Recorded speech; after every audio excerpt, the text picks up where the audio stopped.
Not sure where to put myself in this because the UI is kind of ambiguous.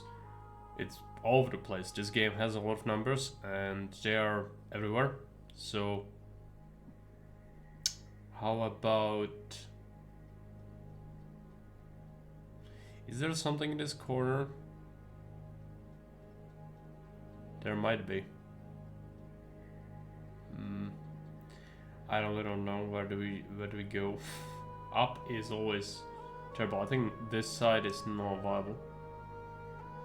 Let's load into a save just to see what the best UI is. I have some saves. I needed to figure this game out a bit because it's not that kind of a game where you can just jump into it and it would just work. Hey, for welcome. Yeah, I have the flu. It's terrible. This is my, I think, it's the second day that I know for sure I have it. Yeah, Kate's got some sickness at work as well. I think that's where it originates from, actually. But it's horrible. But yeah, well, this is not the perfect game to play when I'm sick because there's a lot of reading in this one. But anyway. We can just take it slowly anyway, there is no need to rush anything. I'm just gonna see what the perfect place is. So currently it looks like we could be here in this corner. It doesn't really obstruct anything. If you're in the inventory screen, that's fine. Summaries, there is this. Okay. What about this left corner? Training, yeah, there's that. Unfortunately, it's kind of tough to figure out where is the best place to hang out in. And then in combat, it's also gonna be a different... Well, I guess the place where we are right now is probably the best we can have. So let's just start from the start. So this is a game called Never Sing in the Room. It's an indie game. It's similar to if you've played Life of a Legionary. I never played that. That one seems like it's way less polished. This is there's a lot of numbers and a lot of reading, but this game is attempting to tell you a story of you being a Centurion managing a Roman century, which is 80 men, in the Gallic Wars under Julius Caesar. And so you make decisions, you train the conscripts from nothing to be soldiers, and then you have fights and, you know, again, decisions and stuff like that. You are also a character, so if you die, you lose, so we will need to do some level of saves coming, because you can just lose straight up. And so it's all about like the best possible decision making. We'll try to do it. If I don't have to save scum, likely I won't, but depends on the situation. It's an interesting game. It also tries to teach you some history, and it doesn't fail miserable. Like, it's way more accurate than some, for example, Season 3, where Season 3 is just completely inaccurate in almost everything. 99% of what it tells you is false or straight up lies, or it has been disproven since it's been made 27 years ago. There's been a lot of new research as well and findings. Even like 2 years back, there's been a bunch of new stuff in Pompeii specifically uncovered that just tells us so much more about the day-to-day life of Romans that we just didn't know before. This game, I found a couple of inaccuracies, but it's not really a big deal. And so obviously it's not a game for everyone. I think that it can be really heavy on the reading, especially. And because it's set in historical settings and it does try to adhere to it, it limits it a little bit. So the camp, there's different stages, but the camp basically is just for you to do actions, train your guys, because you start with conscripts and they are terrible. You are also terrible and you need to get better. And the camp stage is just, you're not building anything, you just make decisions if something happens, or if not, then you delegate tasks and training. And that's all about like managing the schedule of your people and your character as well, because you also need to do things. And I'll explain it as we get into it. But that is, again, this game is gonna be a bit of a pain to explain, because it is unfortunately pretty heavy on the reading. I will still read everything or try to provide any feedback that I might have, because again, I like the accuracy it tries to do, and so we can talk about the Romans. It would be nice. But it is very heavy on the numbers, especially with the fights. It is, I would say, like, I would like if the fights were more straightforward and more art would be included, perhaps, because currently there is just so much math that it feels like that I can't do anything. But I've done enough research to know what we are supposed to do in the game, so without further ado, let's go ahead and start a new game.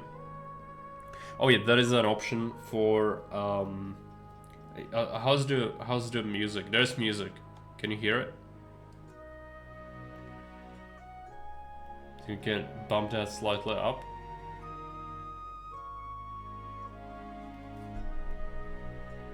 And yeah, I'm gonna keep combat on like fast, but not super fast.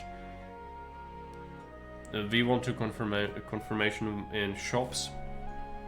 And so this is version 0.7. This is, I think, early access still. It's new release on Steam. Anyway, let's go ahead and start a new game.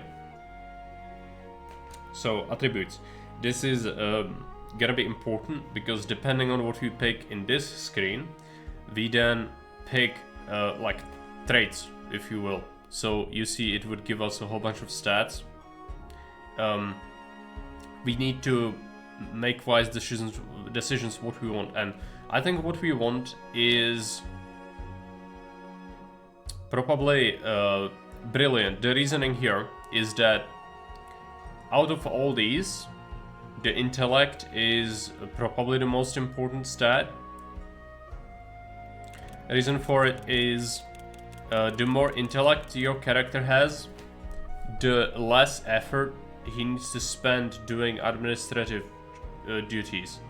Meaning you can spend more time doing exercise or other things with him. And this is extremely important.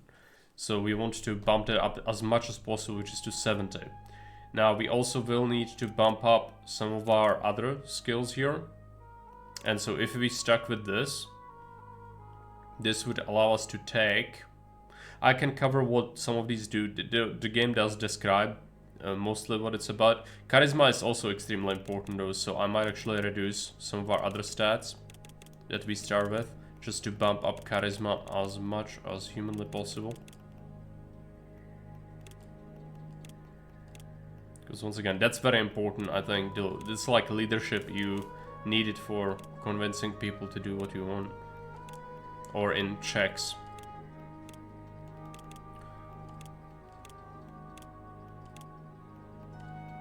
There you go. Not perfect, but this should work.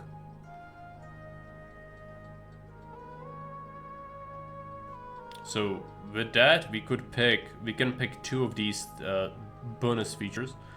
So brilliant gives us plus 10 extra intellect, would make it so we administrate even more efficiently.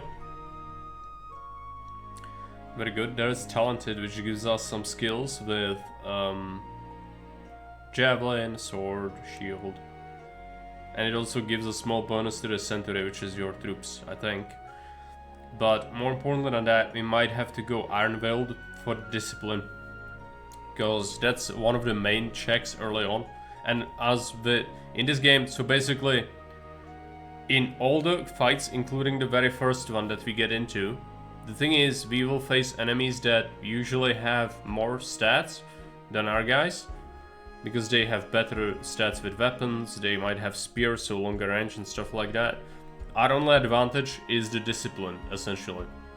So we make them tire themselves out, and then we strike back. It's just kind of funny, because that's how Romans fought, especially if you read the Gallic Wars.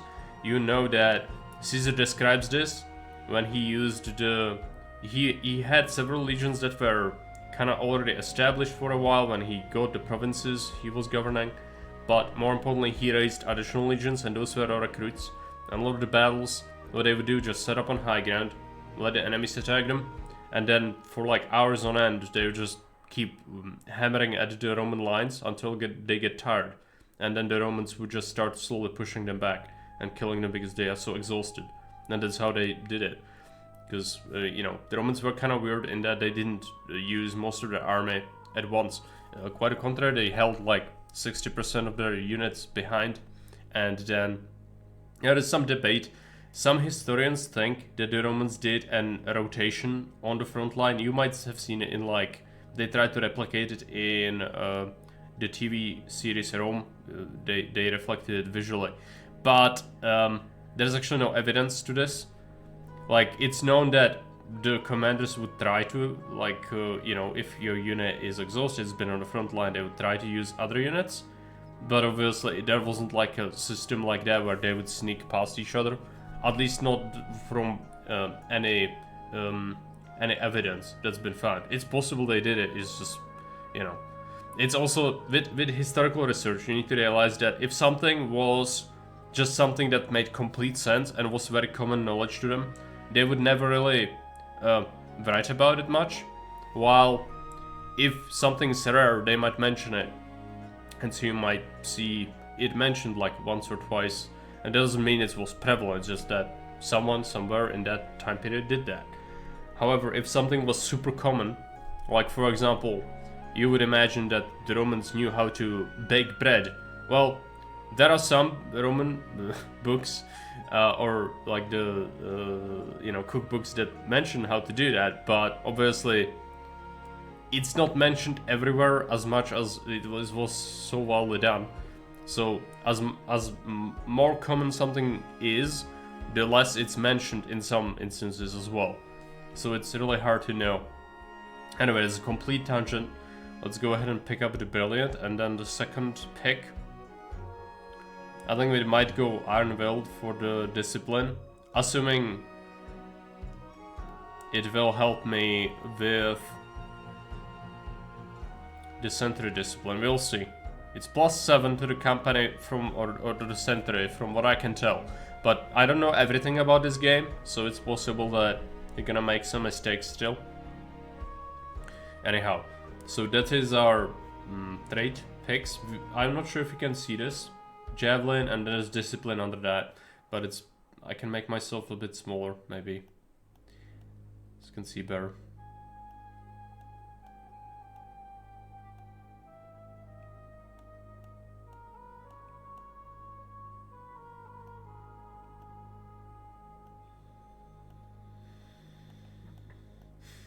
As I said, sorry, I have the flu, so unfortunately talking, reading, everything's gonna be a pain, but there is a lot of reading in this game. So we will be doing that. Regardless, this is our attributes, this is our skills, this is what it starts at, and this is our potential, which means how much you can train it. You can increase the cap as you play the game, but yeah, generally, you know, the higher the skill is closer to the ceiling, the more difficult it is to train. Especially gonna be painful with Javelin, because we are potentially at 50 capped and 29 starting is not that bad. But that's gonna mean that training more is gonna be difficult. We'll select that we were promoted from the ranks because it gives you more options to level up stuff. And now we select what was our previous career, so we can pick stuff like +1 intellect, not as good. This would require 55 awareness, but we can take Tesserarius, the guard commander of a century. Okay, what is Cornison? Hornblower. Right. It's the signals on the battlefield, and then Librarius is obviously the bookkeepers. This gives us +2 discipline, +2 charisma, +1 intellect. That's pretty good. Let's take that. Another part of the second year of the previous career, there is Optio, which is second in command. That would give us +3 charisma, +1 awareness, +2 discipline, or Signifier, which is a standard bearer. Discipline, awareness, bravery. I might want the bravery.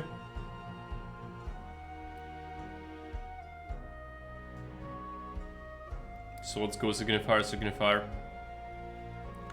So that's our early career filled out. And now name. I will pick a random name. I don't really want to, you know, pick anything. Just see what kind of surname we can. Some of them are a bit ridiculous, I think.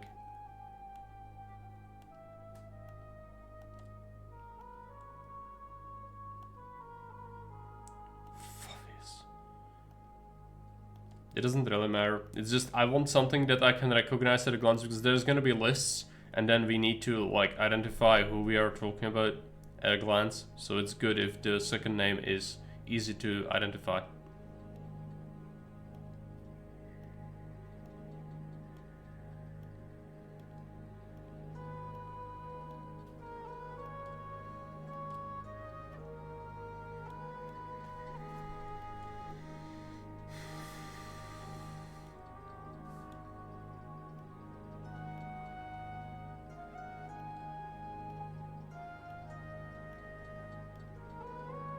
I might just give up and give him some random nonsense just so I can tell.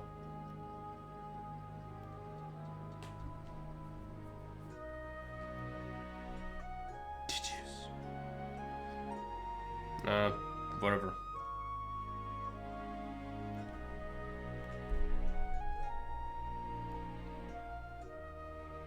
So this is a summary. Oh no, this is our Optio. We need to select our second in command. The only thing that I care about is bravery with Optio. So yeah, this one has like worse stats than all the other ones for combat, but we don't care. The only thing we care about is his bravery, because that's what's gonna determine if we suffer massive penalties in a fight or not. Because when your Optio has bad stats for bravery, it might reduce your overall stats, and since you are handling recruits, you already have terrible stats, meaning if your Optio sucks, that's gonna make it so you literally can't do anything in some of the fights. So you have to take him.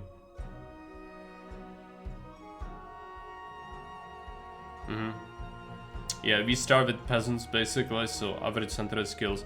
They start with no skill to speak of. Within the first camp phase, and half of it, we need to bring javelin to like 21, so sword and shield to 18, and discipline to 18. So it's gonna be difficult, but doable.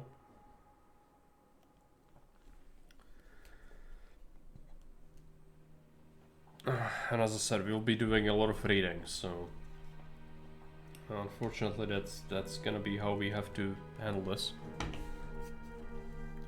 I would already love to drink my tea, but I can't because it's too hot, so I'll have to wait. There is not a single power left in the whole Great Sea that could contest Rome's hegemony. Several generations have passed since the days of Hannibal's war, conflict so total and dreadful as to eclipse any slaughter of the past. Carthage itself was destroyed decades later, almost a century ago. In the years between, the Kingdom of Macedonia and the Seleucid Empire, two of the most prominent descendants of Alexander's conquests, have been vanquished. Yes, but not by Rome. At least Macedonia was conquered by the Romans, but it was more so because the wars of the Diadochi kind of weakened and destroyed a lot of their power. So Rome kind of moved in afterwards. But yeah, at this we are gonna play, obviously it's gonna be Gallic Wars or before them. Therefore, this is at a point where Rome already had Greece and they had the Near East. So you would have Roman Syria, you would have Asia Minor, meaning modern day Turkey, being Roman territory, of course North Africa, because Carthage was already vanquished, Spain, and even bits of Transalpine Gaul, which is what Caesar was granted consulship over, or sorry, governorship over as a proconsul. He was given Illyricum, Cisalpine Gaul, Transalpine Gaul, and each one of these came with a legion, I think. So that's how he got his initial force. So that's gonna be more about this later. In many respects, Rome had never been so strong, and yet internally the Republic began to show the first cracks. I need to mention this. This is not correct. The Republic has been showing its cracks for a while, at least assuming we talk about, you know, the Caesarian time. Republic was in its late stage of existence, and it was about to collapse under its own weight anyway, because of how inefficient the system was. And the direly needed reforms were refused by the senatorial class and the conservative faction, who opposed any reform from, even if they were direly needed from ideological standpoint, which was what was one of the main causes behind the Civil War. However, yeah, I would say that the Republic was always kind of corrupt and had many issues. So the first cracks is a bit of a understatement. Victories brought prosperity, but wealth was increasingly concentrated in the hands of a few. The traditional levy army that had won so many victories became less and less sustainable. Citizens had to meet minimum property requirements to serve in the legions and provide their own equipment, but to serve in a distant province meant being away from home for years, and let one's land fall into ruin. Many farmers came back poor from service, and to aggravate the detrimental imbalance, they had little choice but to sell to the large landowners. Okay, so this is before the Marian reforms, which, just as a summary, before Marian reforms, Rome operated on citizen militia or citizen army standard, meaning it was stolen from the Greeks, sort of, because they used the phalanx, and they had, as it says, people needed to fund their own equipment, and even poor people would serve in the army, but they would serve as scouts, cavalry, skirmishers. While later, after the Marian reforms, these are also completely abolished. Every single soldier was to be a legionary, and then auxiliaries would fill the roles of cavalry and skirmishers as a separate thing that's non-Roman, and it wouldn't. So Romans would basically never be like archers or javelin men or anything, because legionaries had javelins on them, and that's their main and only role. Even generals' bodyguard would often not be cavalry, funnily enough, which is they would use horses to like move around, but they wouldn't use it in combat at all. So that's kind of weird. But yeah.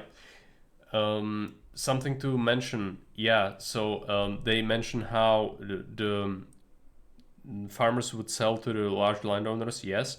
But also at this point, when this is talking about that, before Marian reforms, the empire wasn't like the Republic didn't have quite as much land to worry about, like serving abroad for that long, really. Like, yeah, it was obviously a problem, but they didn't have quite as much yet. So it's not like, you would be going to Britain or something. But something else, the landowners. The problem with that is that the senatorial class, which was the conservative faction, they would own most of the land that was run by slaves. It was basically mega plantations and mines and quarries that would be in Italia, mainly the core provinces, and there they would just sit on that, make money, but also refuse to distribute it to the farmers. And unfortunately for Rome, that was kind of, or any ancient society, the foundation of the society was subsistence level farming, because that's how you get more recruits and people with any sort of values. Because if it turns into urban poor who don't produce anything and just sit in the cities and demand bread, well, obviously that's not gonna be as productive. But the Romans had this problem, and it was a big problem for them, and they eventually did do something about it. But again, the conservative faction opposed and their form, even if they were aware that, yeah, this is a huge problem. They just didn't want to deal with it, and they especially didn't like people who wanted to do something about it. However, that is needs to be said that there is an exception, because there are some people in the conservative faction who are kind of smart. And so one of the tribunes of the plebs, I think Cato, when he was serving as a tribune of the plebs, he would be responsible for proposing some legislature as well. And I think he did he proposed expanding the grain dole, which was something that the Reform faction wanted to do. A Reform faction was before Caesar became a powerful politician. It was called the Reformer faction. And so the Reformers, they wanted to expand the grain dole for years. However, the conservatives opposed them. And Cato, when he got the opportunity, a conservative, he proposed to expand the grain dole by himself, so he steals the wind out of the sails of the reformers, and they cannot push through more radical reforms, and instead he basically stole their agenda in this, which is kind of weird, how it works. But yeah, that's what they did, because they also realized that some things just needed to be done. However, even expanding the grain dole, really, it's like you give up more free food, and therefore you encourage more urban poverty.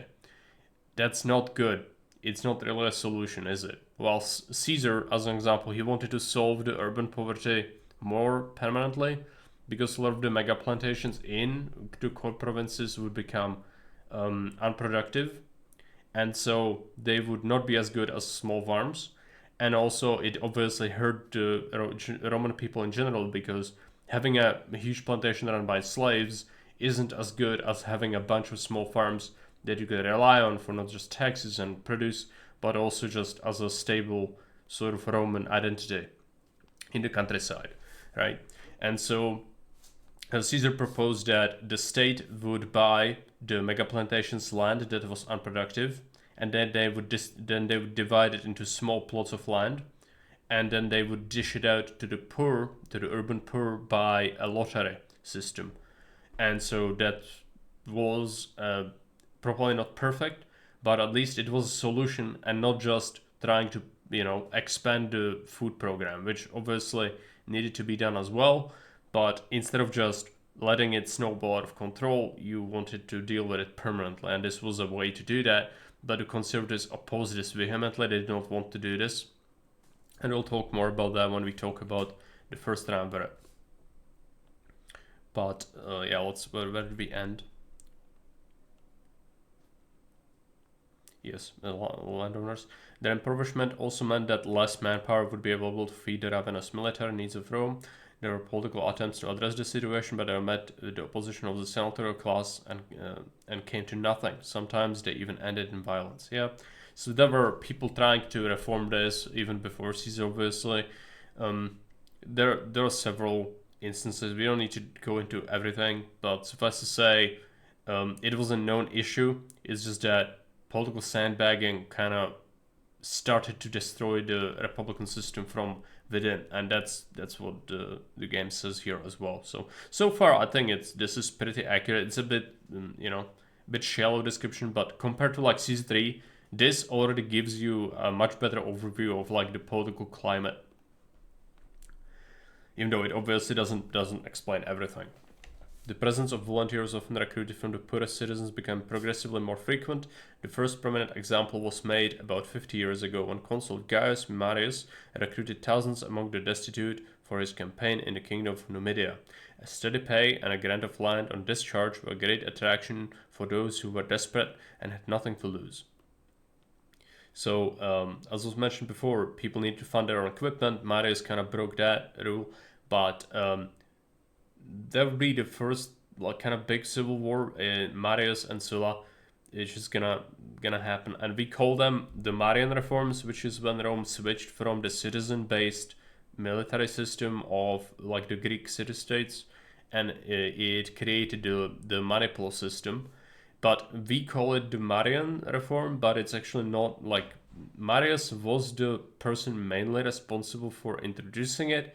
However, there were other people involved in it, obviously, and many Romans realized that the system was no longer sustainable. And they themselves did not call it a Marian reform, but we call it that, so that's why it's known like it. Nothing to lose. Their destiny became entwined with that of their commander. Their loyalty was to him and no longer to the state. That's not as clear cut, because yes, previously with citizen soldiers who would be equipped by themselves, and they would obviously be like the hoplites of the Greek city-states, you would have much more loyalty to the general government, or like the republic. However, this is not just to the general or to governor. The loyalty was split. It was not. It shifted 100% from one to the other. It was always kind of in the middle, but this shifted the focus more towards generals. But most of the soldiers would still need a strong sense of belonging and patriotism for the Roman identity. Otherwise, they would not be able to really do their job very well, because it was required, pretty much to uphold Roman standards of culture as well as conduct in the military, as well as when dealing with the locals and such, obeying orders. All of this was very important, and just being, a savage would not really work. And so they were still Romans, they still had the identity, but many of them were destitute and poor, yes. The state of the military was basically that the state started to fund the military equipment of these people. And so that's how they got them to basically become productive members of society, by being inducted into the military instead of just sitting in Rome and eating all the grain because they were poor and couldn't get a job, because all the jobs were taken by slaves in the countryside. Then just arrangement in a society with the ruling class strongly driven by individual competition. That was the case, but this is because of the meritocratic basis of the Roman Republican system, because the Republican system drove people to try to outdo each other with how it worked, because the curses on Rome and the political promotion system in general relied on you getting better and better as you advanced the ranks, until eventually the people at the very top, who would be consuls, would be elected for a year, and they would be 2 consuls elected for a single year. After they served their term, they could not serve immediately again. There needs to be a break between their election cycle, with an election cycle between their election.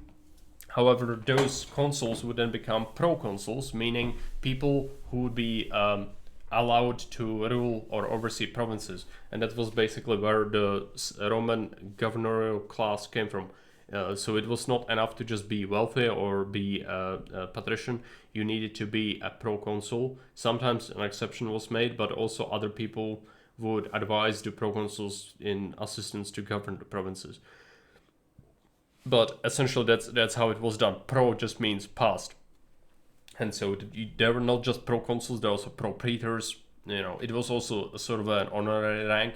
But after you got elected to the Senate in any role, then you would be granted a seat in the Senate, and therefore you would be able to vote on motions. And the consuls would present legislation to the Senate. The tribunes of plebs could do so as well, but essentially there is a whole bunch of complexity that goes into the Roman legal system. I'm not gonna talk about every single aspect of it unless we have to. But suffice to say, I think this is enough for now. So we read this. Let's go and continue. With Marius was an officer, one Lucius Cornelius Sulla, who proved extremely capable. They say a bitter rivalry was born between the two during those days. After Numidia, they both went on to become famous generals and heroes of the Republic. Then, exactly 30 years ago, Sulla attained consulship and raised a large army to respond to the aggression of King Mithridates of Pontus in the east, a campaign that promised rich spoils of war. When Marius used his political ties to supersede Sulla's command, Sulla left Rome and reached his legions. He played onto the soldiers' fear that Marius would recruit his own army and they would be disbanded, losing the opportunity for abundant plunder. He convinced them to do what even Hannibal couldn't do in the old days and marched on Rome itself. Yes, this was the biggest or the main and like the first proper Roman civil war. Something else to speak about. This was common even like republics survived the Marian civil war and the crisis that came along with it. However, it left some pretty serious scars on it, and this was definitely, it's agreed by historians that the Roman army at this point was, as this game also mentioned, more loyal to the commander, and there would be rampant bribery trying to secure loyalty of the army like that, and they would even be willing to then do something like this where they would just march on Rome itself because they felt entitled to whatever they were promised. Therefore, a lot of the soldiers didn't feel like it was betraying anything anymore, especially if they were paid well. Caesar did this several times. He paid his soldiers extra because he needed to secure loyalty. It was very important.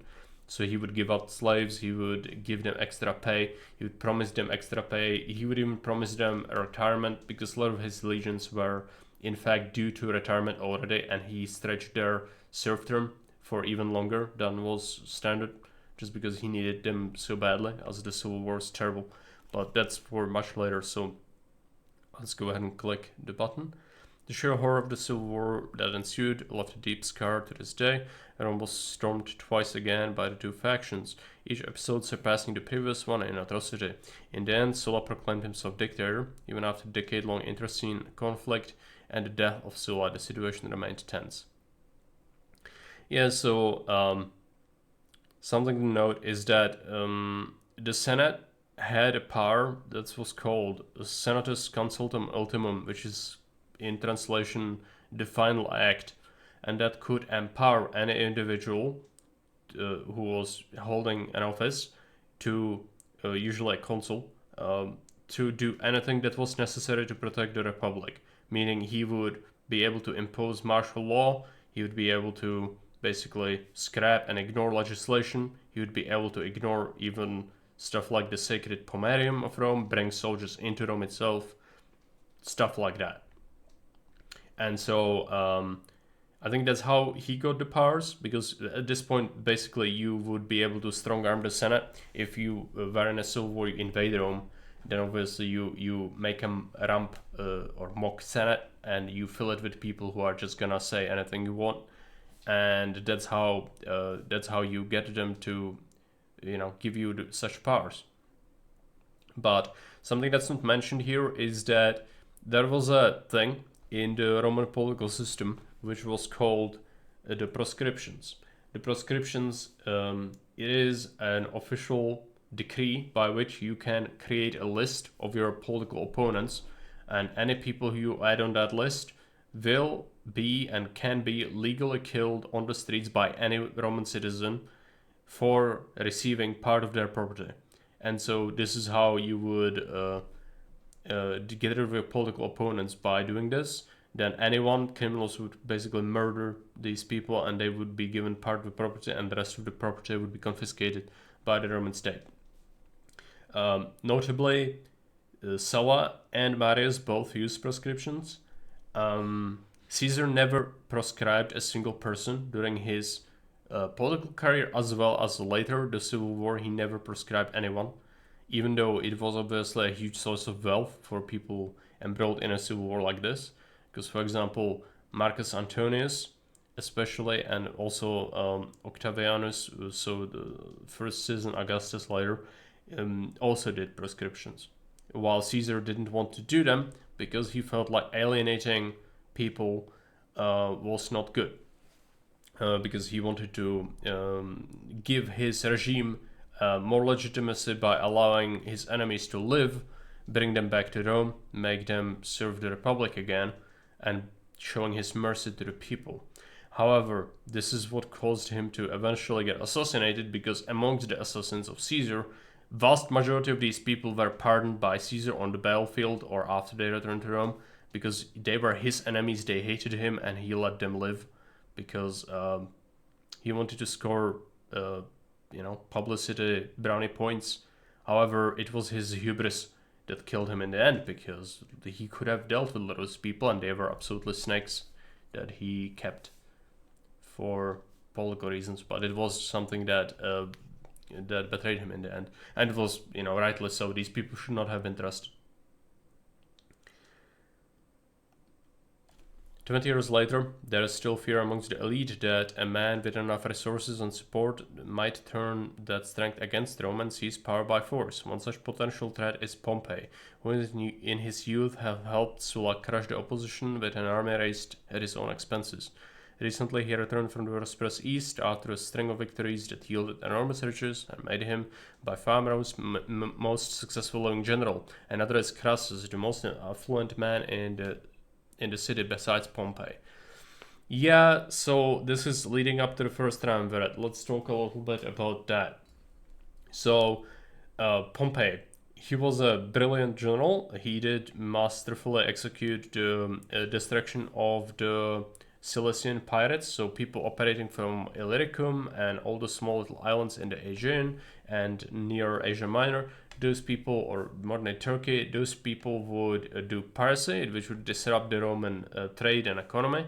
And the Romans tried to solve it for many years.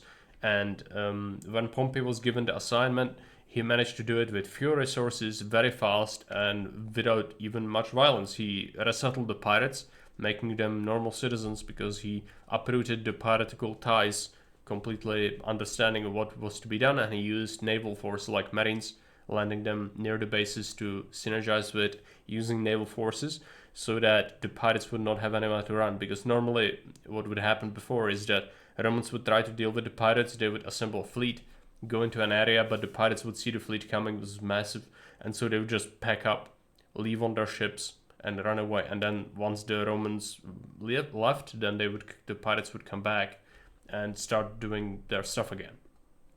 So yeah, Pompey, very talented, but unfortunately he had a problem where the senatorial class feared him, as it's mentioned here, and so they didn't want to recognize his conquests and therefore not make it a proper acquisition for the Republic, because Pompey oversaw the inclusion of Cilicia, which is basically Asia Minor, so Turkey. He made a system of client states, but essentially even acquisition for direct annexation into the Republic's territory, and so it would be a province ruled by a Roman governor from this point on. But the Senate refused to recognize his conquests because Senate was afraid of people with power. They didn't want to give him power. They were afraid of Pompey as well, even before Caesar became the most hated enemy of the conservative faction, and so they didn't want to give him power. But Pompey did receive a triumph. He was celebrated. He was very wealthy as well.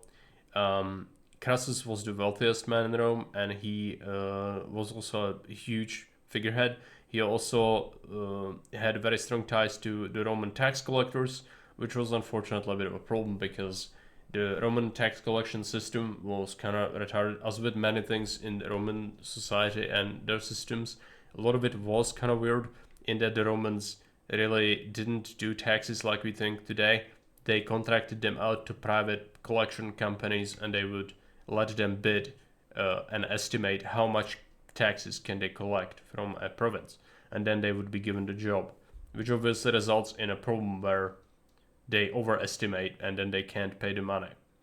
So over time this led to increasing amounts of debt, but the ancient society didn't have a conception of modern economics, so they didn't know how to deal with this. And so the only solution to this problem over time would be at intervals in time, Rome would just basically abolish debt at any point. Every debt would be completely wiped.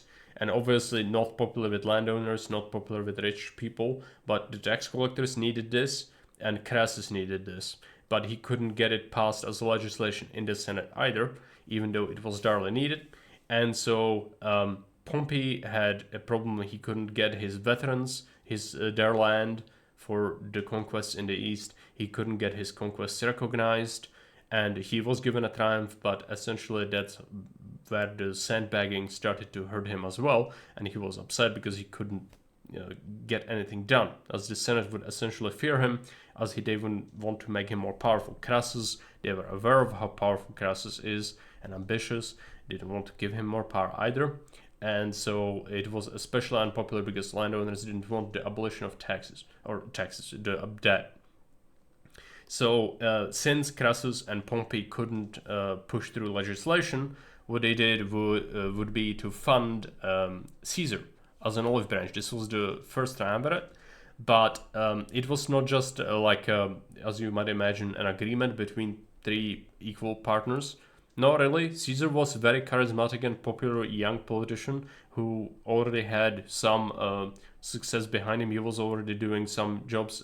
He ran some.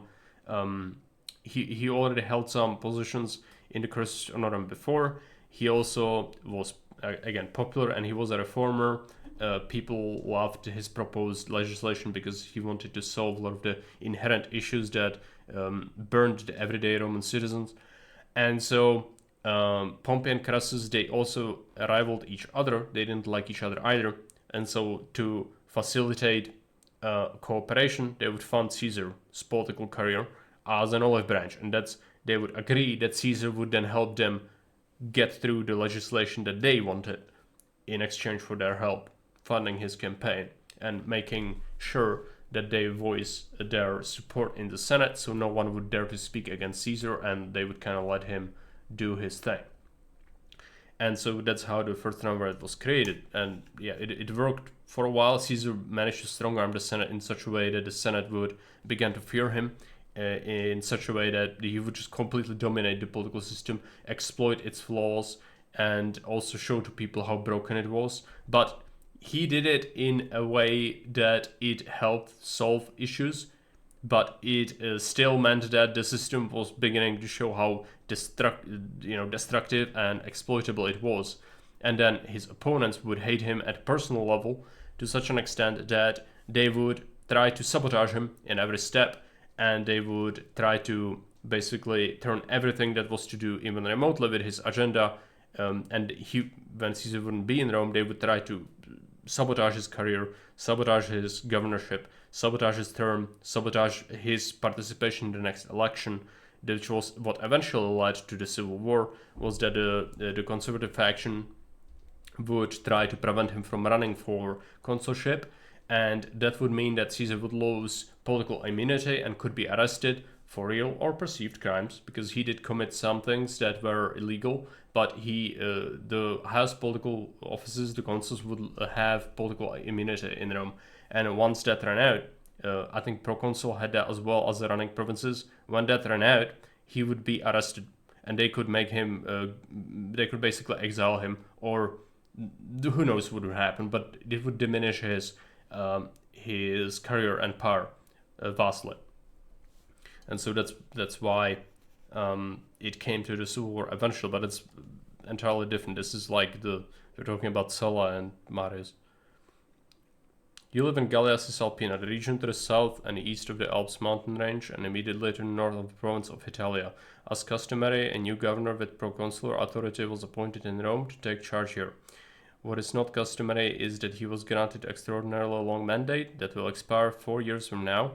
His rule would also include neighboring Illyricum and province of Gallia Transalpina.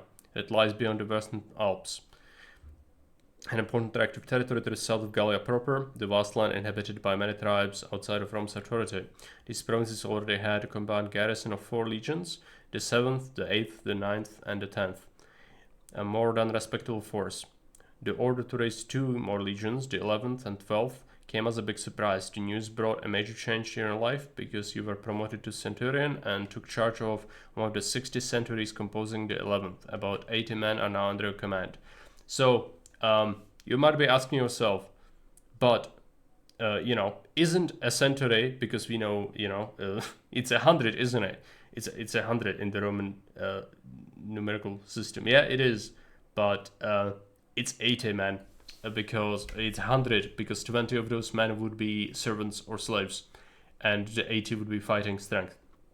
Because the basic component of the Roman army would be contubernium, which is a unit of 10 men, out of which 8 would be legionaries, and they would share their economy, basically. They would prepare food for their group and carry equipment in one big lump. They would be given provisions and other things like that. They would be given tasks. If someone was moving around any sort of units, the minimum amount would usually be centuries, but also like contubernium is the basic building block of a Roman legion. And so that's why it's 80 and not 100.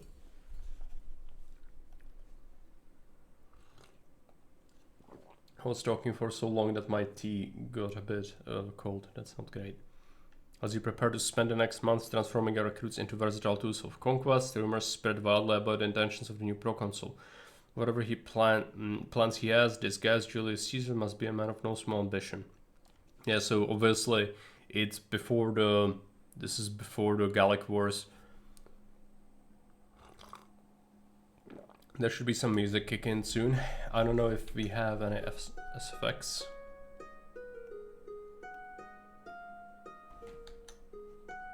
So this is just a visual representation of the camp. There's these stats here. So administration is how well you are running the bureaucracy, basically. And this is the turns. We have 10 turns to train our guys, from peasants to soldiers, before the first campaign. But even then, Caesar's not gonna put our legion or our century to be like frontliners, because obviously that's what he did historically. He would let them guard baggage train or similar tasks to that, because you couldn't put fresh troops on the front line. And as I said before, the Romans were kind of weird in that they kept most of their force in reserve, and so this kind of fit their purpose.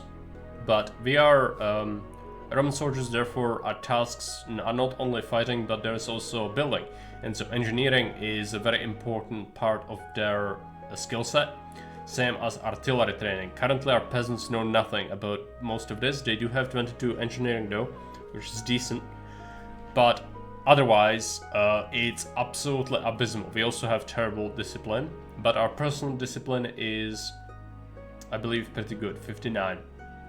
We got 81 intellect, 70 bravery, and 72 charisma. That's pretty decent. There are a lot of stats here, we don't need to go into everything, but basically you are told what your pay is here because you are given money over time. This is our health points of our character.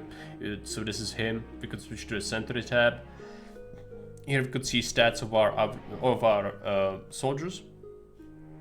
We have morale. We see how many men we have. We only have 74 out of 80, which means that we are under strength, but this is realistically how a lot of the military numbers would be.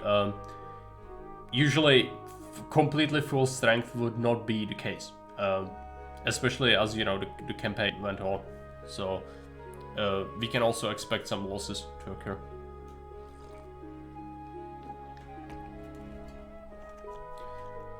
People, we have different positions in our century and we can appoint people to them. Currently we only have the Optio, which we picked at the start. That's fine. You can see what his stuff is. There's Valor, which is individual feats. How many enemies did he defeat? It also is sometimes throwing a javelin and failing will cause you to lose Valor, I think, and losing in combat, not doing well in combat will hurt your Valor. Which then, if we want to get promoted, we need to get personal valor, century valor score, and Caesar's opinion. So that is also Caesar's opinion, and that is important. So the Toga boy can absolutely get upset with us. This is the stats, so we have different kind of things. Usually having positive, there's right is positive, left is negative. So valor, if it's negative, it just hurts you. But there are certain things like integrity. If it's low, you get offered bribes and such, and you get more money, but you will people will hate you more. So troops' opinion can naturally rise if we have a lot of valor, or humanitas, which is, you know, studying, love of artwork, caring for people in general, and not being reckless. Then we have religion, so, you know, giving sacrifices to the gods before a battle, usually the main way to get this. We shall be doing that, but more importantly, we will want to watch out for equipment on the market. We can't, like, this is not like most other games where you could buy some ridiculous helmet. No, we need to wear Roman things. But there are gonna be usually merchants selling like better quality chainmail, so we can use that. Sometimes a helmet that's like Gallic would also fit the bill, so we could have that. But our first order of priority should probably be getting a better sword. So that's gonna be once we get money. We have 300 sesterci, and that's not really enough, so we'll have to wait for that. These are some ratings. This is armor rating, essentially, but it also does slow us down. It reduces our each piece of armor is penalizing our stats.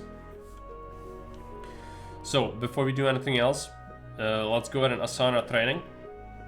We also have other stuff. So I talked about administration. This is bureaucracy. You need to assign some of your effort for your Centurion to this, otherwise he's gonna be mad if it's negative on the end of this cycle. But because we have such high intelligence, we will be able to run this very effortlessly. Supervision is how much effort do we spend in watching out for talent amongst the legionaries, and that's important because it increases the efficiency of training, but it also helps with later on when we have to pick specific people, like a signifier, so flag bearer or stuff like that. We can make them actually good because we get higher stat rolls, I think. And you get it by assigning your time and passing time while your Centurion is doing supervision. Education. If you have spare points that you didn't assign and you are using education focus, you can over time get progress towards getting a little more intellect and charisma, as well as improving your humanitas over time. But obviously, we will rarely have time for this. Other duties. This is for the soldiers themselves. They need to take care of the camp. If it's not, if it falls below the natural value of 0, then we get penalized in the end of this cycle by Caesar's opinion. So we want to keep the camp in order, but obviously we might be greedy and just leave it kind of neutral instead, which is very possible because we'll need to train these guys a lot. They are really peasants, so they are terrible at everything they do. Also, assigning them on supervision, assigning them on other duties gives them engineering XP, which is very important because it allows us to then participate in the world events when we travel or build a camp, or Caesar tells us to do something. That's how we do it. Also, because we just started, I will be creating saves. I think I mentioned this. We can lose this, and so we need to save scum this pretty hard. So I'll be creating start save, and then we will be creating some camp saves as well. And this is essentially to be able to come back if we screw something up. Is this great? No, I generally hate save scumming, but this game is just kind of like that. So, assuming we don't want to just say, oh well, we lost, and then the whole thing is over, we need to do that. So, unfortunately, that's how it is. Now, let's go ahead and take a look at training, and we will be assigning points. So, our Centurion, let's start by giving him 2 on supervision administration. These are the mandatory points. You need to assign all the yellow ones. These you can keep, the green ones, and it will give us education if these are free. It will give us higher percentage, but it also rises anyway if it's taken, but slower, obviously. I think 1/3 the speed. And extra, if you take extra points, this is gonna incur penalties, but at the start we will want to take them because we can recover. There is this strain, this like tiredness. You will not see me use this very often, so I'm not gonna go into detail explaining this, but essentially this is exhaustion, and if you push your people too hard, that's gonna start to exhaust them, but then you need to rest them to get rid of the exhaustion, right? There's a lot of stuff like that where I will just kind of tell you in rough terms how something works, because there is no point explaining in detail, because a lot of the stuff is just kind of weird, as I mentioned, especially when we start to do combat. Combat is something. So now we need to decide what's our priority on training our Centurion. So let's give him 1 point and everything. 3 points. Let's assign him.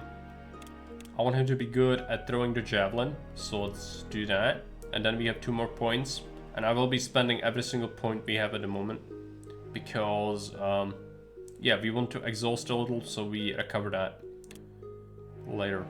So let's give him training in strength, sword. There you go. This is gonna make him good at fighting, because that the sword stat, it matters a lot. It's your hit chance. Now we will not be getting education, and we will be losing 2 morale and getting 12 strain per turn. That's okay. Centurion. So these are our legionaries. We could switch between sporadic or frequent artillery training. If it's frequent, it penalizes gain on other things, and we won't have to use artillery early on. So it's okay to just ignore this, but later on we need to train some artillery, for sure. So let's start by assigning a little bit on extra duties. It gives them some engineering XP, which is also needed. And then I need to think about what is the most prioritized thing for us, and I think the most priority should go towards throwing the javelin, and drilling. Because we will also need this, but that can wait a little. So this is how it's gonna be. Yeah, we lose -5 opinion, but we can share their hardship, which is going to reduce the negative effect of that. So we'll do that. And after like 2-3 turns, we'll switch from this focus when we push everyone super hard. Because we need to, time is of the essence here. We need to do this quick. So after I set up everything, let's save this on camp 1. There you go. And start a turn. So we trained some strength and endurance. We gained the negative stuff, that's fine. Centurion, they've gotten +3 sword, +4 shield, +5 javelin, +6 discipline, +4 artillery. That's pretty good. They are on sporadic, so that's fine. We are gaining some supervision and administration, but not as fast as I would have liked. So we could switch out of this and get more supervision, because it's still gonna offset the negatives of straining us a little bit. We got an event. Legionary discreetly offers you 50 such statue if you let him dodge the most menial strenuous duties for a year. We refuse and take disciplinary action, which is gonna give us discipline XP and integrity, which is good. And we've gotten, looks like the Centurion has achieved pretty good level ups so far. They're definitely getting up there. We need 21 javelin, we need 18 sword, and we need 18 discipline. Sure, getting there.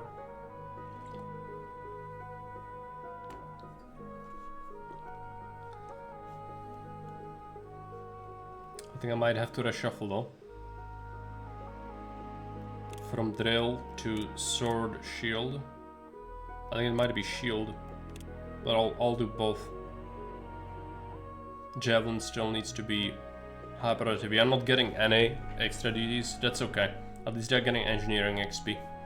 Let's advance the turn. I'm afraid that next turn is gonna be the Caesar's trial. Not yet. We have one more, so that's okay. Now we need to reduce our strain. Let's make them slack off on the duties. It's gonna build up some mess, but that's okay.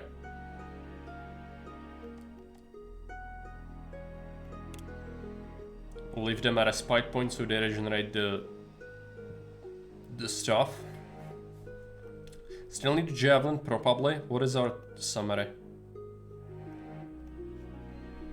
Javelin 17, that's not great. Assuming we have only one turn. We might have 2. If we have 2, then there might be enough time. Now, for ourselves, we also need to reduce this. Stop sharing the hardship. And let's back off from the sword. So much. Let's check our summary for our own stats. Yeah, the javelin skill needs to go up. Let's do a save. Camp 2. Okay, no other stuff. We are building up some mess though. For sure. But I need another turn. Unless I want to slack off on other things. Which we don't really. How much did we get? +2 javelin skill. If we get +2 again, that will be enough, but shield is worrying me. Discipline's fine, so shield, we need shield. And javelin as well.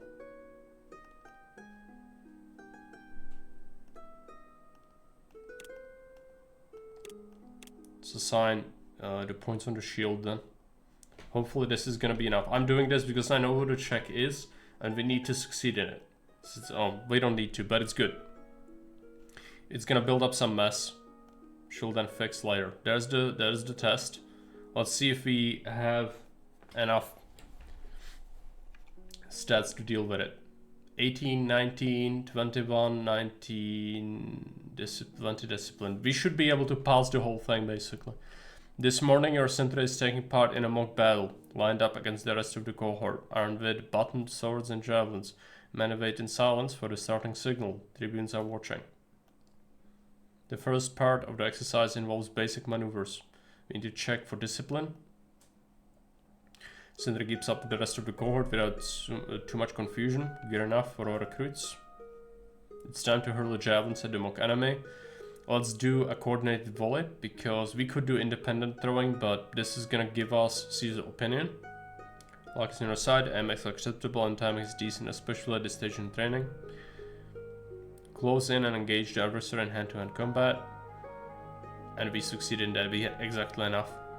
Enemy formation is a detachment of the 9th. Under normal conditions, your men would be no match for them, but they have been instructed to go easy on the recruits. Sindri holds its own, as well as can be reasonably expected. Men have shown no evident shortcomings, you are preparing them well for whatever's to come. So Caesar's opinion +5 and +10.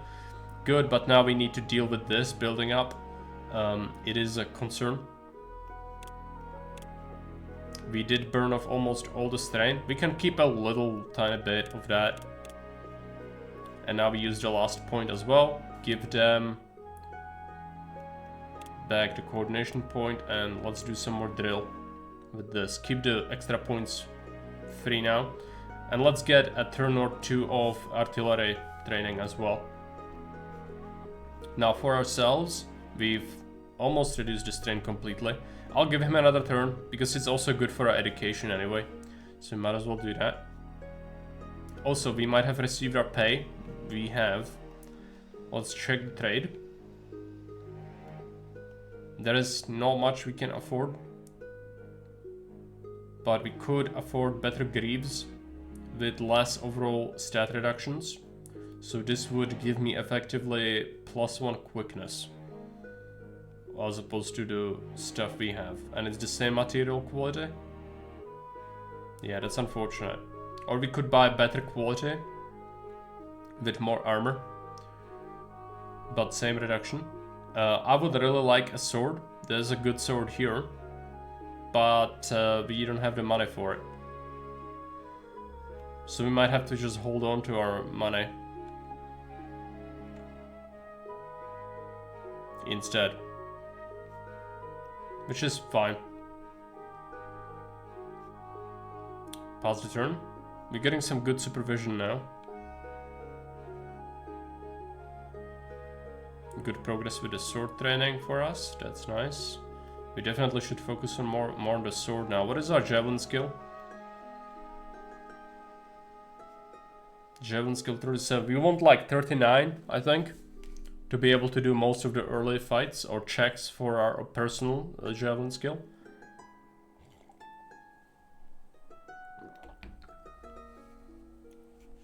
Our health has been growing a little bit, which is good. Morale is hurting a bit because we have, you know, we did the intensive training. Centurion stats. Yeah, 20, like 23, 24 is as much as we can hope for before the first fight.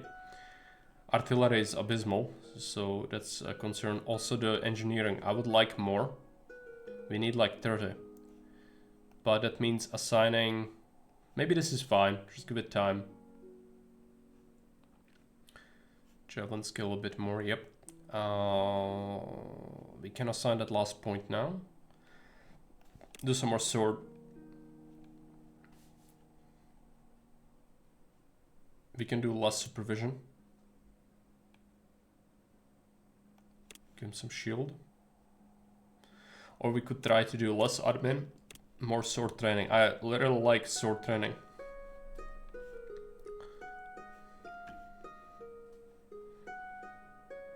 Admin's gonna suffer a little, but that's okay. We only have 3 turns.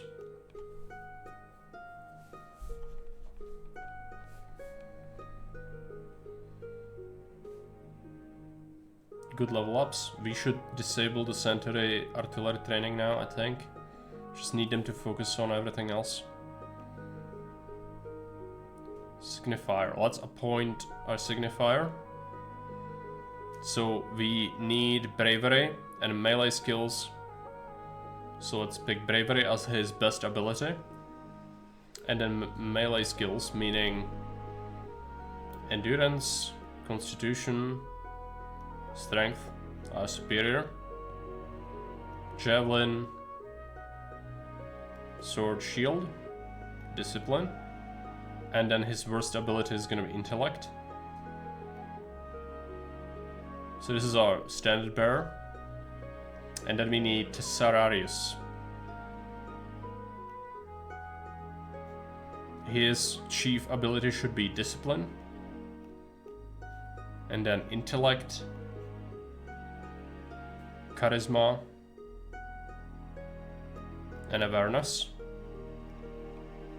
And then we want to make him constitution, endurance, javelin, shield.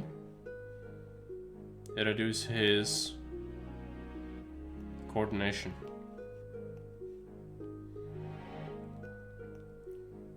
Okay, so that's, we have a full complement. We are getting near the end of the training though. Getting a bit of strain on ourselves, but that's okay. We could do more admin if you want to offset the duties, but honestly, it's more important that we are good at life. I feel like. What is our javelin skill? And yeah, this is what the game is, by the way. It's like looking through the tabs a lot of the time and trying to figure out what the best solution is to our problems. 37 javelin. I would like 38 at least. Let's hope we can train that.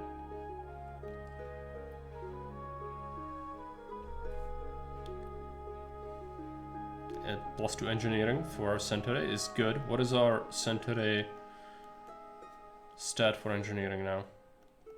We need like 30. We'll get it, I think. Maybe. We have like 2, I think 1 and then 1 more pass, so we might be able to get that. I should definitely switch from my sword training though, because it was too much. And let's just give him general level ups, maybe go with that. See what happens. Did we get more money, by the way? No. Okay, we got discipline, morale, and fatigue reduction. Sentry god, artillery. Next pass needs to give them engineering. And it will. I believe. We got 25 javelin skill on them. That's not the worst. Could be better. Sword and shield is kind of terrible. Discipline's not great on them. So we need to drill them in the next training cycle for sure, once we get another camp opportunity. Otherwise, for our personal skill, we'll have 38 javelin skill. That's pretty good. 61 discipline. 52 sword. That's good, I think.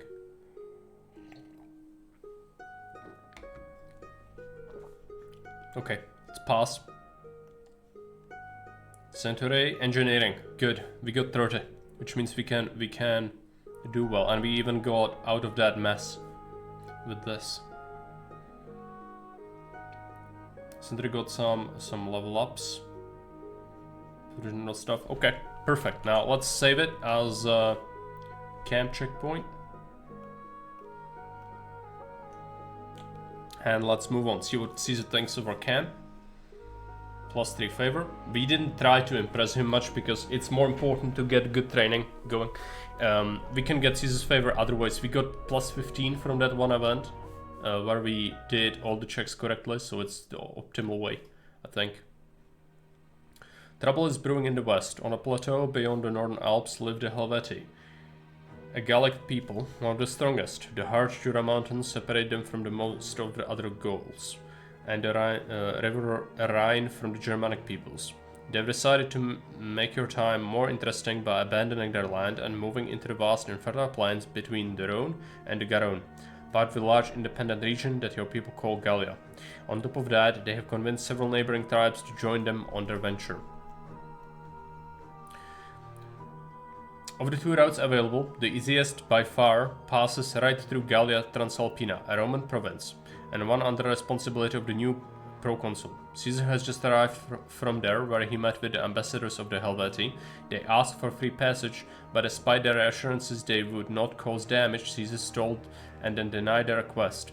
The region suffered an uprising lately, only a few years ago, and although the situation is under control now, the passage of the Helvetii could spark a disaster. To complicate matters, there is only one legion station in Gallia Transalpina. The rest, including yours, are wintering near Aquileia, hundreds of miles to the east of the crisis. When the talks were still underway, Caesar ordered the destruction of the bridge at Genova, the city closest to the Helvetii, and the building of a ditch and the earthwork wall. A single legion had no hope to stop the Helvetii in a pitched battle, but with the help of these obstacles, their passage could be impeded. After unfruitfully probing the defenses, the moving host had no choice but to opt for the other, more difficult road passing between the Jura and the River Rhone. On the surface, this should have settled things, but such situations are never so simple. If there was uncertainty about the Helveti's unfriendliness before, they will surely be hostile from now on, after what transpired at the border. If they reach their destination, there will be a powerful enemy occupying the plains to the north of province that already lives in a precarious balance. So, just one thing, this game is gonna try to paint it as like, oh, Caesar was reactionary and he just saw the Helvetii doing things, and then that's why the Gallic Wars started, or like how he started interfering into Gallic affairs. No, not correct. He had 4 legions assigned to him because he had multiple provinces. He didn't need extra legions. He started raising troops after he got control of the provinces, before the Helvetii even started to migrate. He wanted to get additional troops just because he planned on conquest. That was his whole thing. He wanted to attack, if it wasn't Helvetii, they just gave him an opportunity, but if they didn't do that, he would probably attack them by himself, or he would go and attack other tribes, just because he needed money, he needed slaves, so he can sell them, and also get his gravitas. So that's just not much really trying to paint it as a defensive thing, even though the Romans would always try to kind of do that. It's not really correct, because obviously he started to raise those units even before Helvetii were problematic at all. So he didn't need the units, but he wanted to, and it was at personal expense. So he had significant amounts of personal debt at that point, also funded by Pompey and Crassus, by the way. And so, that was coming. It is easy to guess what happens next. Caesar is here at Aquileia to take control of his remaining 5 legions across the Alps again and intercept the Helvetii before they can complete their plan. Their new route will take them through the territory of the Sequani, another of the numerous independent Gallic tribes that live on the north of the lands controlled by Rome. They will have to negotiate their passage. At least this will buy you some time. Your soldiers nervously prepare to leave the camp under supervision. They weren't expecting to go on a campaign so soon after joining the army. The orders are to travel light and to march as quickly as possible. Yeah, they're basically still peasants. Like, the stats on our guys are really pitiful, but is as good as it can get at this point. And 30 engineering is quite good. I'm happy with that, at least. As Aquileia slowly disappears into the horizon, you silently meditate about what is waiting at the end of the long road ahead of you. So this is when we see this screen, this means we can save the game, and we will be saving it as map.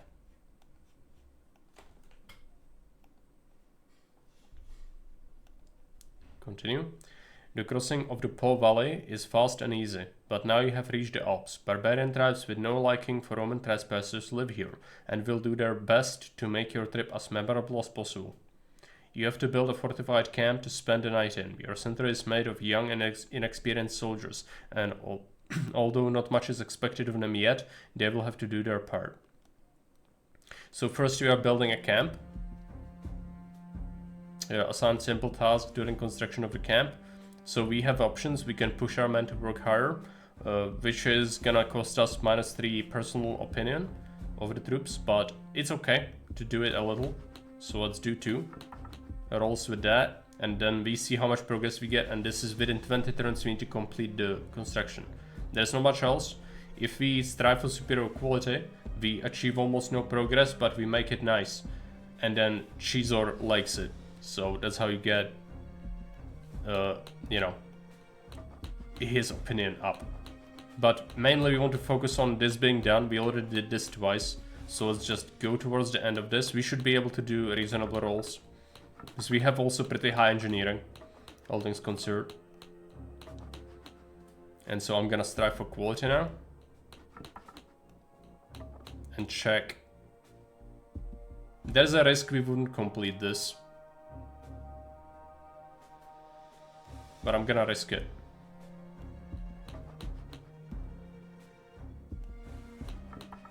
Ah, we failed. Okay, too greedy. Too greedy. This is what I was talking about, the saves coming. We have to do it. Just need to succeed big. There is no like just barely going through. We could have, you know, suffered that loss, but obviously that's not gonna do us any favors when this game is quite brutal, enough as it is. I've been testing it a bit and it's merciful. Merciless, rather, should I say. Especially as it goes later, some of the challenges are really hard. Let's do 19 and then 20, finish the thing. Okay, and we increase our potential engineering. It's not more so about the opinion, it's this. The increasing your hard limit for engineering is good.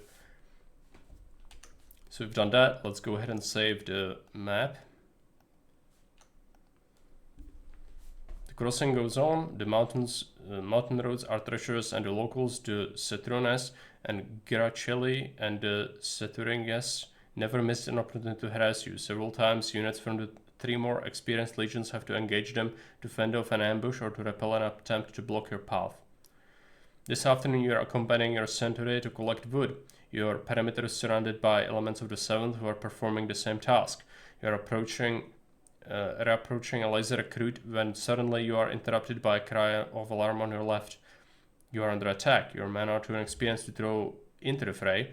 They should form for battle, but stay back in the reserve where it's safer. Tell your Optio to stay with the recruits while we go along to help the front line. We need to fight so we get some experience, and this is a good opportunity to introduce the one-on-one combat in this game. It is gonna be the Centurion combat later, which is a formation combat, which works differently, but this is the 1v1, or usually one. There could be multiple opponents in this, but it's like the personal combat, you could say. You grab a javelin and move towards the clash amidst the chaos. A warrior armed with a wooden club looks straight at you and shouts something. It's posturally challenging you to a fight. Let's throw our javelin. We had 1 more than necessary. Great. Missile gets stuck in the shield. He drops it. Okay. So we got +5 valor from that. Throw. So he's got only a club. This is us. This is him. This is our health. This is our stance. Stance is like, I don't know how to describe. It's a stance. You lose it if you attack someone and they block the blow. You lose stance. If you get attacked and you block the blow, you lose stance. You can recover the stance by using an action, but the lower it is, the more easy it is to hit you. So you know, getting exhausted essentially is not good. Also, there's the fatigue. And then your fatigue, if it reaches this, it goes higher, then you are tired, and it applies more penalties. It is viable to often go with a strategy to let the enemy kind of tire out and then attack them, but this guy only has a club, so he's gonna suck. We can just murder him, I think, without even trying. And this is, there are gonna be effects, and this is our stance. So you see the gear here as well. There's also these modifiers. This is if you fight in a formation and there is a small fight, you will have bonuses from people next to you. The stance, this is neutral, this is defensive. You get less roll, it's dice rolls basically. You get less rolls on hitting things, but also you are harder to hit and you only have access to select few actions. I like to use the standard mode normally, but if I'm really at a disadvantage, then obviously this is a viable thing to use. Fast is you get higher hitting rolls. Your speed factor is altered by quickness ×2 when this attitude is already active at the beginning of a turn. Total fatigue cost of attacks is increased by 1. And all health and stance damage dealt is 60% of the normal damage. So you deal less damage, but you are more likely to hit. I don't normally use this, and then it is the forceful. All your attacks are modified by -6, so you are less likely to hit, but I think the hits are, yeah, more powerful. Let's just do the standard and close in. There's gonna be a log here. So I think he played first. He's attacking us, so he tried to hit our arm and failed, and then he recovered his stance. But what we can do is just take a look at strike. Plus 35 chance to hit is decent. So let's go ahead and just try to hit him. We could also, we have this is speed, and this is, I don't even know how that works exactly. I just know that it's a number, goes up or down. But this, the remaining actions. Normally, each fighter has 2 actions per round. If their speed factor drops to -500, they lose 1 action. If it reaches +500, they gain 1 action. Yeah, right. So that's how that works. With the speed. Well, you can strike different parts of the body. This becomes more important as people get like a good helmet, but they might not have armor, or they have armor but they don't have a helmet. Also, hitting some parts like the groin or the neck are more lethal, or the head as well, but it's harder to hit.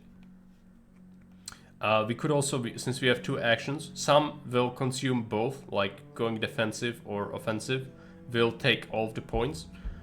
But we could intimidate him first, giving us a bonus roll on all of our attacks, but I think it would cost me an action. Let's just try to stab him. And stab the torso, it has the highest chance to hit. And that was a good hit. Now, with each hit, it reduces his stance. Now we are even more likely to hit him. So let's go ahead and hit him again. And this time we will try to hit the groin.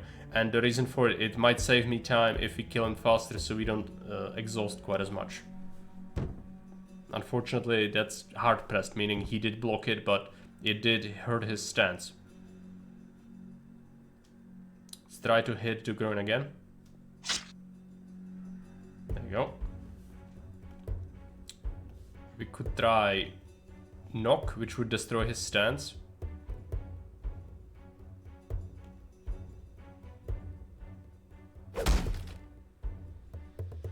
Which is even more likely to hit him, but he did recover pretty well. You see, he's trying to keep his stance high, which is pretty reasonable from him. This fighter's superior reach has been denied by an opponent who got too close. Yeah, I think his weapon had more range than our weapon. But when you start attacking, you basically negate the advantage he gets from that.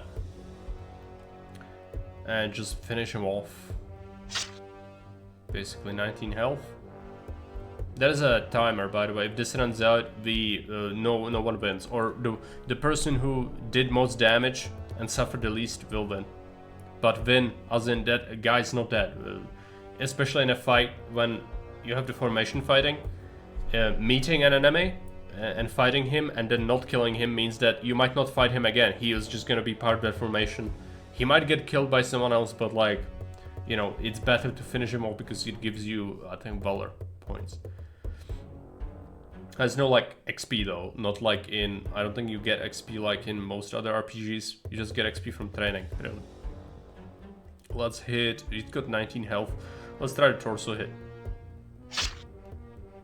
1 HP. Okay. Just kill him.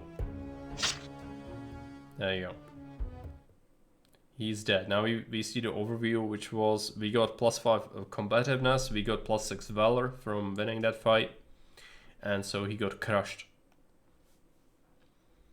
Now 2 more enemies are approaching. Oh boy, I would like to do 2. It would be amazing for our stats and long-term survival, but I can't save right now. I think we will give it a shot. If it doesn't work, I don't have to explain how the fight works. We can just murder that other barbarian anyway, because he's alone. He doesn't have a shield, so that one's simple enough. But I want to try at least. Let's try to face them. So there are two people, one of them has a sword, the other guy has a shield, a club, they both have small shields. I don't really see who we should be attacking first, per se. But all the guy with the sword. I know this guy does smash your shield a lot. We'll start with normal attitude. Are they gonna play first? Yeah, he's doing offensive focus.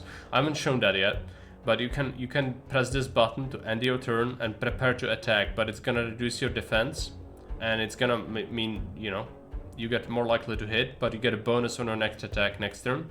But if you get hit while charging up the attack, you basically get death cancelled out. See, he's preparing an attack. So now we can switch the sword icon to select him. See, a strike plus 20 is a decent roll. We need this to hit. Hard pressed. We did ruin his attempt, but now we really want to hit him. And there we go. That's a hit. Now we need to hope that we don't get... Okay, he recovered his status. He's trying to hit us. That's fine. Then he's doing... preparing to regain his balance, which means he wants to get his stance back up. Now, if I was to hit this guy, it's plus 10 roll, which is not that great.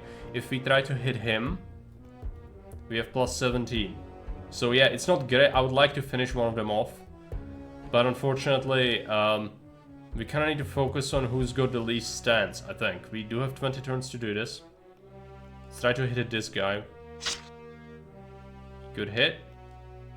And then again, and I would hit... If he tried to hit the groin, that could kind of disable him more. Well, let's just do the more likely hit. Hard press is not what we needed right now. Okay, he tried to do a feint on us. I haven't explained feints yet, but that's more for later. He's doing defense, that's fine. We can switch our focus to him. And let's go ahead and... We could intimidate.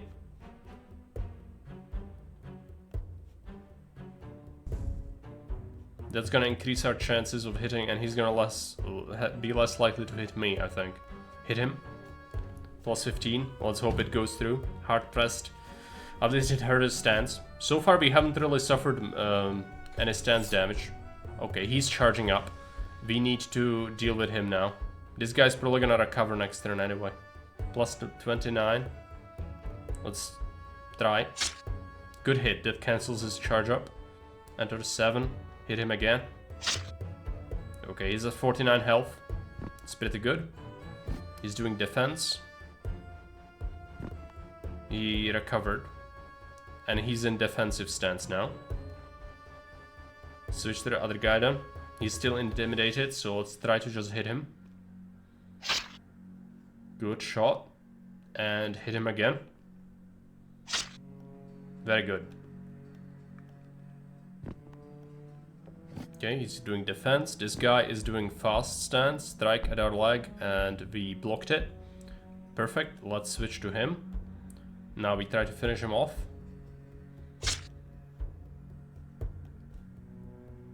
Hit him again. 8 HP. He's almost dead. His feint failed. Okay, he's got defensive stance again. But he's got so low health that we are very likely to just finish him off. Let's kill him. He's dead. And now it's only this guy left. We could intimidate him, but we have a decent chance. Just hit him. Hard pressed. It's gonna reduce his stance. Means he's gonna try to recover again. We didn't have to regain our stance at all in this fight. We do get a bit exhausted though. We are tired. Or sorry, fatigued. Which is not great. But considering we've killed one other enemy, another one's dead, and we are about to kill the third one, I think that's pretty decent for how crappy our stats were at the very start. And it was, you know, we are just after the first training cycles.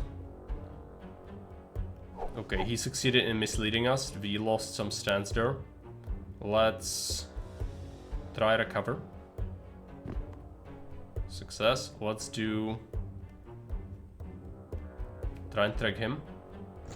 That's gonna reduce his chances, I think, to hit, and we will have higher chances of hitting him. He's trying to regain stuff. Let's hit his head. Now, torso hit would be predictable, I think. Yep. Let's try head. Good hit. And we got a good modifier. Hit the head again. 5 HP. We can probably kill him next turn.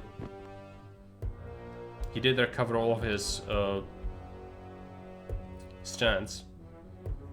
Can we increase our chances? He's got defensive stance, which is not the greatest thing for us. Let's just do offensive focus. Prepare for a strike.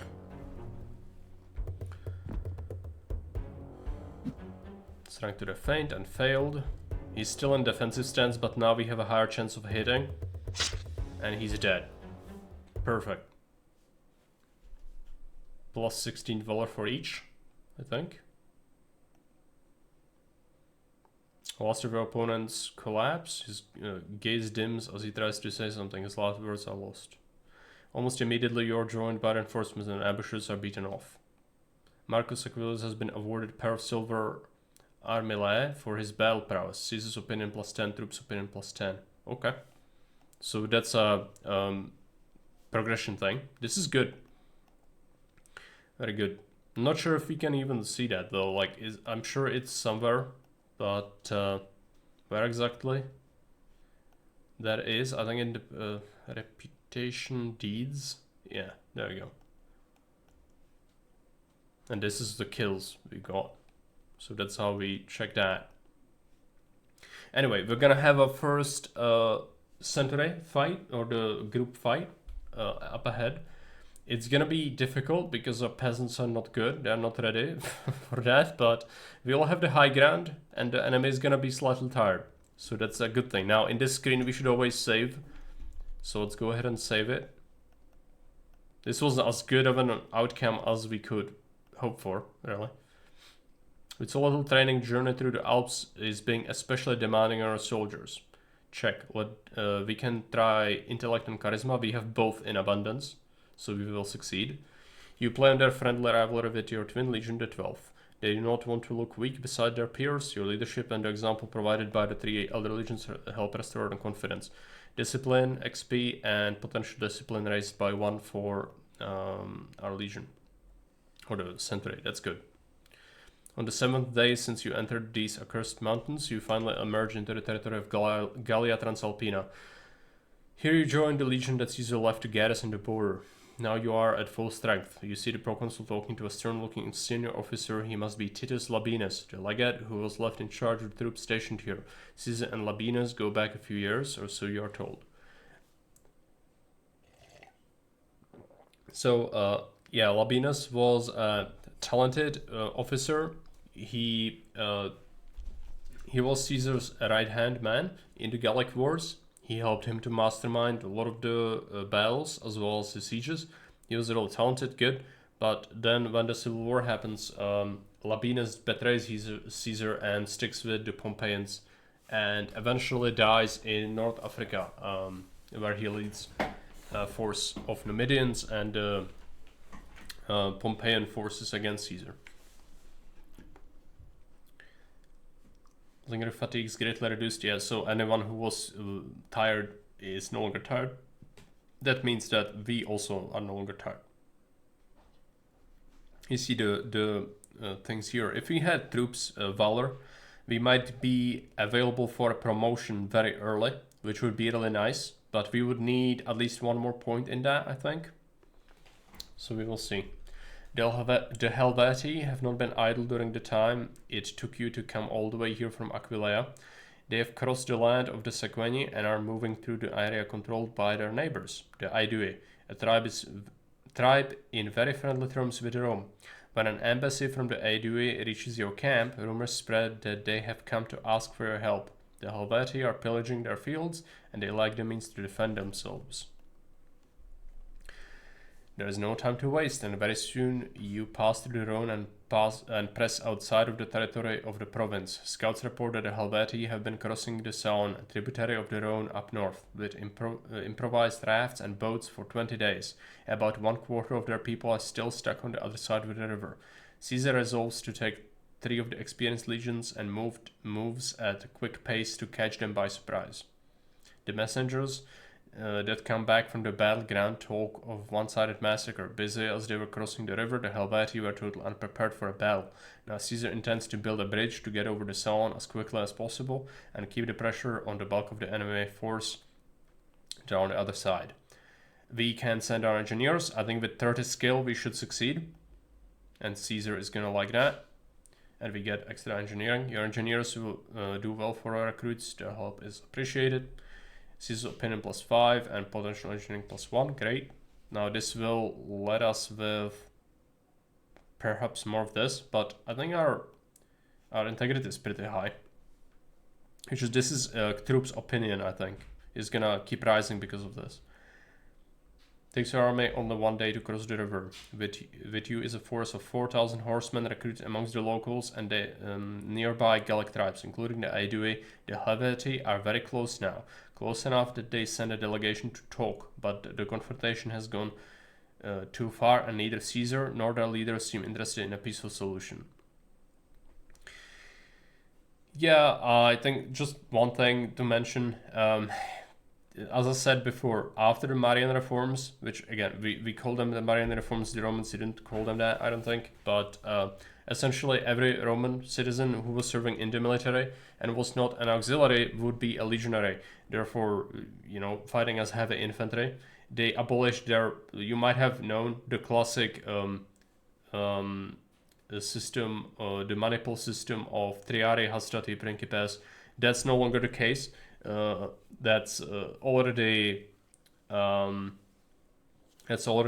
abolished, I think. It's only legionaries basically, but you do still form up in lines of, as I said, like hold back at least like 50-60% of your force, not commit everything, because that was the way of Roman fighting. And also something to note while we mentioned that is that the main strength of the Romans at this time was actually that they would be able to select the time of their choosing for the battle, because they would dig in on like a high ground.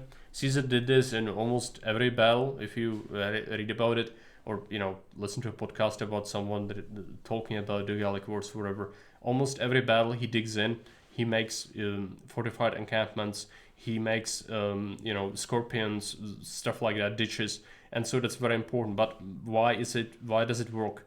Because he can starve the enemy out.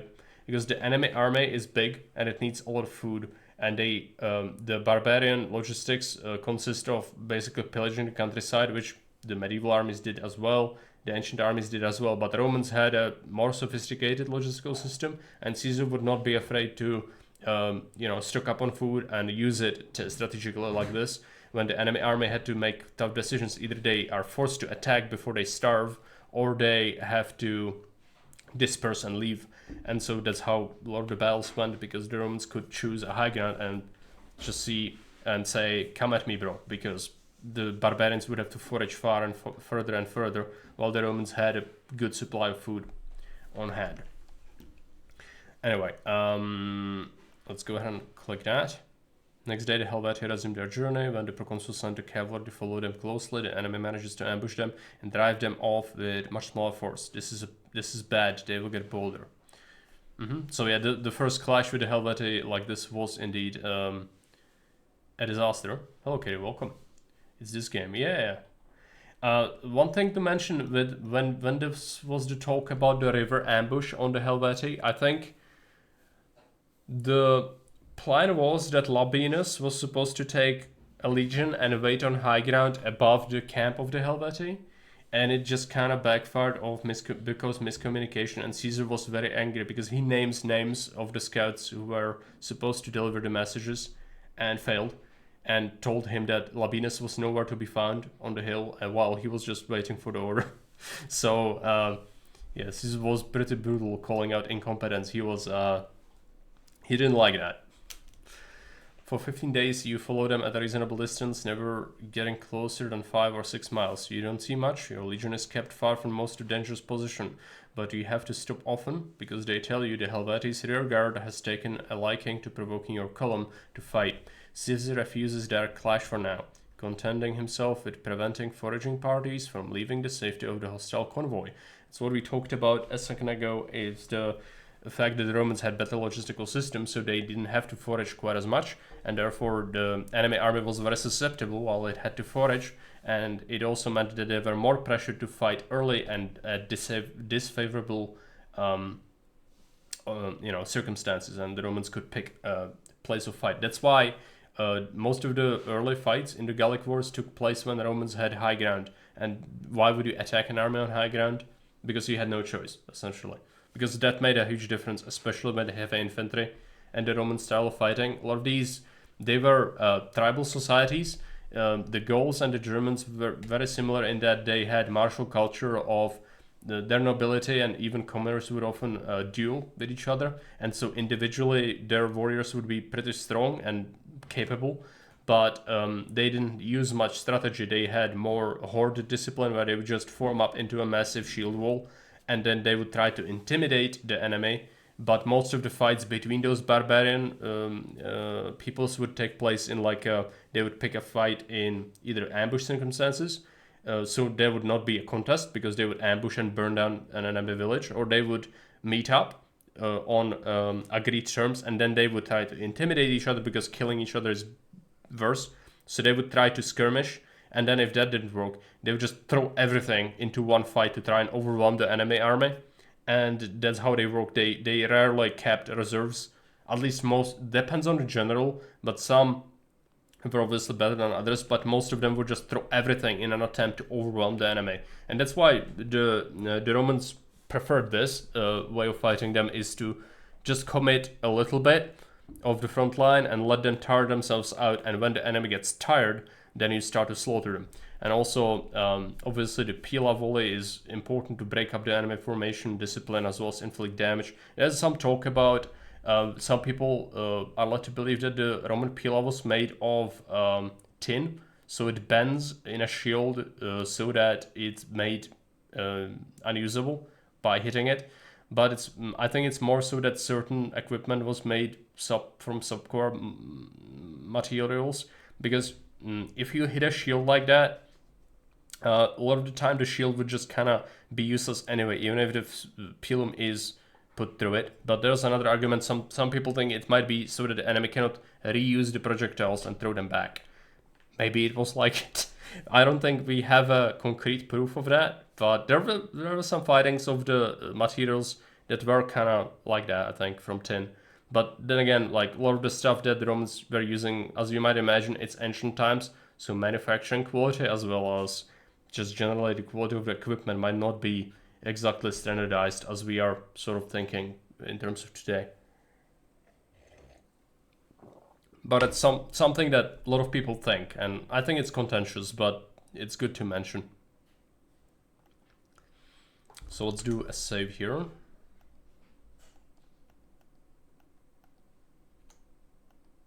Continue. The Aedui were supposed to supply with grain, but for some reason they are delaying. Perhaps not all of them are on your side. Perhaps some fear that you might that your help will come at a price, and they would rather live under the yoke of other Gauls than that of Romans. There are meetings between Caesar and some leaders of your allies, but very little transpires. You are only 18 miles from Bibracte, the largest city of the Aedui. The commander decides to stop following the enemy. New priority is to reach the city and use this opportunity to stock up on food before resuming the chase. It's not long before you are informed that the Helvetii have turned around to pursue you. They must have interpreted your sudden change of course as a sign of fear. Your cavalry is sent to engage your vanguard to buy time. Caesar is seen dismounting along with his closest officers. Their horses are taken away. Today the proconsul will share the same dangers as his army. If the fight goes wrong, his fate will be no different than yours. Something to mention with Caesar, he did this in one of the early battles especially, but even on Alesia, he would encourage troops by fighting with them in the formation.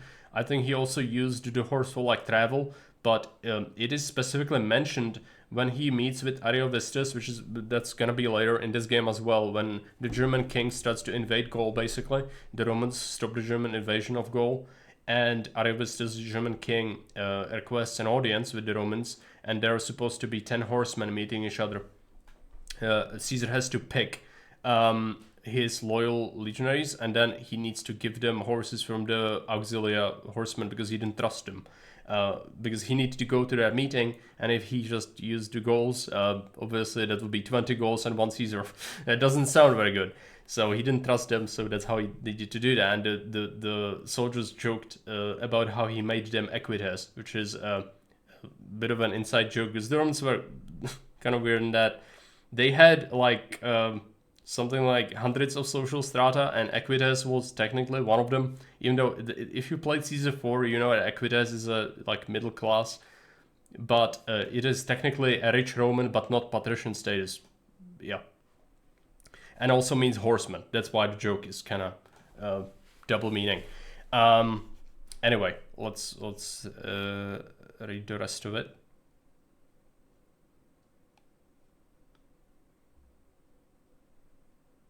The remaining 4 legions form up on the field below. Oh, no.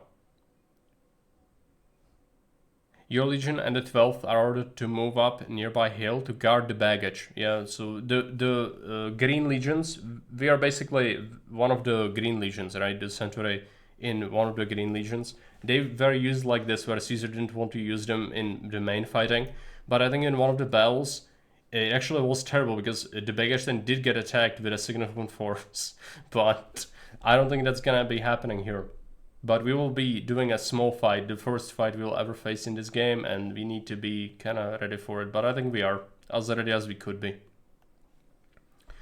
And the auxiliary light infantry is with you. The remaining 4 legions form up on the field below, disposed on 3 lines. The mass moving against them is impressive. During the last few weeks, you have heard a lot about the Helvetii, of how their warfare skills were constantly honed by their continuing conflicts with the Germani. Javelins here first line create gaps in the enemy phalanx, but the struggle hangs in the balance. The clash is even more brutal than you expected. Yeah, something to mention, they talk about the phalanx. You might imagine hoplite, shield wall or something. It is the most common strategy is to actually use sort of a phalanx, even amongst the barbarians. As I said, it's a shield wall. I wouldn't call it a phalanx really, but they did use spears a lot because it's the cheapest possible weapon. If you imagine metal being precious and you can only have so much, then making something like a sword is a waste, because you could have like, 8 spearheads instead of making 1 sword. And so that's why they used so many spears. Throughout history, it was the most popular weapon. Axes as well, but spears especially. Yeah, that's why. And they also reach advantages effective, even though one-handed spear usage, like it's, it has a lot of benefits and it's cost effective. So that's why. And the range, yeah. But that's why it's the most prevalent weapon throughout history. They made javelins more useful in this one. That was such a useless skill in a Legionary's Life. I never played Legionary's Life, but in here they definitely are. We'll see if it fails me though in this next fight, because we just started out and our peasants are terrible. I've given them decent training with javelins, but 26 does not fill me with confidence. I did have 38 personal skill, and we already used it in 1 fight. I managed to slaughter 3 enemies already, which is great. We also already got a decoration from Caesar. Everything's done as good as I can get it so far. But it's because I'm not afraid to save scum, because this game is kind of built around that. Because, you don't save scum, you die. It's just simple as that. From a vantage point, you have a clear view and you can barely contain your nervousness. It is a torment to watch the battle unfold as you stand there doing nothing. Yeah, that's the Roman strategy, is to let the enemy tire themselves out. So the recruits might be feeling this way. Funnily enough, though, before the Marian reforms, when he had the manipular system, where you would have triarii, so essentially the triarii would be the most veteran soldiers who would be using spears, and they would be kept in the last reserves. And the Romans even had a saying, which was, "It has come to the triarii," which is that it is the last stand, basically. Because if your triarii are being used, that means you've kind of fucked up, or like the battle's going the wrong way. For example, in the Battle of Carrhae, where Hannibal destroyed the Roman army, which was tremendous, The only units that stand their ground and fought to the end of the battle were the Triarii. And those would be often obnoxious because they were veterans and they didn't like that the commanders would keep them in reserve basically, you know, all the time. They would be old and grumbling soldiers, so they would be rebellious. They would want to fight even if the commander didn't tell them to. And in some battles, in the records, it said that some commanders made them even sit on their hands, just so that the soldiers wouldn't, like, you know, mutiny and start fighting against orders. But it seems to be, you know, relatively rare because the Romans favored discipline, but obviously this was a problem they had. But even after the manipular system was no longer really used, they still had this where they kept most of the army in reserve. When things seems to take a turn for the better and the Helvetii start retreating towards a nearby mound about a mile from the battleground, their rearguard emerges in the distance and threatens your open flank. The third line of your army is hastily rearranged to stop them. The battle keeps going on two fronts. It is almost sunset when the enemy starts to buckle under constant pressure. Part of them retire towards the mountain, the rest to their wagons. There they will make one last stand. Your cohort and a few others are directed away from the hill to control some possible escape routes. You are placed to guard a difficult pass. Anyone who tried to break through here would be at a serious disadvantage. You wait. Sky is darkening and it's getting cold when you spot a disarrayed group of spearmen approaching. They are still far and the light is not ideal, but they do not look like battle-hardened veterans. They carry small shields, light infantry then. At any rate, you'd better not underestimate them. These people are taught to fight from very young age and are always dangerous. Now, some enemies in this game will also have ranged weapons and they will throw pila. So we need to be, you know, careful. I think these will have it. They're definitely coming in your direction. You must fight. You glance back. Your men look tense, but not too scared. Their vantage points gives them confidence. Just as well, because you do not think they would be ready to fight on equal terms. Yeah, they will have better skills than us. Now, we want to ask the gods for a favor, yes, with a regular sacrifice. It's gonna cost us 200 sesterci, but it's gonna give us +5 combativeness and more importantly, religious points.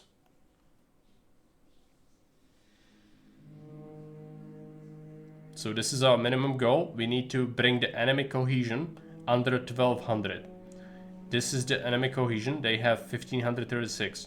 Between fights, so I'll have to explain the combat now, and it's gonna unfortunately be a bit annoying because the combat is not super straightforward unless you know what to look for, but I'll try to simplify it as much as possible. So let's start with cohesion.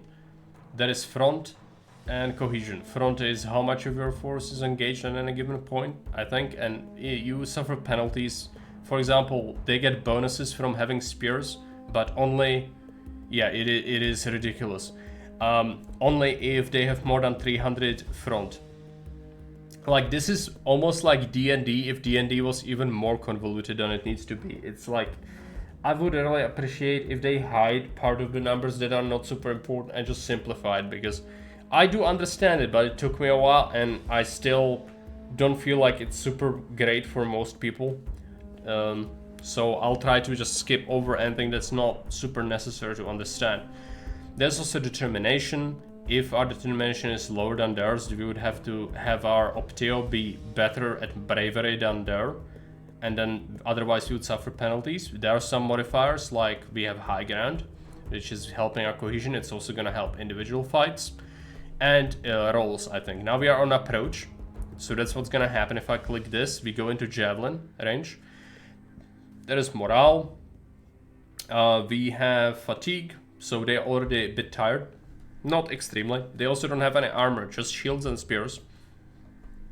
And we have our, this is our flag bearer, and this is our Centurion. We lead from the front, it goes up, this fills up. If we are not in the front and we lead from the back, we start to get cowardice. If cowardice gets high, it's terrible for our valor. But leading from the front tires you out very quickly, more quickly than regular soldiers. So we need to constantly shuffle between being front and back when possible. Now there is gonna be more. This is just the complete basics. But let's click this button. So, two sides get closer and closer. Your men prepare to throw their javelins at your command. The enemy will likely do the same. Now, we could just try and throw normally, but the enemy has higher javelin skill. And they have plus 10 because of that. And we have high ground, so that's why we have sort of a chance. But you see the difference, it's not in our favor. We could try to throw in advance, surprise them by throwing from further distance. But unfortunately, it is just plus 1 still, so it could still fail. And we could, if we miss, we could lose Valor. Because people laugh at you missing with the javelin. Let's go ahead and do it. Success. Now we throw. Come on. It's a hit. Excellent throw with our Centurion. Plus 5 Valor. Great. Does it mean we killed some? Determined kills? Yeah. One of them died. We inflicted 100 damage to their cohesion. And we also do some extra, I think. Not all the kills need to be, you know, some of it might be wounds as well. They have loose formation, aim spoiled. Now they're trying to throw, but they are disrupted. Aim spoiled, minus 20. Yep. And they failed. Now we melee. Oh, it is a huge deal in this. Absolutely huge. But this first fight, generally, I find it fun or like relatively easy because it's supposed to be the first one, right? But it gets significantly harder as you fight. Some of the fights just get ridiculous. At least for me, I just don't know if I'm doing something wrong, but sometimes it can be huge. Now, initiative. This is who acts first, and momentum is like who's got the advantage on their side, right? And so if it goes from 0 to 3. If it's more than the enemy momentum, and it's your turn to apply it, then you can inflict the damage on their cohesion and try to score some kills or individual fights on them. But the same can happen for the enemy. You take turns between each other. You don't know how much it takes until disengagement happens, but you get a hint here about that. Now we know we need to bring this further down, but we already did some damage pretty nicely. And you see our roll is positive if we try to stay steadfast. Now this is... I know I already mentioned that this is convoluted. Kerry said that as well, so just bear with me here. That's not everything. That is the imbalance. This is how you are basically, you know, the more cautious you are, the less likely you're gonna seize initiative or succeed, but it goes into negative value of imbalance, and then you can go and start attacking. If you are allied or fierce, it's gonna accumulate imbalance very quickly. Now the enemy is steadfast, meaning they are in the middle, and I'm gonna start in cautious, so that we let the enemy kind of overcome it. Because if you accumulate like 8 of this, you suffer massive penalties, and then the enemy can push you back, and you just suffer massive losses. So that's kind of what we want to do, is make the enemy, trick them into, you know, trying to smash into us, withstand the attack, and then try to push them. But these might be so weak that might not be possible, or necessary rather.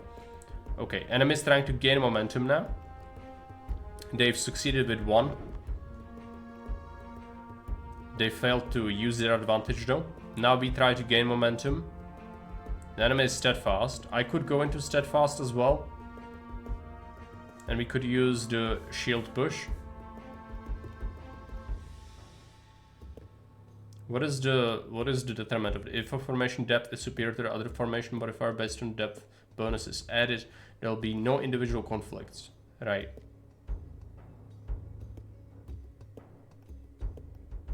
I kind of want individual conflicts though. Let's just hang back and be cautious for now. We got 2 anyway. We have an advantage, but we are not gonna be able to use it very likely, because our roll is commitment minus 30. So we are cautious. Ah, we succeeded. So that was a pretty high roll. So in this screen, this is when you apply the cohesion damage. You have a threat roll. If threat roll succeeds, then you have a kill roll. And that if that succeeds, one of the enemies die instantly. Yeah, it's not good. Because I'm cautious. If I wasn't cautious, then it would be fine. Enemy is being cautious now. But we have -2, -3. Let's go ahead and switch to steadfast. If we try to do too much commitment switch, it would suffer penalties. So let's do steadfast and try to do shield push.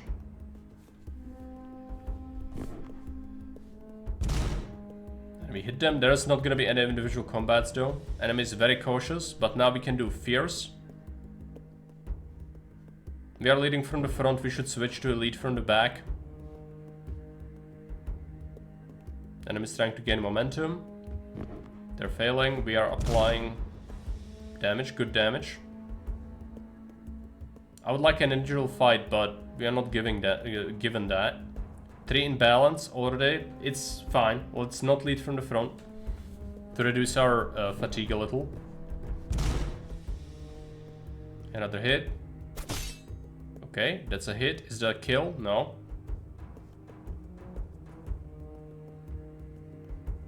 And I was gaining momentum there, imbalanced. But we will be as well. Another threat roll. And we have a fight. But it's not us, it's one of our legionaries. I think this is the one of the specialists. So the enemy is tired. We are not currently, but we will be quite soon. Let's go ahead and go in the standard stance. He's doing defensive stance, so let's intimidate him and do offensive focus. And wind up for a strike. He's doing an offensive focus. Now this is the best kind of situation. This needs to hit. 25 roll. Yeah, good hit. It spoiled his preparation. Plus 43 roll. Yeah, just try to hit the torso. It was unfortunate. That was unfortunate. Okay, he's doing...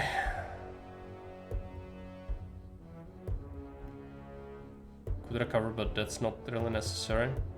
Let's just try to swipe at the arm. Okay, now we recover.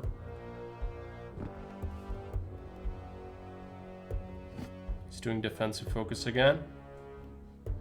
Let's try intimidation.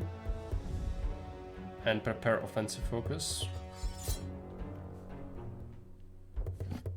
He's defending again with full force, so unfortunately that might not come to pass. Yeah, we have some pretty serious rolls. Let's try feint. Success. Now feint. Feint means we reduce his stance, and it's not really a threat to our own stance, because you saw when I attack and we don't hit, he blocks it, I'm gonna lose stance. So that's why this is useful. Now if we want to strike, we do have a higher chance. It's still not particularly high, but let's try to roll it. Unfortunate. This is a pretty short combat though. Because if you, we got Valor, because if you have a fight throughout the battle, it's just 5 turns. It's not like the other one where we had 20 turns to do anything. So, you know, you can sometimes finish people off like that, but it's not super common. But we dealt some damage throughout that. Now we are suffering some serious imbalance though. So let's switch to steadfast. I think the disengaging is gonna happen soon. We need to start leading from the front again soon.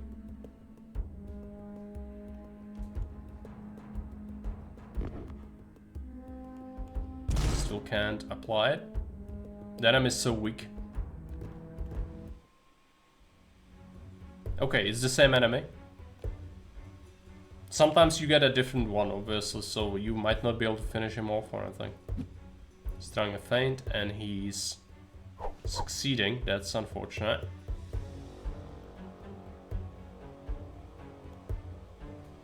Tricking him doesn't seem to be a good idea. I'll rebound focus.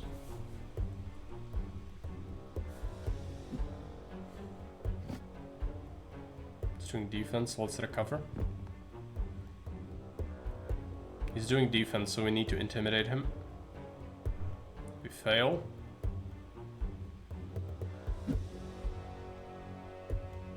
Now, still have terrible rolls to hit him, obviously, which is not great. Try to feint. Success. Now strike. Torso. There you go.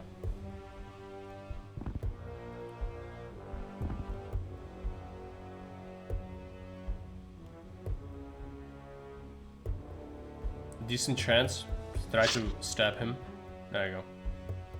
Any health damage is good. If we encounter him again, it's a very good chance we'll just be able to kill him straight up. And he could also die from rolls more easily.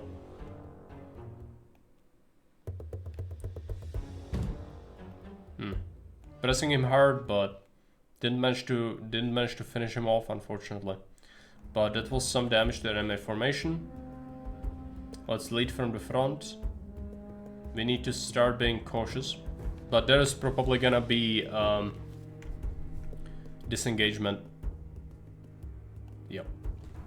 So that was one cycle. The battles could compose of several. Usually you are not told how much longer the battle takes, which is one thing that I really hate, because you need to achieve that goal within the time, and sometimes you don't know how much time you have. Do you have 3 more cycles like this? Do you have 1?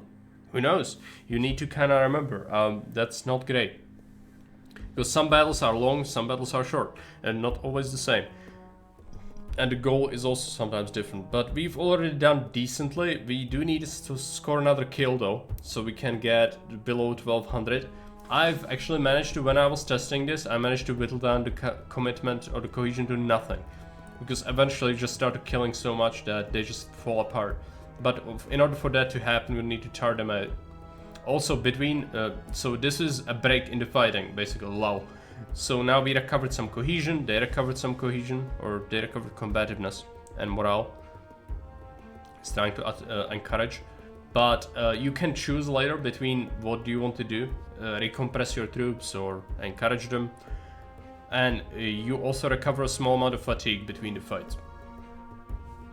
So once again, we start from the start in melee. Let's go ahead and start with cautious. We'll lead from the front at the start. Received initiative.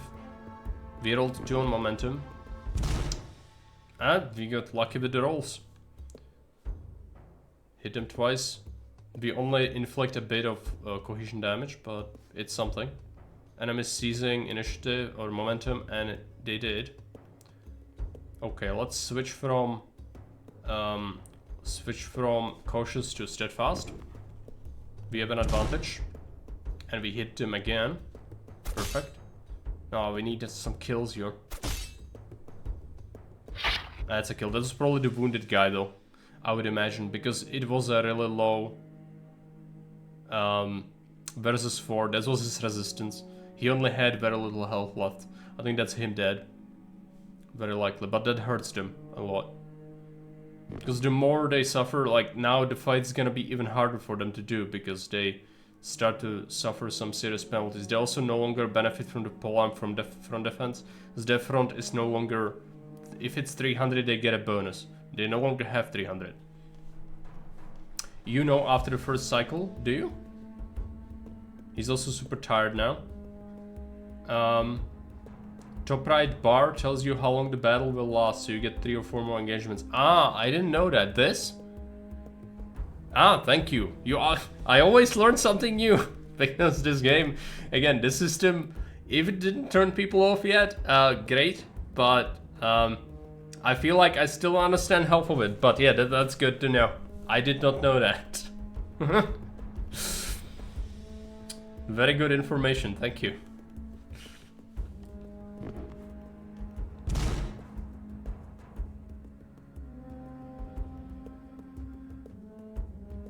Okay. They are trying to do cautious. I kind of want to do cautious as well, though, because 2 imbalance means... Oh, it's slowly disengaging, though. So the conflict's about to end. We can just do fierce. It might result in us overextending, but I think the battle's gonna end before it becomes an issue. Let's lead from the front again and do fierce. I want a personal fight with our Centurion, but unfortunately the game didn't want to give us that. Ah, that's us. Perfect. Now we just need to actually kill him. Helvetian Light Infantryman. Okay. Let's do standard focus. Close. We are both a bit tired. He's charging up. Okay. We just have plus 30 flat chance. Let's just stab him. Get him to good old London treatment. Taking out the Narval Tusk, and there you go. And he failed to recover, and he failed to recover, and now we stab him again. We can just kill him within the 5 turns, I'm pretty sure, because he's just gonna fall apart now. Just keep shanking. And he's gonna be already dead. So much better stats than the regular grunts. Is it a score kills? Yeah, it is. The regulars are not great. They need some work for sure. And I've selected not combat stats as a start, by the way. I've done intelligence and charisma so that we can focus on less administration. We can just keep 1 or 2 and it does it. We don't need to worry about it. But he's still powerful. 11 valor from that. Amazing. Absolutely amazing. And we already won, basically. Even though we have like half the battle left. No, it did, absolutely. I realized that after the first little bit. But yeah, there's a huge difference when it's just one of the regulars doing the fights. Ah, he's very tired. And we are not tired at all. How about we just shank him? Okay, let's do intimidation. And we fail, and we do offensive focus. And he's doing offensive focus. Maybe we can hit him now. 23, decent chance. Come on, good. That is good. Hit him again. Great. He did recover, but keep shanking. It's less of a chance. We might not be able to kill him completely. Yeah, especially because of that miss. But he's failing to recover. Hit the head.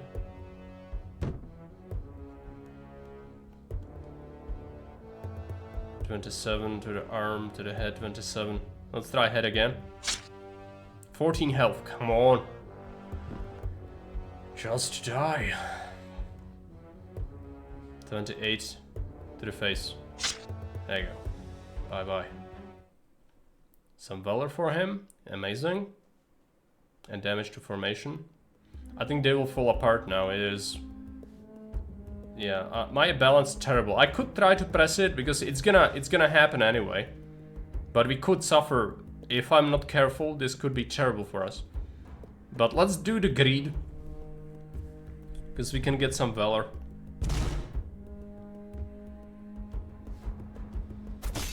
They have no front, so they'll take huge damage. Another kill. That's what happens when they have no front. I'm imbalanced though, like, that's terrible, right? Front is a shield that reduces damage to cohesion. Ah, yeah, this. I didn't realize that's how it works. But now, yeah, they're taking massive damage. 160 from a push, and then another kill. They're falling apart here.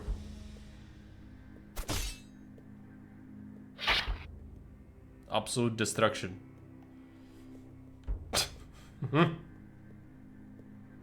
We're still winning. Yeah, we are all overextended, but we don't care. I'm tired though, we should not be leading from the front so much. But it's just so juicy, I cannot resist it. Can we get more? Come on, nope. And that's me against someone, but we are tired.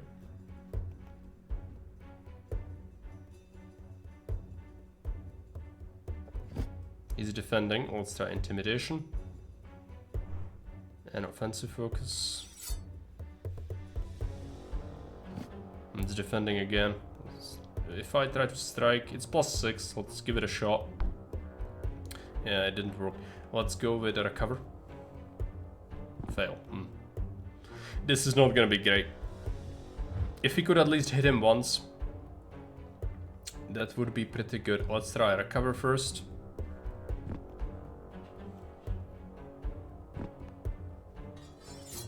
He's doing a charge up. Let's just try to hit him. Oh, I had a better chance. Stupid. At least... yeah, let's just try to go for the head. Nope. It's not meant to be. We were more tired than he was, so... This is unfortunate.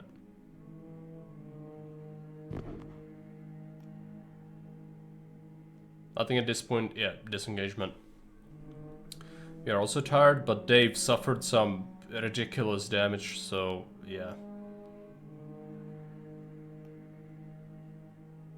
Break is longer than usual. Even when we are cautious, we're gonna accumulate a lot. They're very cautious at the start though. Let's also try to be cautious, so we charge up some imbalance, because I need that.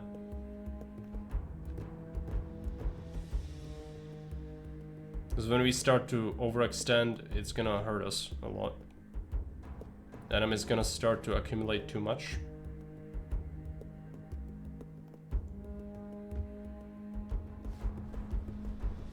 Let's go, we have the momentum now.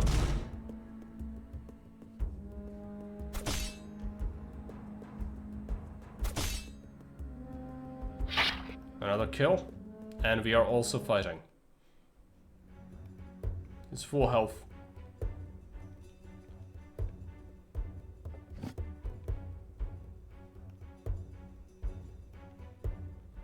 Intimidation. Offensive focus.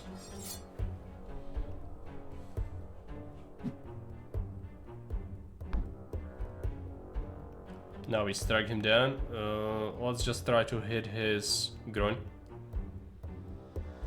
Right into balls. And let's hit the neck. There you go. Very difficult to score, but it does a lot of damage. Now he's doing... He recovered. He can still hit pretty reliably. Let's go. Try the neck again. Good. Not ahead. He's dead. 10 of Valor. We are just grinding Valor from this fight. Amazing. You could end up not having any, by the way, from this if you don't manage it well. It's just, this game is such feast or famine. Crushed him.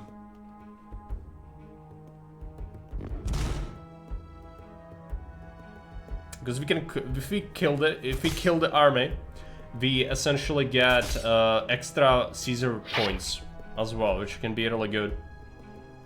We are fighting again. This dude isn't exhausted at all. That's not good. He's doing defensive focus immediately. Well, I'll try the intimidation, but this doesn't seem great. It succeeded. Let's do offensive focus. He's doing okay. 58% chance to hit. Let's just try to hit. First and foremost. There you go. Good hit. Now let's strike his neck. There you go.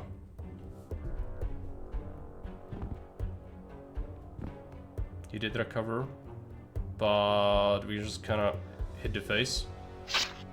Yeah, it is. I'm not sure about the percentages. I would like to see that. But essentially, yeah, like a lot of the hits are granted. If you do it right, the combat can be really rewarding, but it can also suck ass. If you don't know what you are doing, it can be so confusing. Do you remember? The first time you see this, it's like, what's going on? I still don't know what's going on, but against these people, it's fine. It's gonna be significantly less fun when people start wearing actual armor. It's not gonna be great. But also, I think it can be valuable to do like defensive focus and just try to tire them out. Way to test works. You roll 2d50 modifier against 2d50. Yep. Right. So that, but d50 is like a massive RNG. Well, that's what it is. Let's kill him. He's dead. More Valor for the Valor God. 50 cohesion. Yeah, so dead. Bit of tricky math. You can calculate that even 2d50 plus 10 is bigger than 2d50 63% of the time. Ah, right.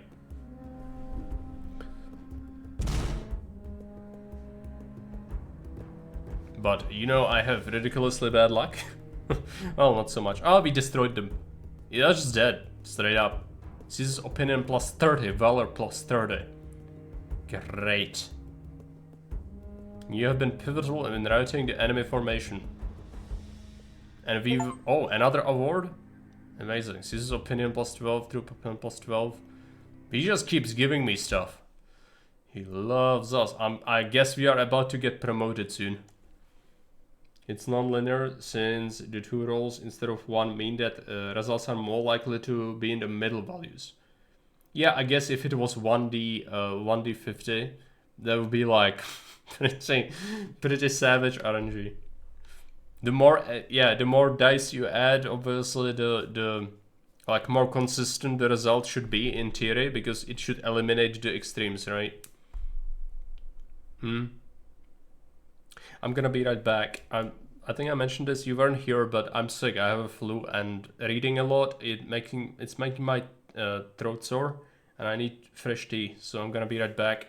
I'm gonna give you some Caesar music, I guess.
There's so much text in there. Yeah, there is a lot of reading here, and especially when I'm trying to read all of it, it's just not great for when I'm sick. But I wanted to play the game and I want to stream it, so you know, it's good. Also, morale is ridiculous. Why is it so high? I guess the troops' opinion. We will likely lose that. The morale, how morale works, there's a like midway rest point which is 60, and it's gonna move towards it gradually over time. But it's okay. We can use that to maybe train a bit harder later. Also, we did not level any attributes from the fight. That's not how it works. You only level up in training, I think. Also, there is gonna be a looting after the battle, and we have a chance to steal something. Normally, loot should be split equally or given to the commander, and then, you know, he dishes it out. However, yeah, I think we will refuse it because of integrity. But we could use money, that's for sure. The attackers withdrew in confusion and dispersed. It is night when the fighting and the wagons is over. The remaining enemies surrender and are captured. Although many thousands have escaped, it is not yet time to give chase. You remain at the battle site for 3 days to take care of the wounded and bury the dead. The loot of the battle is gathered. You have a chance to snatch a beautiful gold Turk. I think there is there is an achievement for this, but I think I will pass. On the 4th day, resume the pursuit. The survivors have fled to the north, but the battle cost them their precious supplies and they are too desperate to keep struggling. The envoys meet your column halfway, offering unconditional surrender. The Helvetii accept to return to their old settlements to the east beyond the Jura.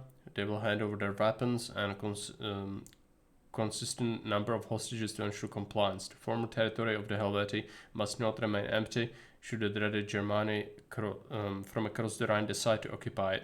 If that happened, the safety of the Transalpine province would be compromised. Yeah, but it's not mentioned, but Caesar took a great number of prisoners of war to sell as slaves. But it was a common thing at this time, so I guess the game just doesn't feel the need to stress that out, but obviously that was the biggest deal for Caesar himself for recovering the personal debts, is to sell the prisoners of war immediately. You keep the vow that you made before the battle, so we got religious points and we spent 200 money on the sacrifice. Combativeness points are converted into morale, that's not super important. We reduce fatigue. Of the other tribes that accompanied the Helvetii on their invasion, only the Boii are allowed to remain in Gallia. They were part of the rearguard of the enemy convoy and fought most valiantly. The Aedui have offered to take them in and give them fields to cultivate. As for you, it seems you will stay this side of the Alps for a while yet. Caesar receives delegations from the many free tribes of Central Gallia. They have come to thank him for dealing with the invasion that threatened their people, but there is more to it. There is speculation that a general assembly has been called, but you have no idea of the reason. It is of no use trying to pry information from the tribunes. They are too tight-lipped for this matter. Spoiler alert, it's gonna be the thing I mentioned before. Ariovistus, the German king, is doing basically a German invasion of Gallia, but this is before there was a nationalism in general, and so people didn't see themselves as just Germans versus the French or whatever. No, it's more tribal. But the customs would be relatively similar between the Germans and the Celts and the Gauls, but they would be aware of differences, obviously, especially religious ones, and they would see themselves as different people. And so Caesar and the Romans generally didn't like there being disruption of power where Germans would be invading, Gallia. And the Celtic tribes wanted to benefit from pitting the Romans, as they saw them as a dangerous element, against the Germans, hoping that they would weaken each other and leave them and leave the Celts alone. So that's what's gonna happen is Ariovistus, I think. You receive share of the loot. We got 500 schmeckles. Now we can make a save. Let's go ahead and make a save.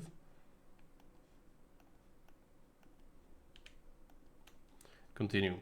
Thanks to your recent command experience, you have gained additional points to spend on potential skills and base attributes. You have gained 2 extra points because all the minimum goals were reached.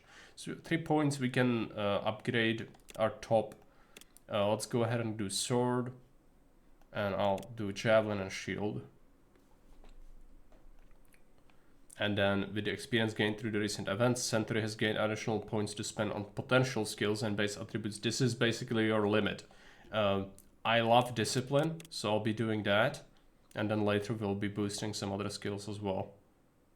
But discipline is very important. Okay, we have a new camp phase, only 10 turns. Normally you get 20 later, but this means we still can't train too much. But it's still going to be useful. We also kept our supervision and education progresses, so that's good. Let's take a look at our...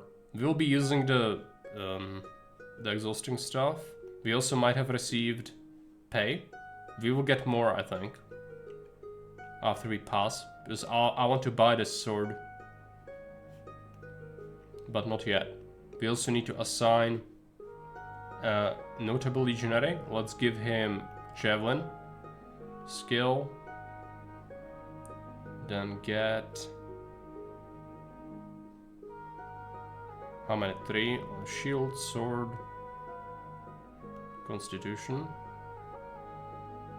endurance, discipline, strength, quickness, and intellect can be negative.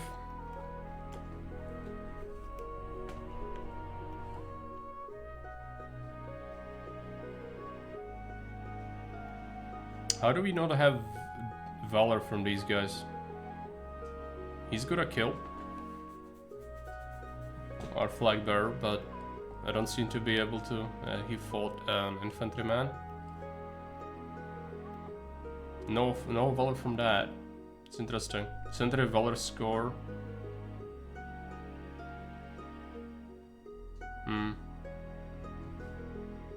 You just need more, I think.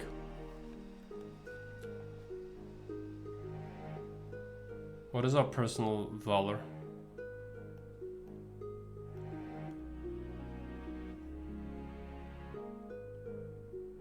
Level 2 with halfway to another level.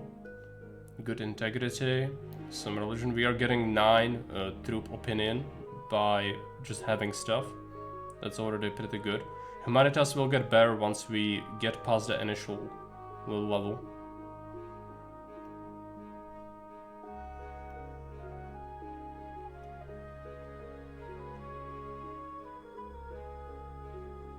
Six skills already. What are altars? No altars.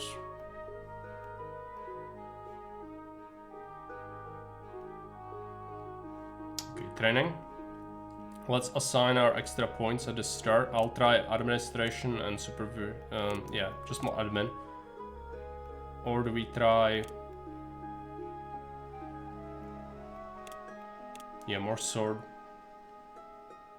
Try more sword at the start. Centurion. Other duties, let's reduce that a little. Give them some artillery training though. So you need to do that. And then push them with drill and javelin. Now this is gonna put them under pressure. That's okay. Let's save it as a camp.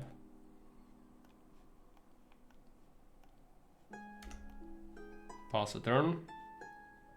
Got an event. Your last reaction is still fresh in the memory of your men. It discourages further attempts to bribe their way out their duty. So more integrity. Good. Century, got javelin, discipline, artillery skill. We didn't get anything. That's fine. We did receive pay. Let's check. I want to buy that sword. Let's buy that sword.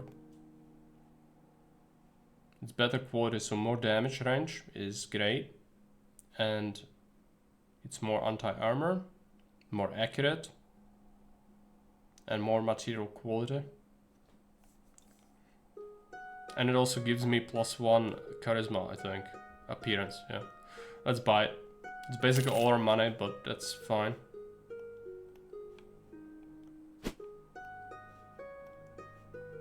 Let's go and sell that old one, because there's no point having it. We have some money, but not enough for anything. Now, we are suffering some admin stuff. Let's check if we want to reshuffle this. Get some admin points instead. We need to share hardship. One more turn, then we'll reshuffle the focus. Good supervision. Let's get less supervision. Now we need to start resting, I think. We could keep it up for another turn if we want to. Okay. Let's do another turn then. Centurion has gotten some pretty good level ups of everything, which is perfect. Push them as hard as it goes.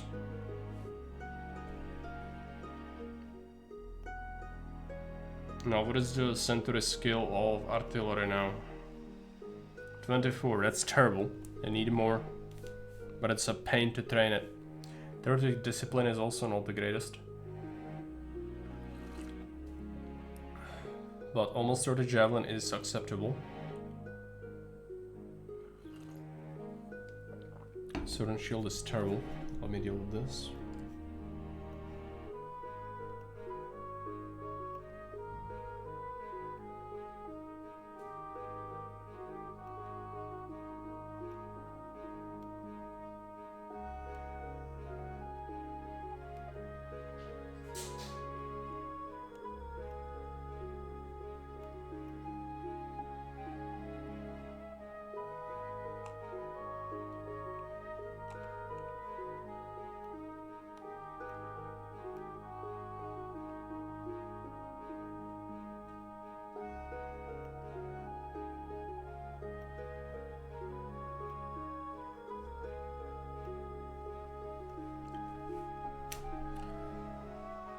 I said I'm sick, so let me enjoy the tea. We'll push it another turn, then we'll see. I would like to know what our personal valor is, but I have a hard time figuring out exactly what the value is. There is a promotion thing. Where is it? I have no idea.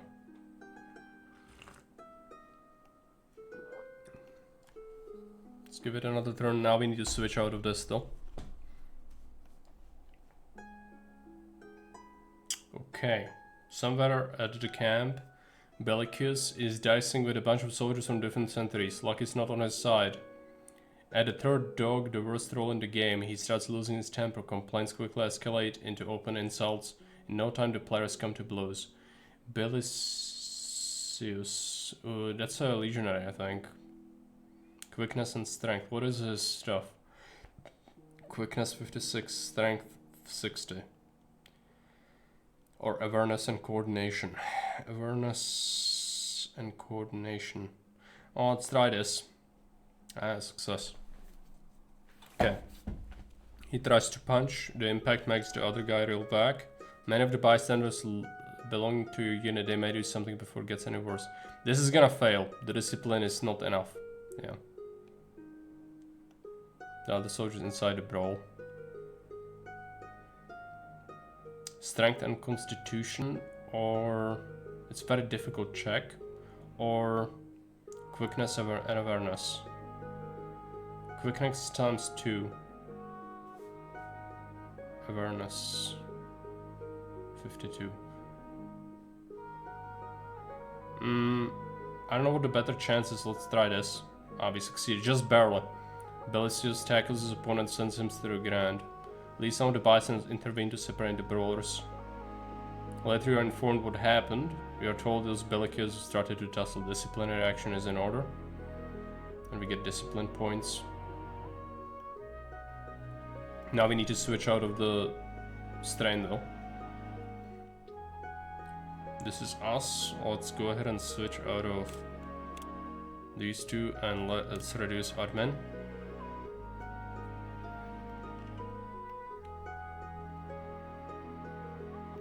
Century, let's do the same. Let's do less drill. Less javelin, more other duties now.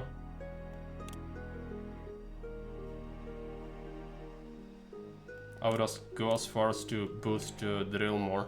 We need the... Your valor is in reputation. Okay, let's take a look. This, yeah, but level 2, I don't know what it means. There is a promotion thing. We are getting +5 for this valor, which means we probably have a lot. Because there is a thing with that. Because this is a bit misleading. It doesn't break it down when you hover over it.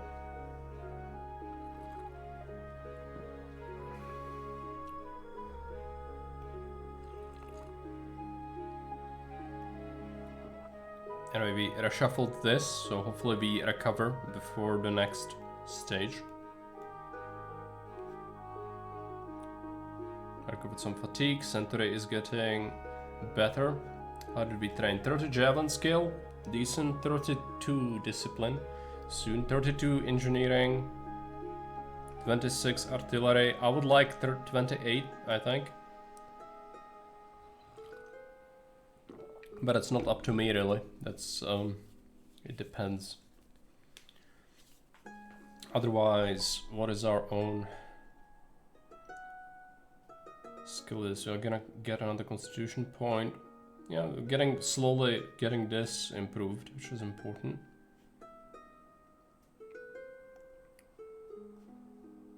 Caesar's opinion +15. There is a friction with the locals, but you prevented the situation from escalating because of charisma and troops' opinion, right? Yeah, there random events happen because of your high or low stats or stuff like that. This is great. Just a straight up very good event. Do we still need to reduce the strain? Yes. Another event, launch event. Hostitus has a habit of intervening during the training sessions of your Century to give advice and instructions. He is a Centurion, just like you, though he's higher in status within the cohort and you're elder by a decade or more. We could try to stop him from doing that. We will succeed, but this is good. There's nothing wrong here because it gives us discipline. There's nothing wrong about this. Should not be careless. We do lose a little bit of troop opinion, doesn't matter at all. This is way more important to me. I don't think it keeps track of how you got it. Yeah. There is this. Deeds. So, you know. But I can't click on that. This gives me a +16. That's his valor, I think. So that would be the numbers.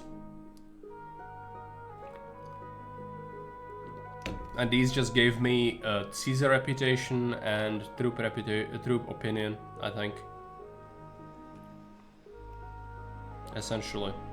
I'm sure he will promote us next, but we need our we need valor of a century. This needs to be higher, which means these guys need to score some kills. They already have some, but it doesn't seem to give me anything. So unfortunately, yeah, he's got some, but not enough. 7th turn. This is some of their levels. Yeah. I think so as well. Still need to strain a little.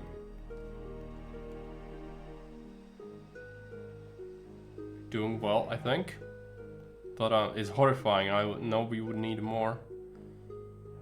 What about a supervision? 61. Let's add that point back. Century. They have 6 strain, that's fine. Let's add a point to quickness.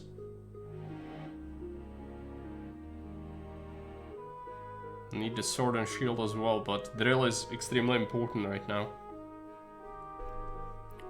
Because of discipline. Artillery is 28. I think 30 would be best, but I don't think we can get 30.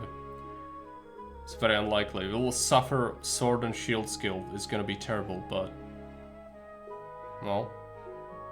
Something has to suffer. They did get certain shield skill. Fatigue is such a killer. It is. It is. You're not wrong. This trains endurance. All of this down here trains endurance. You see, this training also contributes directly to improving endurance. While this up here also endurance. So that's good.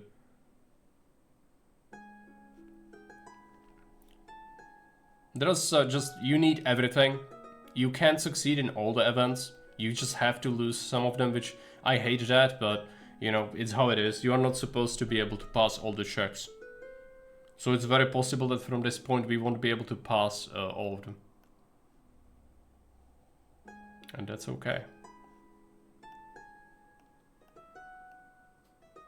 Let's check the training for ourselves. We could stop doing admin so much. It's 2 turns we have, I think. We are doing a lot of javelin training. How are we looking on javelin? 40. Since we have 51. No, I want 41. I think 41 is a threshold for one of these tracks in the future. But sword would be great if you could get that.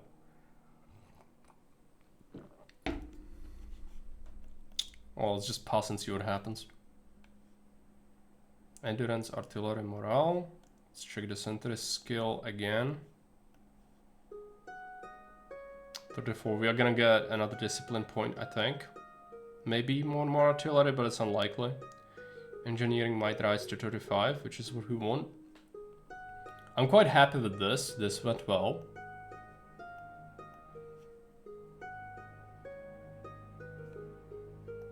Now, did we get... yeah, we have 1,000. 1,000's not enough. Eventually we need to buy some better equipment, but it's gonna take a little while to get enough. Just pass. More discipline, more engineering, more quickness for the Century, quickness for us, coordination, lingering fatigue reduction. Okay, this is as good as it gets. Let's drop a save on Camp 3.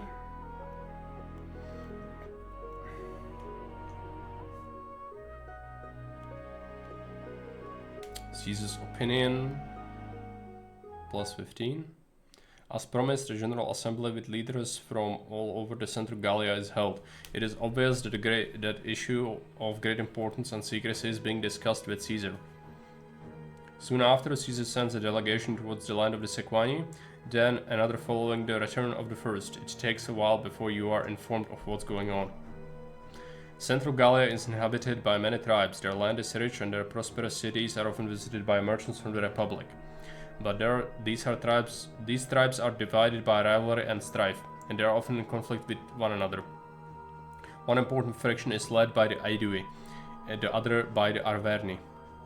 It is not too uncommon for the Gallic chiefs to seek allies, even from abroad, to increase their prestige and strengthen their armies. Years ago, the Arverni and the Sequani hired the German king Ariovistus to overcome the rival coalition. The Aedui were suddenly defeated and had to surrender hostages and pay tributes. Ironically, the winners suffered even worse consequences. Ariovistus and his army, like what they found in Gallia, they claimed it for themselves 1/3 of the countryside of the Sequani, the very people who had originally hired them.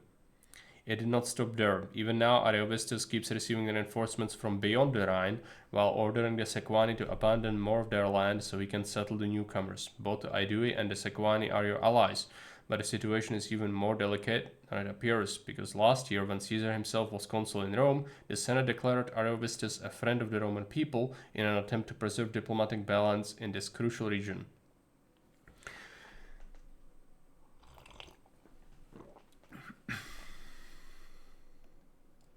The delegations that left in the past few weeks were attempts to establish talks with the Germanic king to ask for stop to the arrival of more settlers into the territory of the Sequani and for the restitution of the hostages to the Aedui. They were met with scorn and disdain. Ariovistus claimed to rule by right of strength is this not after all the same law exercised by Rome? And then things started going downhill very fast. Not only messengers from the Aedui reported raids against their farmlands by the Herudes, the latest Germanic tribe to have joined Ariovistus from beyond Iran, but tens of thousands more people from another tribe, the Suebi, were preparing to traverse the river. If Caesar doesn't respond to the request of help by long-standing allies of Rome, his reputation will take a tremendous hit. You can see the lack of enthusiasm on the faces of your men as you repeat the order has been impaired to all 6 legions. Preparations must begin immediately to set off and march east. Barely the time to recover after bloody confrontation with the Helvetii, and the other war is in the making. Continue.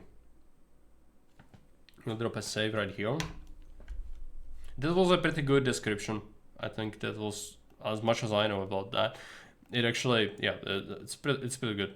I really commend this game on trying to convey a lot of information pretty accurately, which is again a stark contrast to a lot of other games. But I understand that for a lot of people, it's probably not the best format, so like it might be too much reading. But it's good. Let's continue. You reach Vesontio, the main city of the Sequani. After several days of forced march, it is difficult not to be fascinated by the unique beauty of this place. The river describes an unnatural curve which surrounds the city almost completely. A tall hill occupies the only section of the border that is not traversed by the river, an outstanding natural defense encircled by a wall that joins it to the city itself. The strategic value of Vesontio and its rich granaries is obvious. It is a good thing that you arrived here before Ariovistus. Yeah, there was already maneuvering going around though. Ariovistus was, I think this was the city that Ariovistus was trying to like besiege, and the Romans, or maybe that's gonna still happen. Well, let's read. Next morning, the Optio returns from an errand in town with a score of legionaries he asks to speak to. Check, hear him out. Bravery. We might fail that. Oh, exactly right. We had exactly enough. He lost Centurion morale, but that's okay. He met a Roman merchant, one who has dealt with the people of Ariovistus several times during the last few seasons. The trader had a lot to say about the Germani, of how they are physically as imposing as giants, fierce in appearance, and each as strong as 2 men. He also recounted the tales he had heard from the locals, horrifying reports of their feral savagery in battle. Your legionaries are now shaken by the prospect of facing these formidable warriors. Ascotius at least seems to be in control of himself, but he is concerned about how these tales might affect the troops' morale. There have not been many confrontations between the Germani and your people, but those that occurred left quite an impression. The disaster at Arausio happened at the time of your grandfathers, a massacre that rivals with Cannae as the most tragic in the memory of the Republic. It took the military genius of Marius to stop the ferocious barbarians from the north. Check, assemble the men and address them immediately. Charisma. We do have high charisma, so we can probably do this. Yes. Speech seems to alleviate their fears. We got morale and Caesar's opinion, which is good. In the rest of the army, things are getting out of hand. Soldiers and officers alike talk with the locals every day, and tales of the dreadful Germani keep spreading. Sentiment dangerously similar to panic is seeping in. You hear a tribune confess to another that he wrote a will just in case, suggesting that his colleague should do the same. You are reporting to the palace prior about this morning's activities when suddenly a war council is called. All centurions must attend, all of them. Not just the primi ordines, the centurions of the first cohort that outrank the rest. Caesar in person addresses you, his high-pitched voice delivering a powerful speech. The gestures with which he accompanies his words are graceful and intense. He is obviously an experienced orator. His sharp black eyes look over the assembly as he reprimands you all for questioning his leadership. It was Ariovistus who saw the friendship of the Roman people last year. Who could imagine that he would fail in his duty so soon? There is still a chance to bring him back to his senses. For your demands are reasonable and just. Even if he is fool enough to wage war against you, what do you have to fear? The Germani are not invincible, as Marius showed in the past, and his army deserved as much glory as the commander. They proved that strength of mind can defeat a long-feared enemy. You yourselves have already vanquished the Helvetii, the same Helvetii who fought against the Germani on many occasions and often prevailed. The proconsul gives order to depart tonight in the 4th watch. Those who are too afraid to follow him can remain here. If necessary, he will go with the 10th Legion alone, for he knows their loyalty is above questioning. Yes, Caesar would often do this, where he would call people out, or he would try to strike. How would you call it? He tried to make the legions feel like they're abandoning him, or play on their emotions so that they follow him. That was not uncommon, and usually it resulted in everything working out in the end. Speech works like a charm. The tribunes of the 10th are the first to thank Caesar for his trust and declare that they are ready to follow him. The rest are shamed into apologizing, going with the flow. The shift in the general mood is palpable. Everyone seems once again concentrated upon the tasks at hand. Check. Continue. We have an ability to learn from this. Humanitas. Base charisma +1. You take mental notes of the artful shrewdness with which Caesar addressed the officers and influenced them into doing his bidding. Let's go ahead and save. This is going to be map save. I think we are gonna fight a battle that's gonna be 2 battles while we are gonna be exhausted. It's gonna be terrible. And also there's gonna be a duel with a chieftain, which is also gonna be terrible. Because of course I'm gonna say yes to that, but it's gonna be horrifying.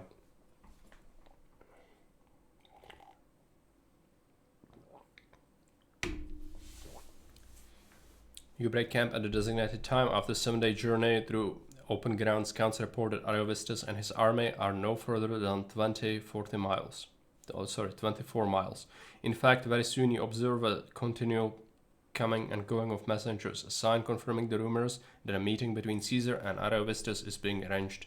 A few days later, the proconsul sets off with the soldiers of the 10th in the peculiar role of mounted escort, with horses kindly provided by the Gallic auxiliary cavalry. Yeah, this is one of the things I mentioned earlier, but they just touch upon it very lightly. Whatever hopes there were of peaceful resolution are quickly dispelled. When Caesar and his guard return, it is very clear that nothing has been achieved. You beckon a soldier of the 10th and ask him what came about. He says that a group of Germanic riders approached during the talks and threw stones at them. At least that's what some of the comrades said. His cohort was too distant to see anything. Anyway, the talks were curtailed as soon as this was reported to Caesar. Yeah, I think the Germans, there was a scuffle between the riders, and also the Germans, I think next up, they're gonna ask for envoys. Hey Fred, welcome. They'll ask for envoys, and when they arrive, they'll just kind of abduct them, and they will tell them that they will burn them as a ritual sacrifice. But that shouldn't come to pass, so we'll see. 2 days pass. Ariovistus offers to resume the discussion. The proconsul decides to send 2 men to hear what he has to say. One of them is Procilius, a Roman citizen of Gallic origin from Gallia Transalpina, a young man who has earned Caesar's trust. The other is Metitus, who dealt with Ariovistus several times in the past and knows him well. You wait. People who are not in your line of business have no idea how much of your activity consists of killing time waiting for something to happen. The 2 ambassadors don't come back. Not a good sign. And on top of that, your scouts report the Germani are on the move. At the end of the day, you can see them from the ramparts, settling at the foot of the hill about 6 miles from you. The following morning, they set off again, wagons and all. They create a large commotion passing close to your camp, but they keep going without attacking. They stop and set up new encampment only 2 miles away. As little to feel relieved about, because you know all too well that they have just cut off your supply line. For 5 consecutive days, Caesar orders the whole army to march out and form in front of the campsite, offering battle. Ariovistus refuses to bite. When you are led out for the 6th time, your army is arranged in 3 columns, but this time you do not switch to the customary triple array. Instead, you are ordered to keep going until you reach a new site, perhaps a little more than half a mile from the enemy position. It's not as large as your main camp, but big enough for at least a couple of legions. Your column is ordered to establish a new camp, while the other 2 take positions to protect you. As you begin instructing your century, you see that the Germani are approaching. but for some reason Ariovistus is not committing his full force.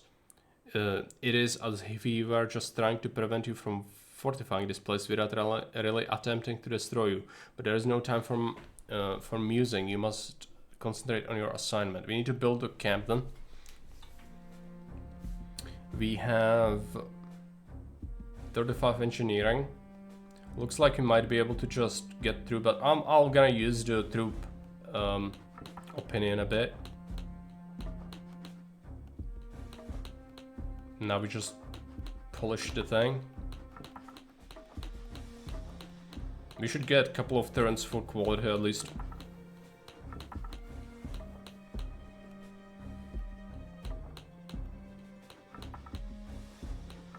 Now let's check. It's a big one. Quality. 12 opinion, and we got engineering increase. Good. Now let's drop a save here.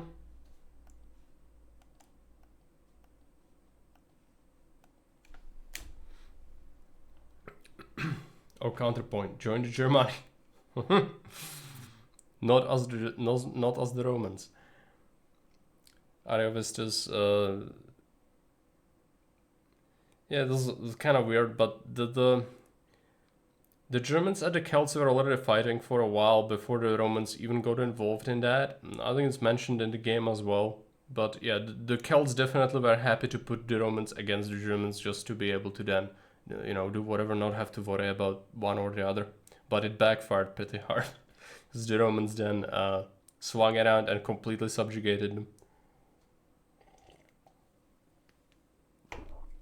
There's a significant amount of effort Caesar put towards writing about how he built the bridge across the Rhine.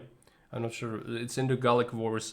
It's like he sacrifices a whole chapter just to how quickly and how it was done to build a bridge across the Rhine, because there was no bridge, there was only a ferry. And he said that because the Germans operating the ferry said they would transport the army across, and because Caesar not only smashed Ariovistus' army, he wanted to burn villages of the Germans on the other side of the Rhine so that they would no longer be able to invade Gaul easily. And when the ferryman offered to take him across, he said, "Oh, it's beneath the dignity of the Roman people to use such a primitive thing," and it just ordered to build the bridge, and they built it in like a day. It was a huge bridge. And then he marched across, he burned a bunch of villages, which were mostly abandoned though, because the Germans saw him coming, so they left. So he burned the shit out of the villages and crops, and then he left. And then he destroyed the bridge behind him, because he didn't want it to be used by the Germans. Rest of your army plays its part and holds off the tentative assault of the Germani while you finish the job. When the new camp is ready and Ariovistus calls off the attack, your legion and the 7th are to stay here. A detachment of auxiliaries will provide further support. The bulk of Caesar's forces going back to the main base. The supply line is restored. Time is one less enemy to worry about. The next day, the legions from both bases are conducted on the field facing the enemy, but Ariovistus declines battle once again. The sun is still high in the sky when all of the cohorts are sent back to their respective camps. Once back, you do not even have time to loosen up before you hear the dreaded trumpet blasts that signal imminent attack. You bellow orders to get your center ready while everything around you bursts into frantic activity. You look at the approaching host. As before, it is only a fraction of Ariovistus' force, but you are outnumbered. Your solid defensive position should be enough to hold them off, but you have to do your part. Well, this one's gonna be difficult because I don't remember what the checks are. We have 35 discipline. We have 29 artillery skill. I think that's enough. Check. A crew is manning the Centurion Scorpion. There should be enough time for one shot. The bolt falls a little short, but it's enough to cause a bit of havoc amongst the enemy lines right in front of you. Check. Assailants are near enough for a javelin volley. Well, not much of a volley. It manages to create some confusion and prepare for an enemy's response. Get ready. Range defense. Just enough. Everything's just enough. Enemy's volley fails to cause any relevant damage. Germania closing in. You must prepare to repel them. Keep it simple. Or we try to push our men harder. Let's try that, but it could fail. Ah, exactly right. The clash is intense, but your strong position and the training of your men are enough to win the day. Right before the enemy starts retreating, one of them is captured. You have done better than most units in the 11th. We got some morale. Intellect. Fetch an interpreter and interrogate the prisoner. There is one thing that bothers you. Ariovistus has been stalling, avoiding a pitched battle, even after Caesar opened the plow lines. Why? Let me just spoil this before the game spoils it to us. So, funnily enough, Ariovistus, it was quite common at this time, but he was super religious. It's kind of weird how Caesar didn't know this much, but Ariovistus was zealot. He had people specifically to interpret omens, as in Romans had this, Greeks had this, Germans had this as well, and so he would ask his diviners, when should we fight a battle so that the gods are on our side, right? And the diviners said only a certain day, or like when moon is gonna be in certain position or whatever. That's why he didn't want to attack. So, and this is realistically, this is what happened. Caesar, there was a scuffle like this, and they captured someone who told them that. So Caesar eventually found out about this, and then they knew that Ariovistus would not want to give battle that day, and so they tried to engage so close to his force that he had to, and that's how the fight was unprepared for Ariovistus, and that's why Caesar won, as the fight was very difficult against the Germans. For the Romans, it was one of the hardest battles of the Gallic Wars, I think. Many losses were had.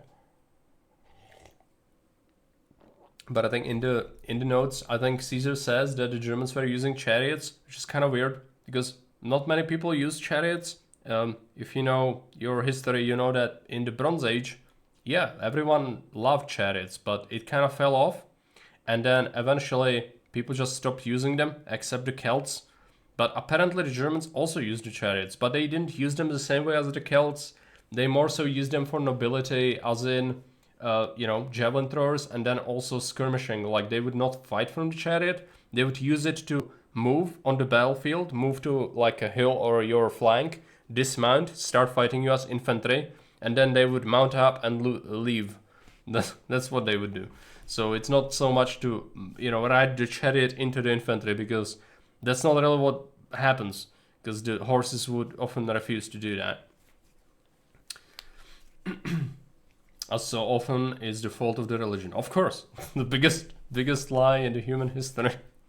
But fault, depends how you look at it. The ancient people needed something. There wasn't nationalism or anything, so they needed more cultural ties. And so religion filled a very important part in that. Even medieval people needed religion as more of a, how would you call it? Well, people often need something to be led by, and this was just another thing to use, like a cultural tie, basically.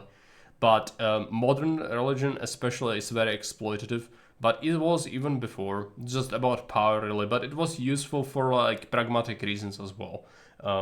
As again, people just need some common sense of identity to kind of lead them, and that's why it was so prevalent, and every civilization had that because it was vital. But today I am an atheist, and I do not, I'm very skeptical in this, but obviously I recognize that historically there are some reasons for it, for pragmatical reasons. It's not just about exploitation, it's also about practicality. It takes some time, some convincing, but the prisoner tells you that Ariovistus is abiding what the matrons have decreed. He should not commit to battle until the new moon, because the omens are not favorable. You inform a tribune of your find. He commends your keenness and tells you that he will talk to the commander immediately. Caesar likes us, and combativeness, yeah, okay. Let's go ahead and pass. Let's go ahead and save. Perfect outcomes so far. Another uneventful night came and went. Today your cohort stands in the third line to the fully deployed army, approximately behind the left wing. You advance so close to the German camp that Ariovistus cannot let the affront go without losing face. The other prisoners must have confirmed what you learned yesterday. Caesar is forcing and unwilling Ariovistus to fight despite the contrary omen. We got morale. This time you don't have to wait long. The Germani respond. You see them abandon the high position where their wagons are stationed. The cohorts in the first two lines are confining your view now. But you can hear a strange roar that grows and slowly becomes more intense. It has a rhythmic nature, like a battle song, but with an indefinite, inhuman quality that makes your skin crawl. It must be the famous Baritus, the Germanic war cry.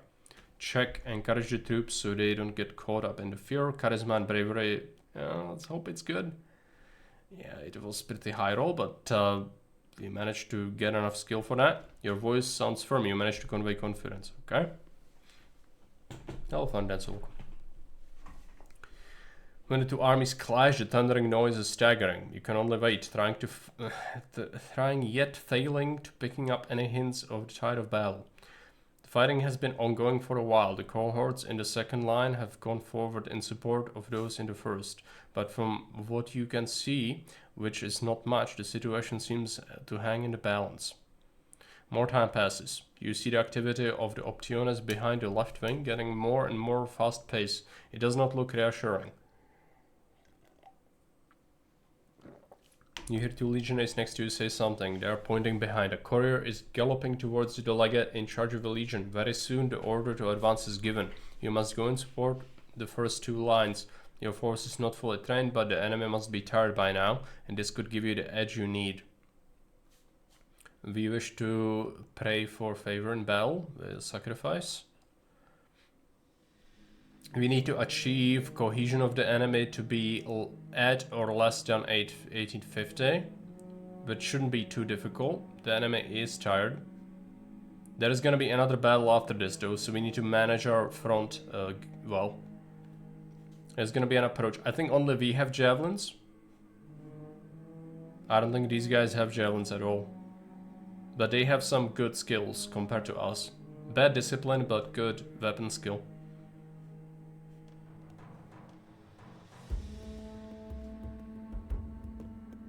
Let's hope the javelins have a chance to on-target difficulty. Yep.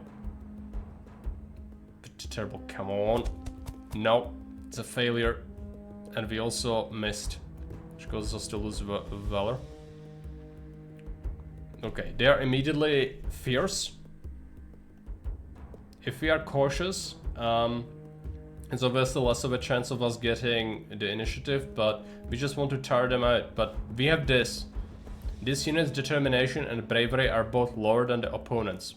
The advantage damage suffered is increased by 50%. This is bad, and it is because of this. It's just 1 point difference. Oh, seriously? We need to damage them a bit. If that volley worked, I think we would not have this, but let's try to be cautious at the start. And let's not lead from the front at the start. Oh, we actually got momentum. But it's not gonna really work too well. Yeah, they have the advantage, they'll smash into us.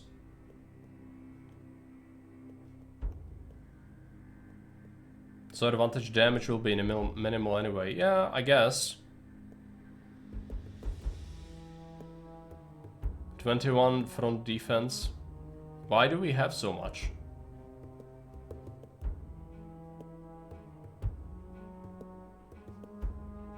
Oh, for each 30 points of the front you get one. Okay, we have 2 imbalance. Let's switch to leading from the front and let's do steadfast. The enemy will start to get pushed back. They're still fierce, but they'll start to get unbalanced soon. If we hang back... No, let's try steadfast. Okay, we match them.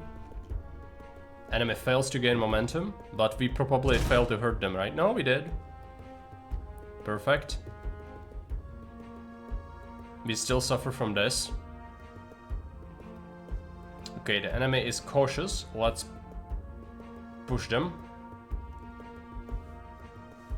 Good momentum swing. Now let's have some combat. Oh, it's not us though. It's one of our legionaries. The enemy is tired, which is good.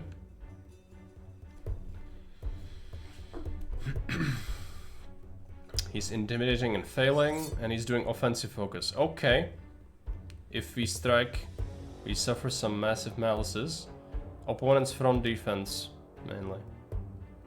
And inferior reach. Ah, if I do a strike, then it's gonna be bear. We could try defense instead, but let's just try to do a quick strike. It's not gonna succeed, very likely. But now, the second one, oh, it's horrible. I was thinking maybe it would work. We also lost a lot of our stance. This was a horrible idea. Should not have done that. Let's try defensive stance.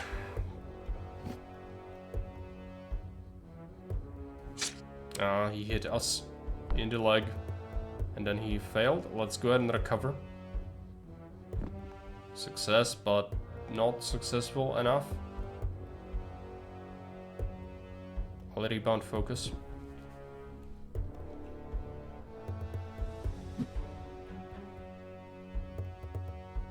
Recover. Now if we try to...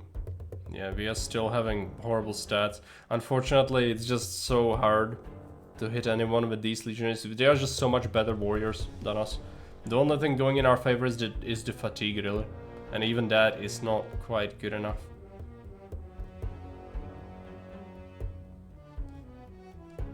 But we did take a grazing hit, which means we will be losing this scuffle.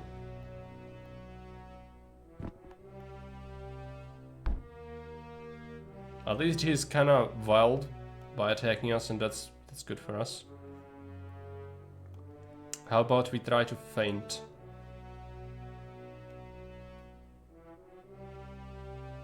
Success. Hit him. Come on. Good hit. It's better because the one that we took was just a grazing hit. And now we get a good chance to actually hurt him. Because he's low stance. That's why he's faring so terribly now. Unfortunately, we can't finish him off. But that was a straight up win. And we got 10 valor from that. Very good. We need valor for our guys. Unfortunately, we might get a bit tired here, so we should switch from leading from the front soon.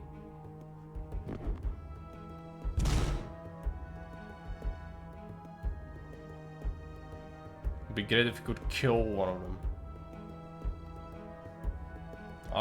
I'll have to reduce that as slowly disengaging.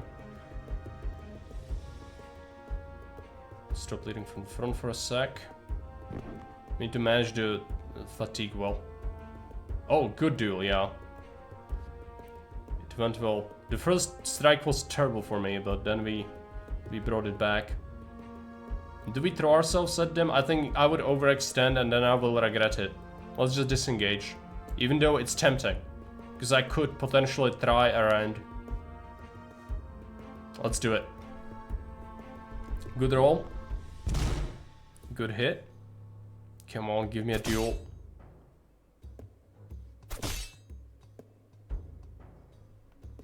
No duel. But we are overextended, which is not good. Maybe... no kill. Stop bleeding from the front. I'm just gonna disengage, I guess, at this point.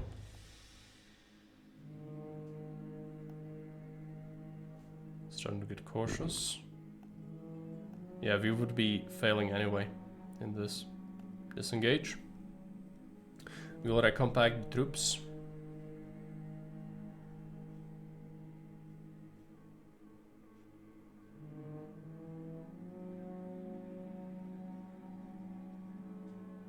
So we almost won already, but the fight will still take a while. Unfortunately, like last time where we managed to completely wipe the enemy, it's not gonna happen with these guys unless I get like a really lucky thing. The problem is reducing this to below 300 is pretty hard. Okay, seize the initiative. We should start by being cautious, yeah, fierce.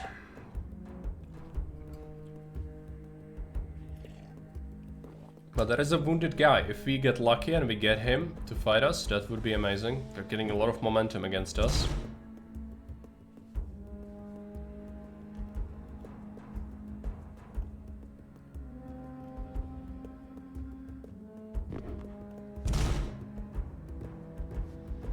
We need to withstand this.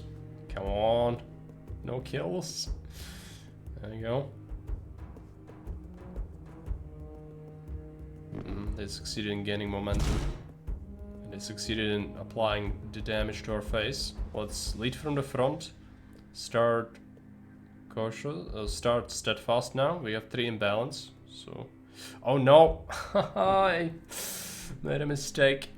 That was a misclick and it was terrible. Bellicus is one of our legionaries.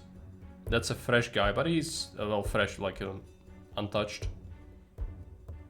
See what happens. He's playing for his defensive focus. It's, intimidation has a terrible chance. Have to try. There you go. Success. You just have to ask. Offensive focus. He's still defending with full force. That's unfortunate. It means I can't really hit him. I could try feint, even though it's gonna fail. At least it's gonna do expectations. Because you need to do this, otherwise you lose valor. If you don't attack enough. I don't want to lose my valor, but also the stance. So let's just do some feints.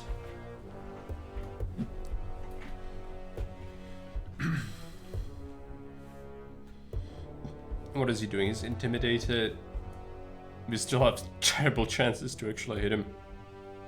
If I do a hit, we get closer. But now, yeah, suffered massive penalty to that. Let's recover. Now depends what he does. Strike at our arm. Hard pressed. Okay. We still have terrible chances to actually hit. Recover. Failure. Recover. This is his turn. At least he failed to attack as well. Yeah, I just have to recover. Unfortunately, this is gonna be his victory, I think. The game will think so. Try an arm strike, but this is very unlikely to do anything. Oh, he's collapsing though, because he's so tired.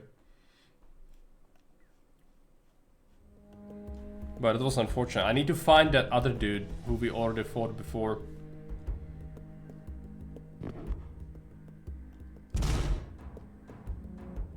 Really, I don't have the advantage. Come on, no.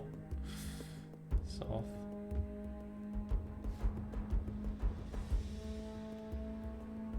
There you go, finally getting some momentum. There's a really weak guy in there, I just need to find him. They failed. We failed to do any damage. Let's just do steadfast now, because I need to be careful with imbalance. Slow disengaging. I really can't hurt them much, but at least we are tiring them. More and more. Another one. Ah, he's collapsing. Great. Let's close in.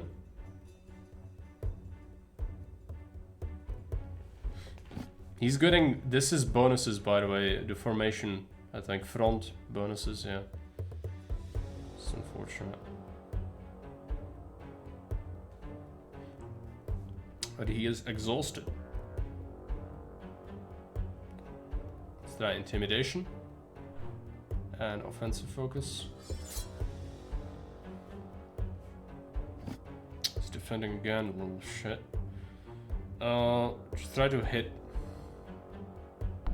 You can get him to the next fatigue level, it's an auto win. Yeah, but 5 turns is not really, you know, that simple. He's probably gonna be able to just withstand it. Yeah, it's not hitting him. Fainting him would be good. He's gonna collapse eventually. They will overall have problems with that, pretty sure.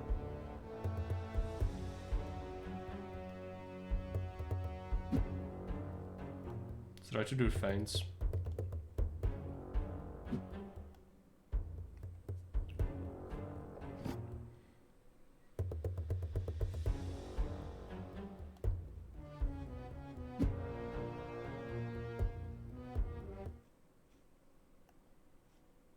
Nothing happened.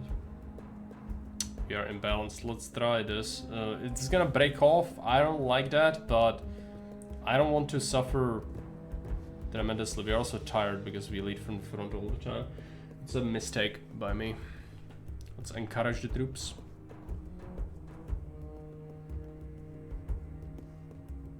Longer lull. Okay. We need some more damage to them now.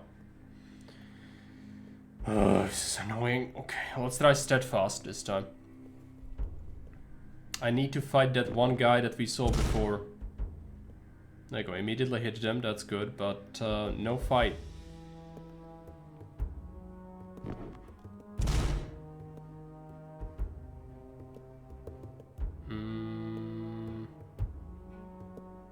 We could try to be cautious for a turn. It's leading nowhere, that's fine. Let's try steadfast again. I need to find him. Where is he? No. No disengagement, no. There you go. So the battle's gonna end. There you go. That's us against another guy, huh? It's a different one. Should be easy to get 50. Yeah, probably, but they can recompress again, which is what I'm worried about. But we'll probably win, but obviously we would want more valor. You know, more kills if possible. It should be possible. They're tired. We suck so hard that it's really hard to actually do anything. Let's just try a torso strike here. Hard pressed. Hit. Fail, you bastard. There you go. That was not great. Let's try head. Hard pressed again. He succeeded in recovering, which is not good, but he's exhausted. Let's do a recover real quick. And then do a little jab.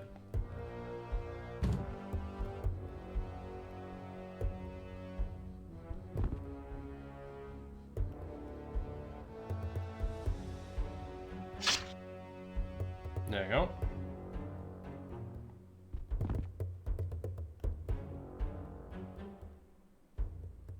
If I'm greedy, I could go for groin.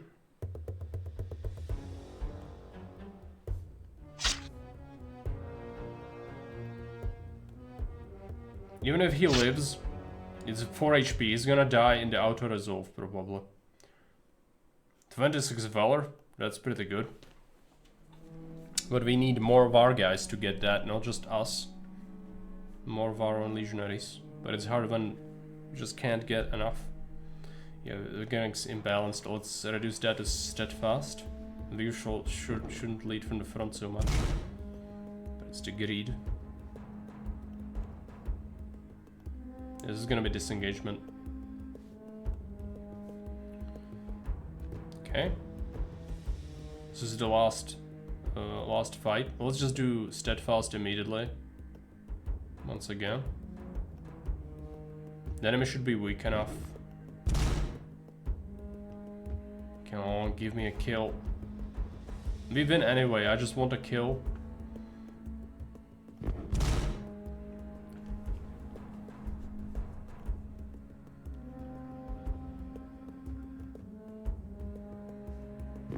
Fail.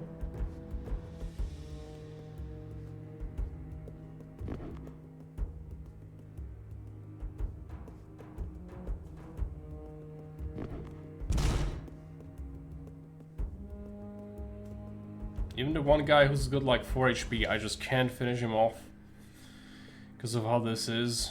We need to do. If I do that, then it's cautious. Let's just keep the steadfast then.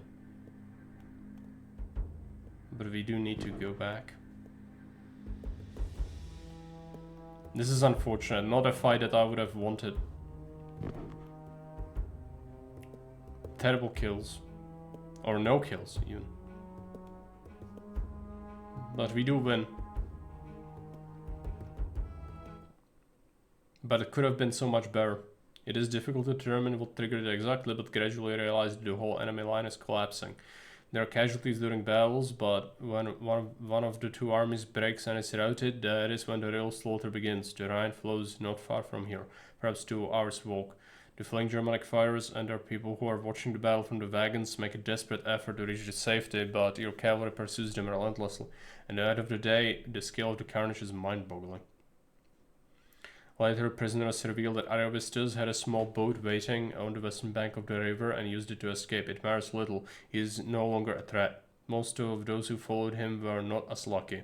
Even his 2 wives were killed during the raid, and so was one of his daughters. The other was captured. You saw many who suffered the same fate. Their lives turned into hopelessness by the whimsical tide of battle. That's the vow with the religion combativeness. Fatigue restored. And health restored. Okay. Caesar is preparing to return to Gallia Cisalpina on the other side of the Alps, where his ordinary business as proconsul is waiting. But all his legions will spend the winter here, in the land of the Sequani. Labienus will take charge in his absence. Yep, we got some money.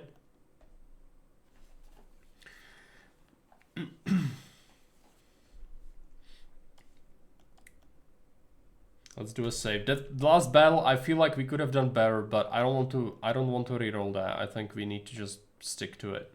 I'm gonna be right back. Just need a minute.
Continue.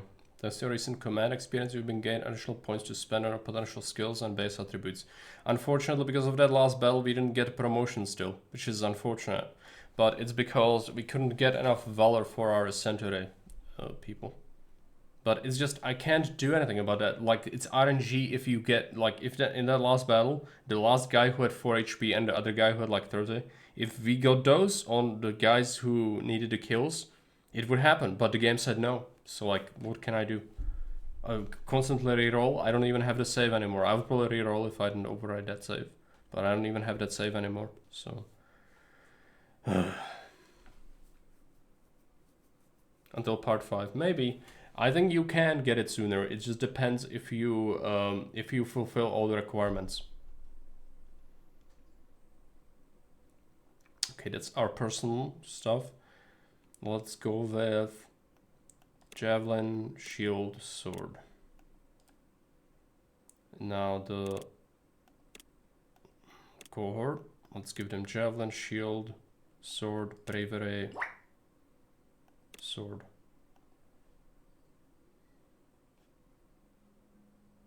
Okay, turn 1 of 20. We'll have 20 now. Let's check. We might have some money. 2,800. We'll get more as well.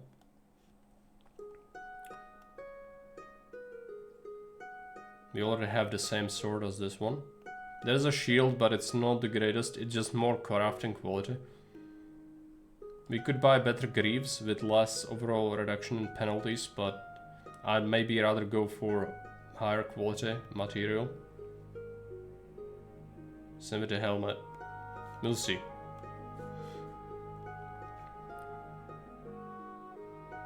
Supervision's fine. Let's check this. Another legionary. Is this from the same devs as the Legionary Lives game? I think it is, but I haven't played the Legionary's Life.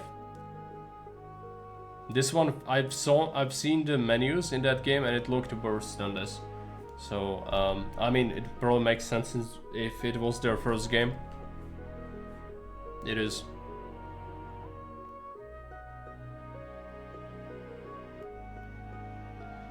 Let's give him endurance, strength, sword, shield. I can't give him javelin skill. Constitution, quickness, coordination, bravery. Charisma can be low.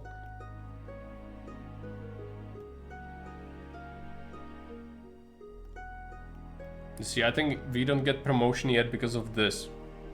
I just didn't get the opportunity though. So that's real unfortunate. My javelin skill is 40. We need that to get a little bit higher.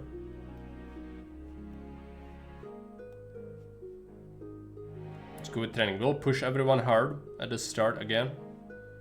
Our own training. Yeah, javelin seems good, but I'd rather go with sword. Supervision admin as well. Centurion drill. Yeah, drill, deities. I do want other stuff though. Let's spread out the points a little.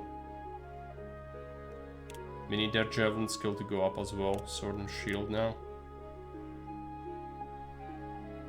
Frequent artillery training. Share their hardship.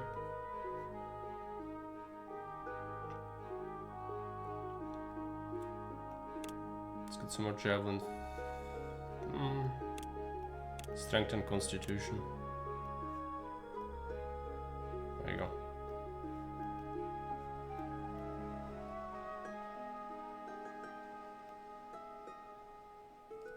It's gonna be some events.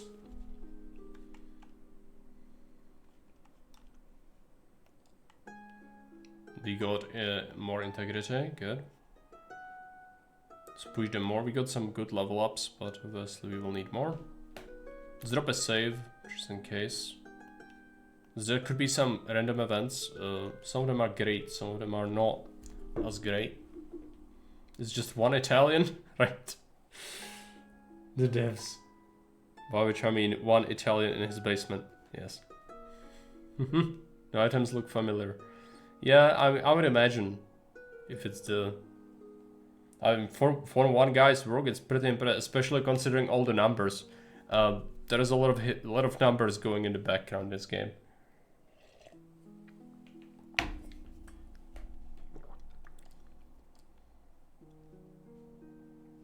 Strain. We could possibly switch out of it, but I'll give it one more turn just to push them even harder.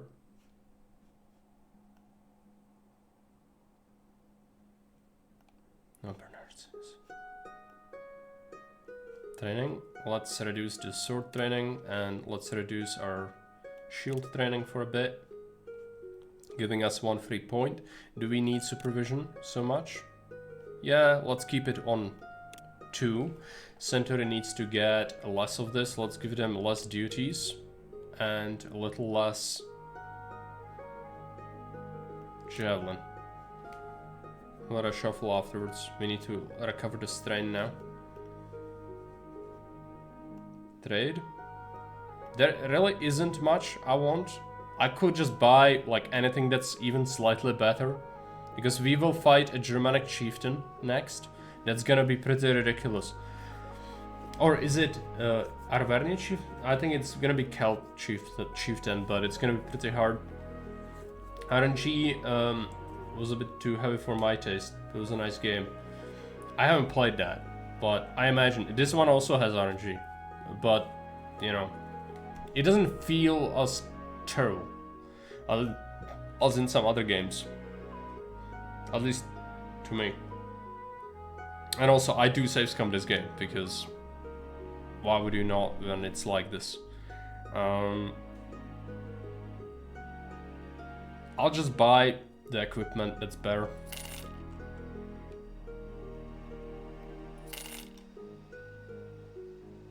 We will buy the greaves as well, but first let's equip this and switch. Sell the other gear. It's just more material quality, which means more armor, mainly. We don't have enough for this, so we'll have to wait. We might get more pay. Hey Schniffert, welcome. Is this game worth buying for its historical content? I mean, compared to stuff like CC3's history or most other games, this game is very historical, and the information provided is straight up from the Gallic Wars from Caesar usually.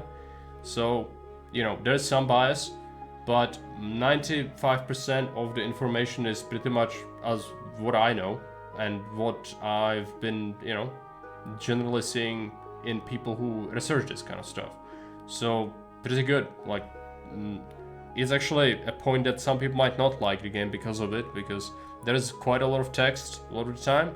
The story is made so that, you know, it kind of glorifies the Romans a bit, which you might expect from a game like this, but that's because if it's based on writings of Caesar, he's just a man, he had his own biases, and so, you know, certain things that if you take it at face value might not exactly be right. But I would recommend it as someone who likes history. But it's a game, and a lot of games don't do this on purpose when they don't stick to history too much, because it gets annoying for certain people, for casuals. And so that's why there's a lot of reading, there's a lot of history which might not be interesting for some people. So yes, but it depends very heavily on who you are as a person, because, you know, that will determine everything. Share hardships, let's disable that. Let's go ahead and just give them a little more time to recover. Javelin artillery skill, that's fine. Let's check our summary. We have 41 javelin, now we need like 43, I think. Discipline, that's our personal discipline, that's fine. The sword is very important. Centurion, artillery skill 31, we need like 33 or something like that. We could use more discipline, and sword and shield is falling behind. Engineering as well. What is our strain at? We can just advance the time a little bit.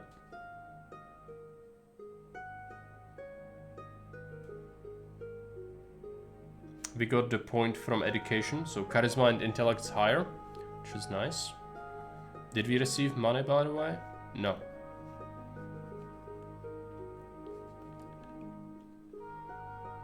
We got humanitas.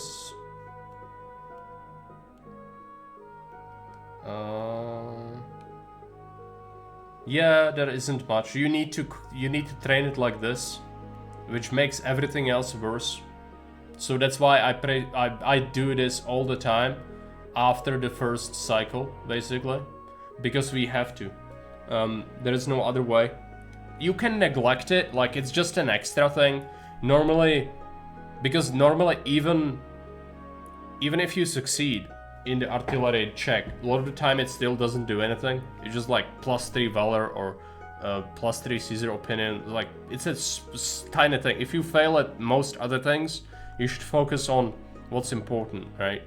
That's the whole idea in this game, is that you could do so much more, but obviously if you struggle, then just cut to the bare minimum necessity and just stick to what works. I'm tempted to do drill more.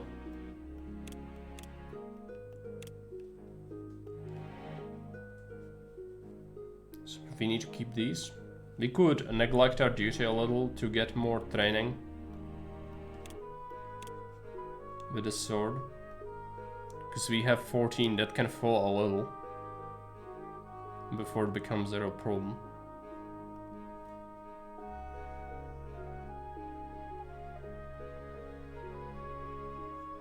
That is like supervision. Let's reduce that.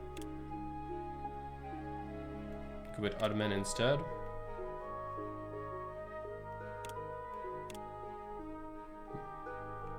Could make them train with the sword more, but I kind of want their discipline to go up. Let's do a save.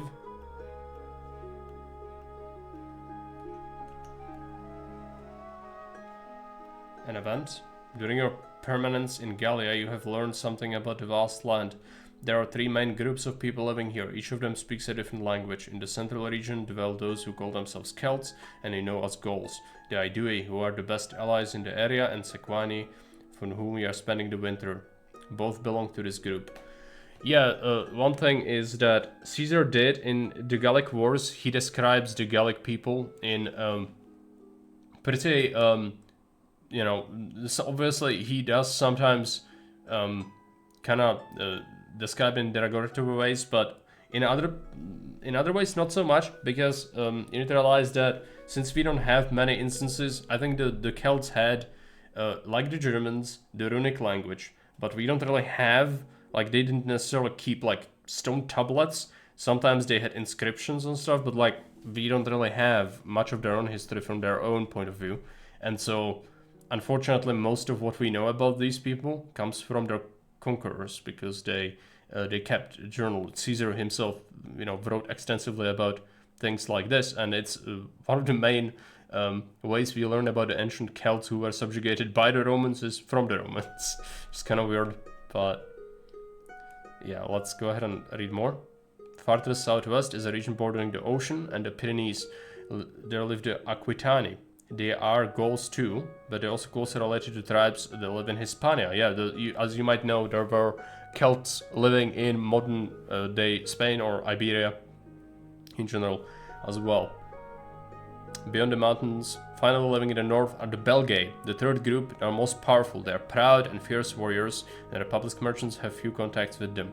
All 3 groups are composed of many different tribes independent of each other. Try to learn more about the Gauls and their society. Main centers of power are strong fortified towns, some of which, like Bibracte or Basontio, you have already been to.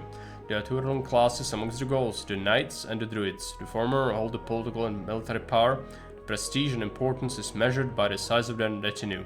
Those who belong to the elite core of the chief's retainers are well equipped and well competent warriors. In this part of Gallia they are called Ambecti. The Aquitani, who speak a different tongue, call them Solduri.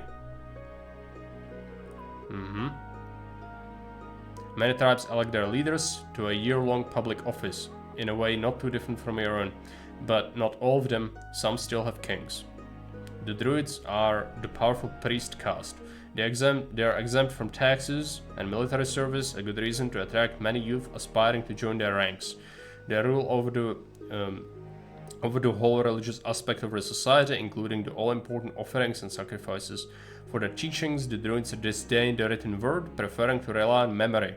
The Gauls believe in the immortality of the soul and its passage from the body to body. The belief makes them especially dauntless and dangerous in battle.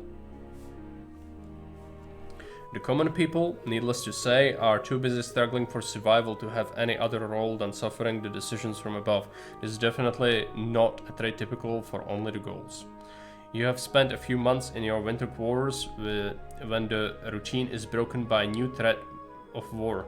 Lately, travelers from up north have been consistently reporting disturbing developments. Strange as it seems, the Belgae tribes have not taken lightly to your extended presence in the central Gallia, and they are forming an alliance to address the problem. Yeah, so again, Caesar moved from being a friend to the Gauls in a way where, oh, I'm gonna protect you from the Helvetii migration, and I'm gonna stop Ariovistus from bringing Germans to Gaul. He quickly shifted towards the attitude of, we winter in your territory, you feed us, and I will mediate your disputes, basically starting to behave like an administration of an occupied territory instead of an assistance. And so This is the first,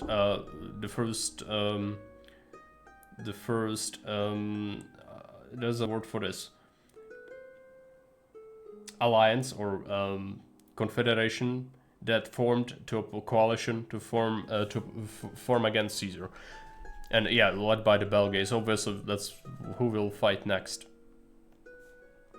Labienus sends a message across the Alps to alert Caesar. Yes. Also, during this winter, I think there were some attacks on the garrisons already, and one of the garrisons was like completely wiped out as well.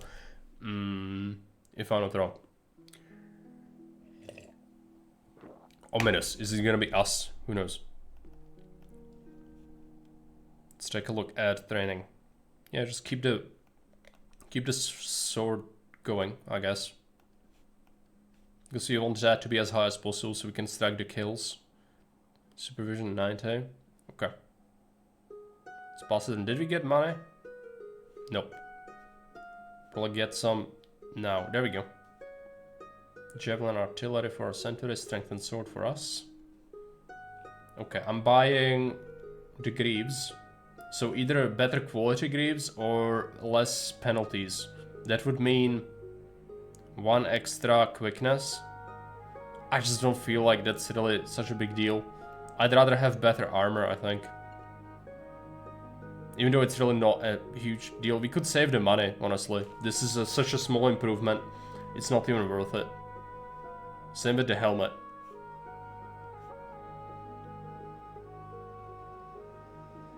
Especially since there's no quality 4 helmet on offer.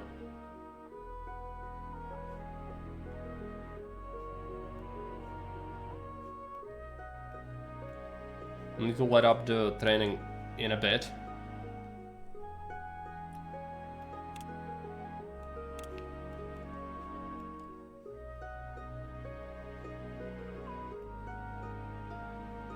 One more.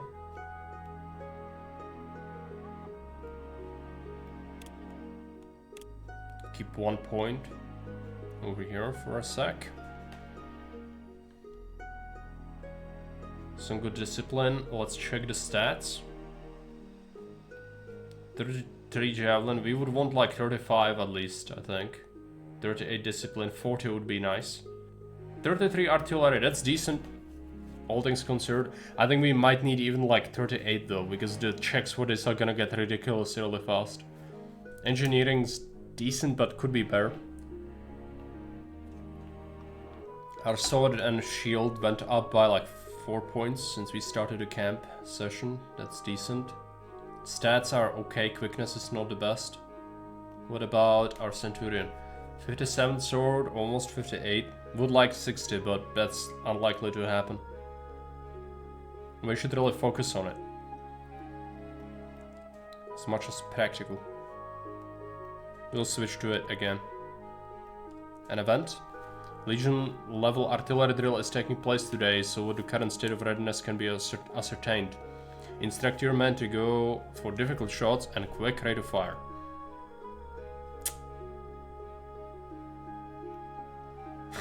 Oh, 43 artillery check? How are you supposed to have that? Miserable. Oh. Terrible. 43. I'm tempted to load the game. I think I might. It's just brutal. What is the time on that? Said it. Yeah. I would not blame you. I would not blame you. What was I doing? Ah, yes. No. When is this? Oh, this is after it happened. Ah, right. Just load this. Yeah, probably. But like, how could you even feasibly have that at this stage? I've been training that like constantly. Except from the very first cycle. I don't think it's feasible to even have that. There is no meta progression or anything. So you can't make your further runs better. I think that's just... if it's 40, maybe. But like 43, really? That's a lot of points. But okay, whatever. That's fine. I didn't need things anyway. Who needs things, right? Crutch. The funny part is the event might not happen again.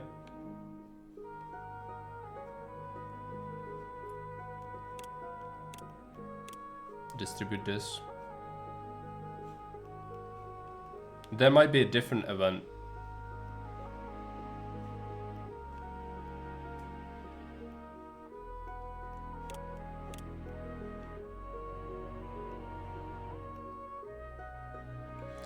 Vitellius is enjoying his spare time in the local tavern with his comrades. A gruff Gaul with a nasty scar on his right cheek does not look pleased with their presence.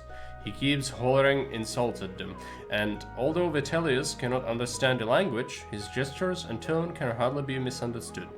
The Gaul is well armed and obviously part of the retinue of a knight.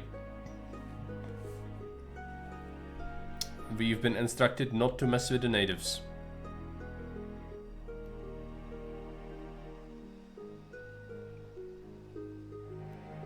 But we could have done a duel for... Maybe that would have been the good option for some valor, but... Oh well, I don't think Vitellius would survive that. It's frustrating how the RNG events just like, oh yeah, it could just not happen. Small bonus from your last previous round with bad luck. You even fall back that way, right? This game though, don't you mean Legionary's Life? I don't know. In the first game, you can stack the bonuses from the previous rounds. Yeah, I think that's a good idea. Like, obviously encourage some, you know, replayability, but more so, I feel like giving a way to really do the really difficult things that are there on purpose, that like, oh, you can't beat this normally on your first run, but you can if you have the meta progression.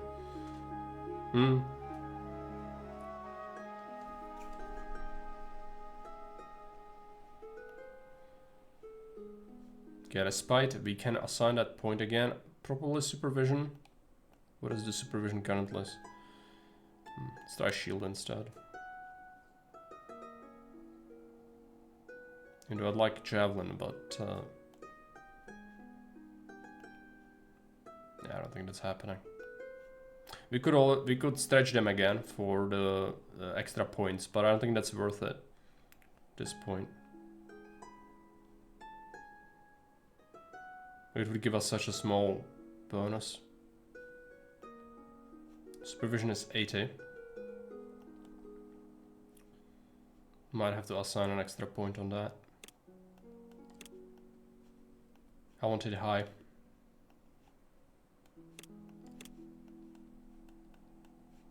Almost down. Check our skills, 58. Yeah, at least 43 javelin would be good. Otherwise, you're getting some level ups here as well. 35 artillery, at least that. We need engineering, but unfortunately it's tough to get high enough amounts of that. I would have to do other duties more, and I can't, because I need to keep training them in everything else. We received pay. But there is not much I can buy, really. I don't really want any of this, I think. It's just garbage. 100 supervision, definitely reducing that.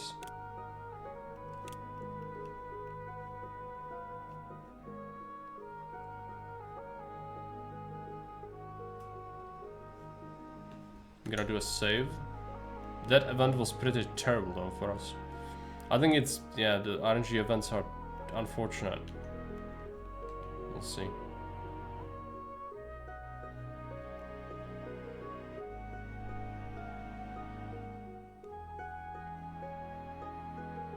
Strength, quickness, shield, okay. Let's check our summary. We've got 59 with the sword for us. That's... I wanted 60, but unfortunately it wasn't meant to be. 43 javelin is pretty high considering we have cap of 52. Stats are still suffering, obviously, because I started lower to be able to afford high intellect. Centurion. 35, 35. Honestly, could be better, but we always have that low. 39 discipline, I wanted 40. Also couldn't achieve that. And we almost have engineering level 39, but not quite. Okay, well, that's as good as it gets. Start a save. Caesar's gonna like how we took care of the camp. The return of the good season brings you welcome reinforcements. Caesar has sent 2 new legions he raised in Gallia Cisalpina, the 13th and the 14th. They are about as experienced as your 11th was last year when it all began. They'll be useful for second-line duties. The proconsul himself reached you several weeks later. His presence alone causes a tangible shift in mood.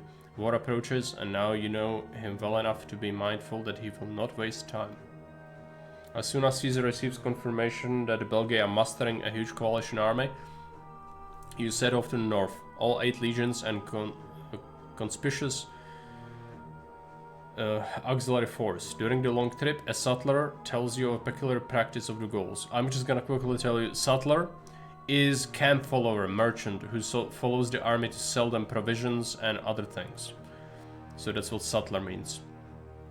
When a muster is called, whoever comes in last is tortured to death in front of the whole host. Even with similar forms of encouragement, and considering that the gathering must have been going for quite a while, such things take a very long time, especially for barbarians who value a battle prowess way of organization and logistics. I'm confident they will not be fully ready when you arrive. After a 15th day march, you reach the Remi, the closest tribe of the Belgae. 2 important looking envoys come to your camp and talk with Caesar at length. From what you gather, the Remi have not joined the alliance against you. They offer hostages as guarantee of peace and provide information on the coalition you are about to face. The largest contingent belongs to the Belovaci, who alone can field tens of thousands of men. Similarly, large numbers have been contributed by the Susenes, whose king Galba has been chosen to lead the campaign, and by the Nervi, who are regarded as the most undaunted of the Belgae. 8 more tribes complete the alliance, but apparently the enemy has also received reinforcements from the east bank of the Rhine. After the mares with the Remi are settled, the detachment of your Aedui allies depart for a special mission. Caesar has sent them to launch raids upon the borderlands of the Belovaci.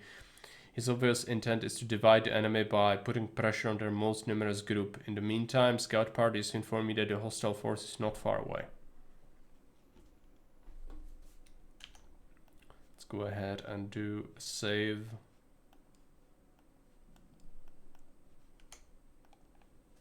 You eventually reach the banks of the river Aisne. I don't know how to pronounce that. A single bridge provides the only crossing point in the area. 6 cohorts are selected to guard the other side of the bridge to ensure the safety of your supply line. I think I remember this battle. The Romans are supposed to entrench with ditches, towers, palisades, scorpions, and then also cross the river with skirmishers to interrupt the enemy force that tries to cut off your supply line. I think that's what's gonna happen. But we are not auxiliaries, and these are supposed to be done by auxiliaries, so I doubt that we'll do that. The Remi city of Bibrax lies only 8 miles from here ahead of you, but it's beyond your reach.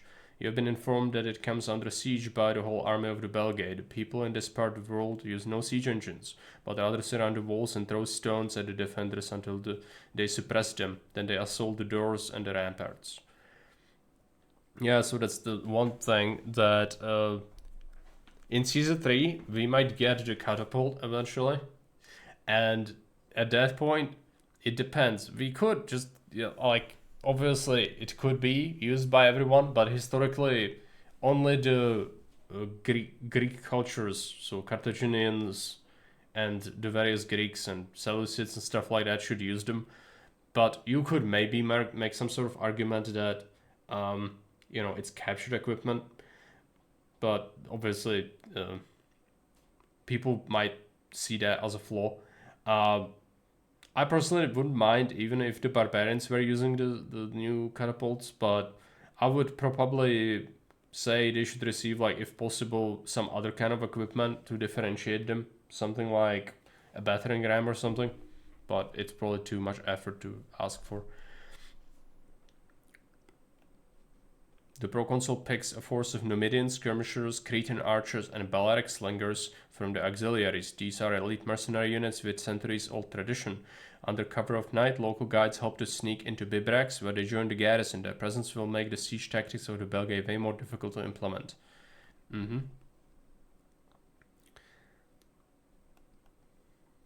You see the effects during the following days as the enemies give up any ambition to storm the city. Several columns of smoke testify that they decided to ravage the nearby settlements instead.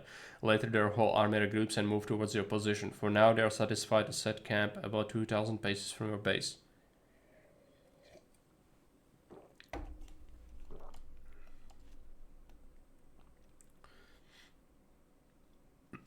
It's been 4.5 hours. I think the sickness is getting a bit worse. I need to end soon, but let's have another fight, then we'll call it. At night, you watch the enemy camp with sense of awe. The fires extend for several miles. You knew you were heavily outnumbered, but now you can see the full extent of it with your own eyes. Your camp stands at the top of the hill that slowly descends towards the plain in front of it. Your back is protected by a river Aisne. Caesar orders to dig deep trench on both sides of the hill and to raise forts at the end of each trench to accommodate the artillery. The proconsul is a shrewd one. Your army can be deployed in the space between the trenches, and the Belgae, should they decide to engage, would have to attack uphill and along the front, no wider than your own legions can occupy. Your flanks would be protected from their numerical advantage. We can dig trenches, or we can try to build a fort. I think I shall try to build a fort because it gives me engineering potential to push our men though.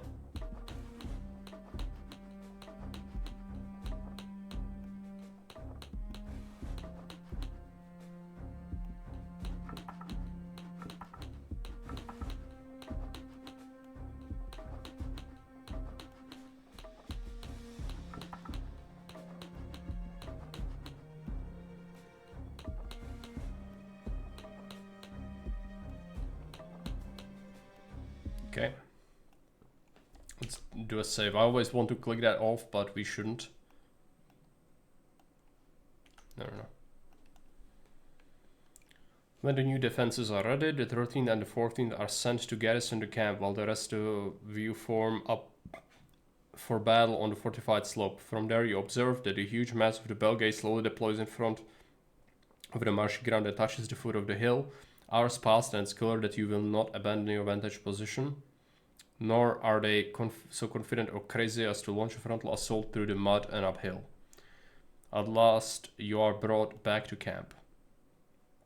Intellect. Victories obtained without even fighting are the most precious, and now the situation is definitely turning into your favor. The size of the enemy army can become a disadvantage because they cannot resupply as easily as you can. If they are not able to defeat you in an open field, with bivouacs and its stores of food denied to them, they'll find themselves in a very tough spot. You explain as much to your men. Yep. The situation of the Belgae is growing desperate. Becomes clear when they attempt to find a fort and traverse the ice to reach the farmlands of the Reme behind your position. Caesar leads the auxiliaries to the Porta Ducmana, the rear gate, and across the bridge. Later the same day, you are told by a horseman, a talkative young man from near Narbo, that they made contact with the enemy just at the right moment, when only a little vanguard has reached the other side of the river. The van was smashed, and Caesar's skirmishers stormed at those who were still halfway through the crossing, forcing them to give up their attempt and flee. Night falls. It must be the second watch when you hear some sort of commotion out of your tent. You get up and get out to learn what the fuss is about. The Belgae are breaking camp and leaving. It is Dawn, when your scouts come back to confirm that there is no trap ahead, your whole mounted force and 3 legions under the command of Labinas set off to give chase. They return sunset with a large host of prisoners. They say that many more were killed when the enemy rearguard turned back and tried to cover the retreat of the rest. From the prisoners, you learned what happened last night. The enemy was running short of supplies, and when their quarries reported that the army of the Aedui was approaching the land of the Belavaci, it was the last straw. It was impossible to convince the Belavaci not to go to rescue their own people. At the end of the dramatic council, the council leaders decided to separate and go back to their respective territories, continuing the war from there, where supplies were much less of a concern. First tribe attacked by Rome will receive full support of the others. There is no time to lose. You abandon your camp and proceed to march to close the land of the Susiones, the second largest tribe of the enemy coalition. Their city of Noviodunum lies in front of you. Army scouts report that it's defended only by a small garrison. Their main force has not returned yet. Caesar decides to take Noviodunum by storm. You will not take part in the assault, but as the preparations proceed, the pious prior says that your cohort has been asked to provide 2 Scorpion teams as support. As he finishes talking, he looks at you for a moment. Centurion artillery operators can handle this. And they can. Your team does a decent job, however the assault is a failure. The ditch and the walls that surround the town prove too hard to overcome. With proper equipment, few defenders suppel your compatriots with ease. Opinion +2. You undertake the construction of towers and vinnae to surmount the defenses of Noviodunum. While the works are underway, the Susiones, who were part of the host that fled from Bibrax, made their return. They must be so shocked to find you here with their impressive siege machines. They immediately send a delegation with the intercession of your Remi allies. Caesar accepts their surrender. The Susiones give hostages to warrant that hostilities will not be resumed. Among them are 2 of their king's sons. You resume your march and arrive at, Bratospanium, the stronghold of the Belavaci. Again, your sudden appearance catches them completely off guard. Their elders meet with Caesar and quickly capitulate. They hand over 600 hostages, an unusually remarkable amount. Yeah, I haven't mentioned this yet. It was common at the time to do this, hostage giving and taking, not just a Roman thing, but the Gauls and Germans did this to each other as well. When one tribe would be victorious over the other, oftentimes they would take hostages to just live with them. It's not like they were enslaved or anything, they just live with them as a reassurance that nothing would really transpire. And so after a time they would be released, usually conditionally. But that's how they, it was a reassurance, essentially. Because if you did something, then, these people could be enslaved or harmed. As the preparations to break camp are in progress, you see a bunch of legionaries harassing some of the hostages. Make them stop. Hostages should be treated with respect. Recognizing your rank, soldiers promptly apologize. Yes, we get humanitas and integrity. The Ambiani, one of the smaller tribes, are the next to receive your visit. For the 3rd time, a peace agreement is quickly reached. Things are going well, and many of you expect that the campaign will be completed with minimal bloodshed. From the land of the Ambiani, you are about to enter the territory of their neighbors, the Nervii, the fiercest of the Belgae. Merchants of Rome never cross their border, for they refuse wine and other luxury goods, believing that they would sap their spirit and undermine their prowess. Let's continue. Do a save. There's going to be a battle. And it's going to be a 2-stage battle and a chieftain duel. All these things need to be done with like 1 set of fatigue, which means I need to manage the fatigue really well. And that's not good, because I'm not good at managing that well. I often forget and then get exhausted, and that's not good. And also, I don't know how we are going to beat the chieftain. He's ridiculous and he's armored. We'll see. For 3 days, you move in proximity of the border. Prisoners have informed you that the Nervii are not alone. The whole contingents of 2 lesser tribes, the Artrebates and the Viromandui, are with them. You cannot expect things to go as smoothly as before. You are also informed that the Sambre flows 10,000 paces from here. Your enemies are waiting for you somewhere on the other side of the river, while the women, the elderly, and the children took refuge in the region well protected by a swamp. be foolish not to proceed with the extreme caution in these surroundings. The proconsul is looking for some Centurions to accompany the guides and help select a place for next camp. Intellect and awareness, let's try. Yes, we volunteer. At least you are not getting in the way.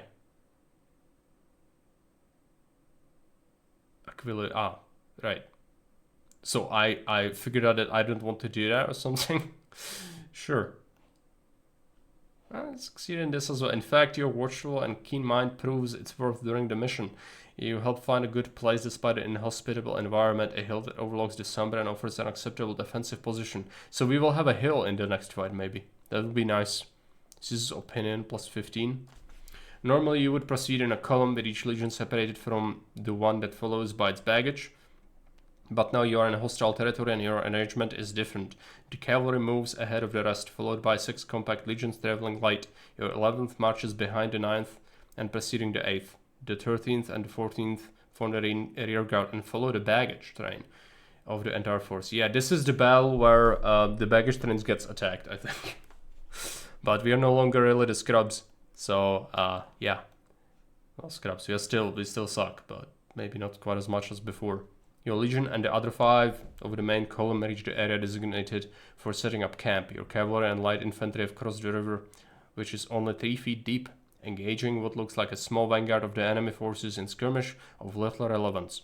Several areas are covered in dense vegetation, poorly suited for mounted combat. The hill where you stand slopes gently towards the Sombra. The opposite side is similar, but its top is covered by thick wood. Groups of soldiers move away to gather the building materials, but your Centurion remains here with you, intent on digging the perimeter. You are supervising their activities when the baggage train starts to appear. Suddenly you hear your Optio curse, not out of anger but of consternation. You look at him, then turn to follow his gaze. From the trees at the top of the opposite hill you see a massive crowd of the armed barbarians emerging. A moment later, their war cry reaches you. You react with pure instinct, calling your men to drop their tools, grab their weapons and form up. I think in this battle, they were specifically waiting for the Romans to set up the camp because they observed them before and they seen that usually the modus operandi for the Romans is travel during the day, it's evening, dig in, build a fortified encampment, wait until morning and then move out. And so they waited until they start constructing the encampment because they are most vulnerable at that point. Which is basically also how the last skirmish in the Battle of the Turtlebrook Forest took place, by the way, is that was when the Romans completely broke, when the Germans attacked them when they were constructing their encampment. But Turtlebrook Forest was not one battle, but it was a huge amount of skirmishes over like a week. So it's a completely different thing. But here they did that on purpose as well. And the Romans were kind of desperate in that they couldn't even arrange the units properly. And so they fought in kind of a desperate situation where soldiers would not even be in their units in the initial skirmish because they would be just kind of in any battle line they can, get to in time. You look again at the other side of the river. Your horsemen have done the same thing to do. They got out of the deadly trap and ran for their lives. But now there's nothing between you and the enemy horde. That are hordes that are descending towards the watercourse. You are not the cavalry. If you flee, you will be caught and butchered one by one. Organize. Charisma, okay. Your men are responsive. You guide them to form by lines the closest thing resembling a cohort in your proximity. Your disposition is far from ideal, but it could be worse, and there is no time. You get combativeness. In the distance, you glimpse at the other legions clumsily lining up against the slope. The enemies have crossed the river and are coming up the hill. I'll try to throw my javelin. 55 check. That's brutal, man. Okay, troops' opinion has fallen. That's fine. Missile falls short. They hand me another javelin. The clangor from the distant places where other legions have already been engaged mixes with the bellows from the barbarians getting close. Yes, we will sacrifice. We must achieve 1200, which is not trivial. The enemy has sword and shield, longsword. Their charisma, this is their leader, right? No, I think this is just base stats. They have very good stats. High skill, but low discipline. Normal barbarian stats. These are Romanduan infantry, okay. They do have more determination than us. Yeah, we are suffering the malice. Well, if we are lucky with the javelin volley, this could be good. Okay, they cannot call. They don't have missiles.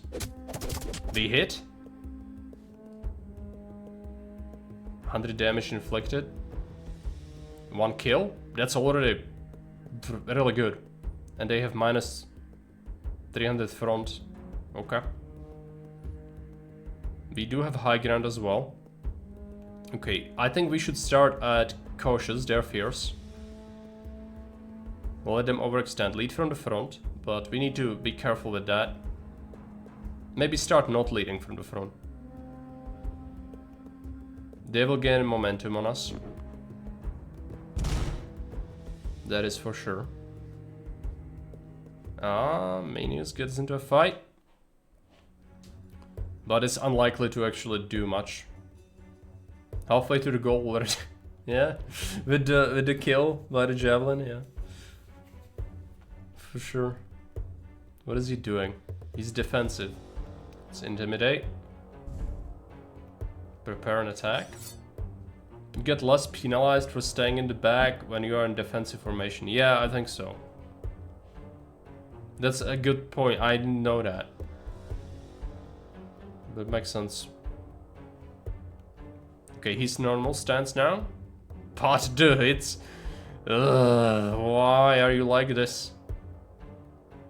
Shield guard, inferior reach. We need to strike to get closer.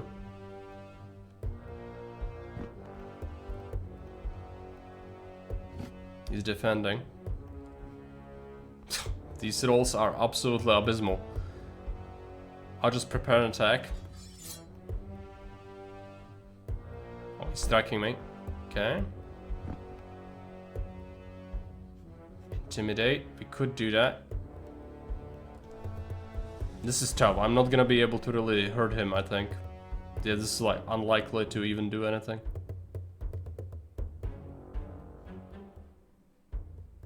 Just try to hit. Absolutely abysmal. At least he's failing to attack.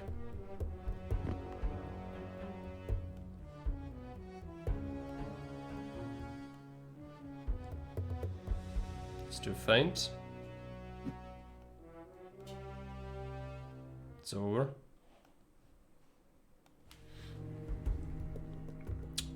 Okay. Could switch already to this. They're still fierce. I'm gonna try to outweight them. A little bit. Because if we could capitalize on their push, that would be really good. Enemy failed to get cohesion. Let's go ahead and do this. They're already getting imbalanced, so they have to fall back now. Yeah, they're failing. Let's go into fierce.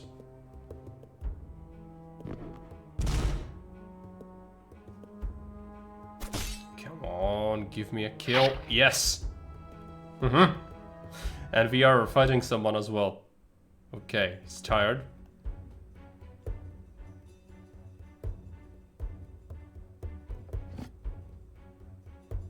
It's defending. Let's do intimidation. Prepare.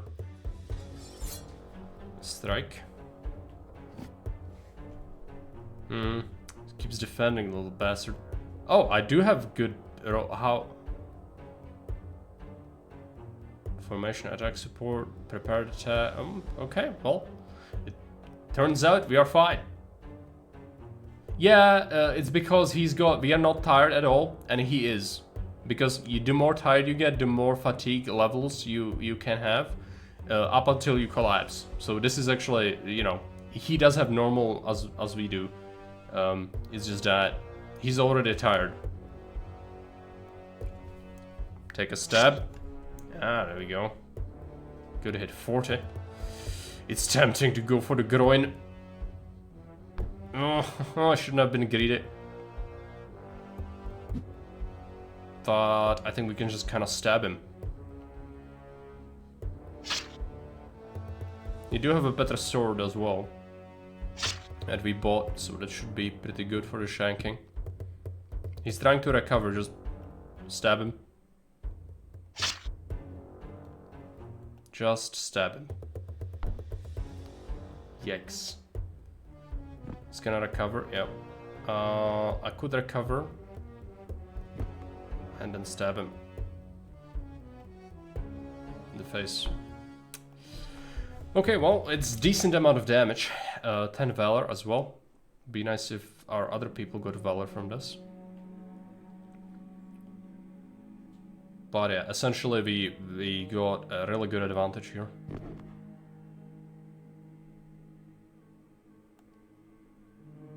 Just keep slapping into them. I should manage my commitment though. Someone's fighting. Vitellius. This is not the same guy, unfortunately. Could have had a kill otherwise. If he managed to strike some sort of damage at least, we would get some Valor on him. Should be nice.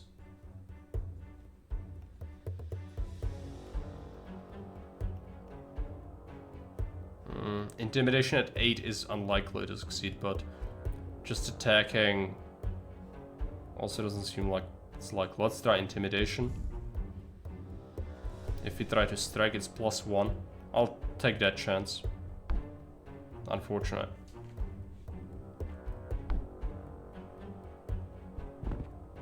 Okay, at least he failed. -14 is terrible though. Let's recover.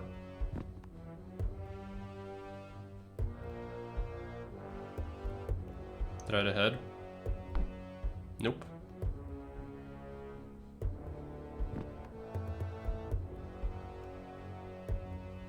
Recovered again.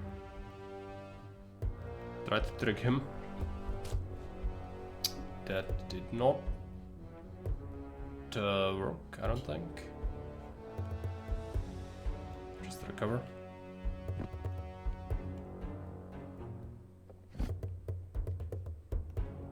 He's doing defensive focus, so we're not gonna be able to do anything against that. Let's intimidate. Try offensive focus for next turn. That's maybe when we can hit him, we'll see. He's doing offense, okay. Yeah, this is the best chance I'll ever have in this fight. Hard pressure. 34%, come on. Yeah, not percent, but +34. Okay, at least that was a victory with some Valor. Nice.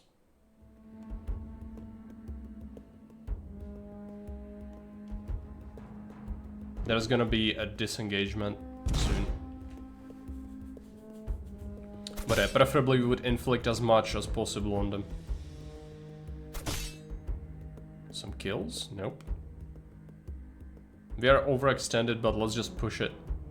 I should not be pushing myself so hard, but... well, it's a mistake. This is us. Ah, that's the enemy we saw before. We could do a kill here. Possibly. He's defending. Let's do intimidation. If we strike, it's +3. Let's do an offensive focus. He's okay. He's dead. +41. And then strike. The neck is a bit much. Let's just do the safe option. One more hit and he's dead. One more hit and he's dead. There you go. Some power, combativeness, and more importantly 100 damage to their cohesion. Now our imbalance is getting really out of hand, but there's gonna be a disengagement. Basically.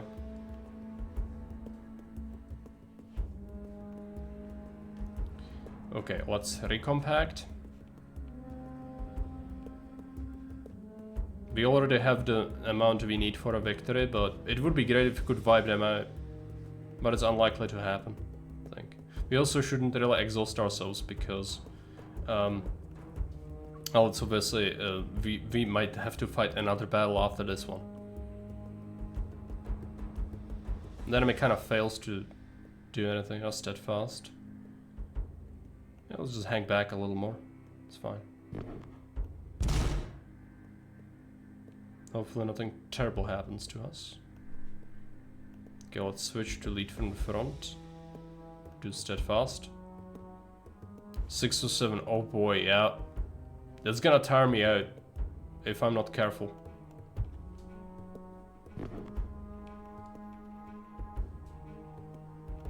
It would be best if you could just vibe them out before that happens. We just need a bunch of kills. Bellicuse. He needs some valor. Maybe, yeah.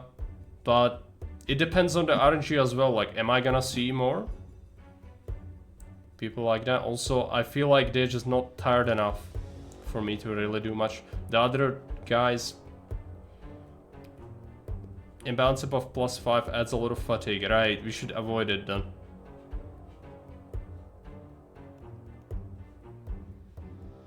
Because that's great in a single battle when you want to overextend and massacre them, but it's not worth it when you might have another battle ahead of you. Which is unfortunately our situation, I think. Because this is not the only battle we'll have to fight. Hard pressed, that was good. It's unlikely. At least we grazed him, that's good. I'm happy with that. He's 69 stance. Hit him really hard. And yet again, quite lucky. Hard pressed. He's losing a lot of stance, but he's gonna be able to recover it. Yeah. Bastard. Try intimidation. Unfortunately, he recovered it because he was in that stance. +14. Bastard. Okay, +4. Maybe we can still punch through. Hard pressed. Hit. Good. Some wounds are necessary. If we want to vibe, we need to do damage.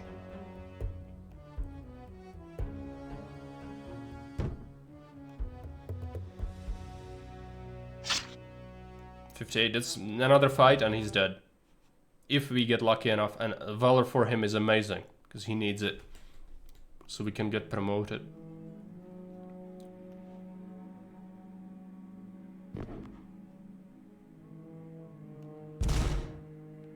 Smash. If it hits the guy who's wounded, he's dead, but that's unlikely, right?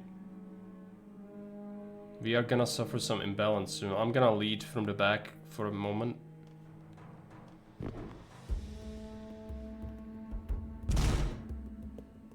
We should switch to focus too, otherwise you're gonna get tired.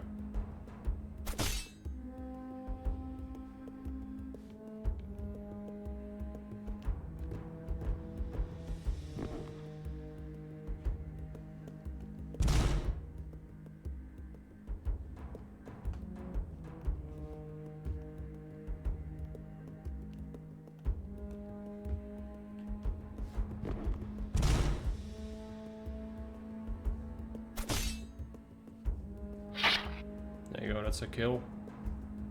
That was probably the wounded guy, would be my guess. He's tired. That is good.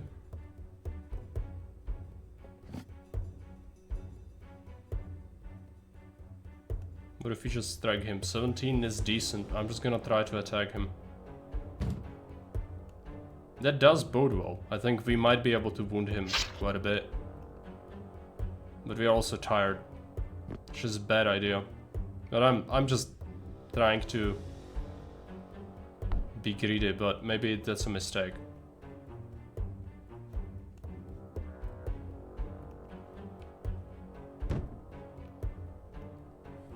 Just gonna try to recover again. There we go. And he's failing at that. He's defending it. It's unfortunate.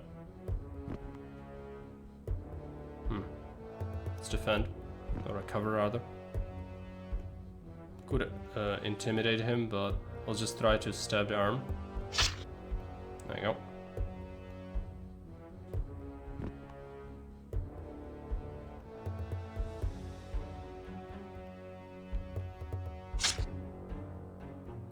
hit.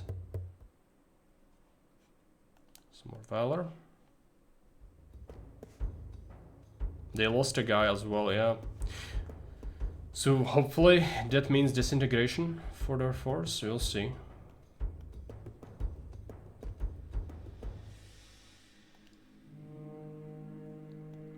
Recompact. They've got 986. Even if we are cautious, we probably will be fine. Lead from the back. Start. We got 3 momentum by being in the back. But it's unlikely we'll be able to capitalize on that much.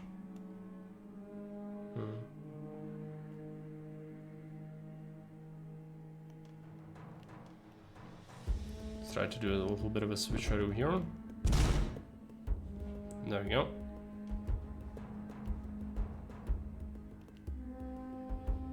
Enemy failed.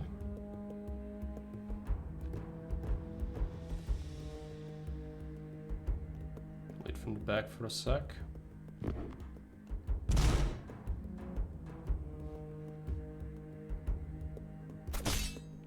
Threat roll? Nope. They want to disengage. I could try and force it for a sec, but then we will have to withdraw. Good kill. That was maybe on a full health guy. Vitellius is fighting. Okay.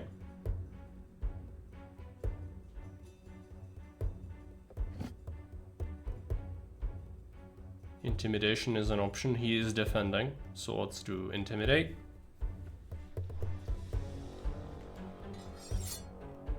Offensive focus. Okay, he disrupted us. That's not great. Could try and trick him, but this is a decent shot. Not decent enough, unfortunately. Oh boy, I have pretty terrible stance. We'll see what he does.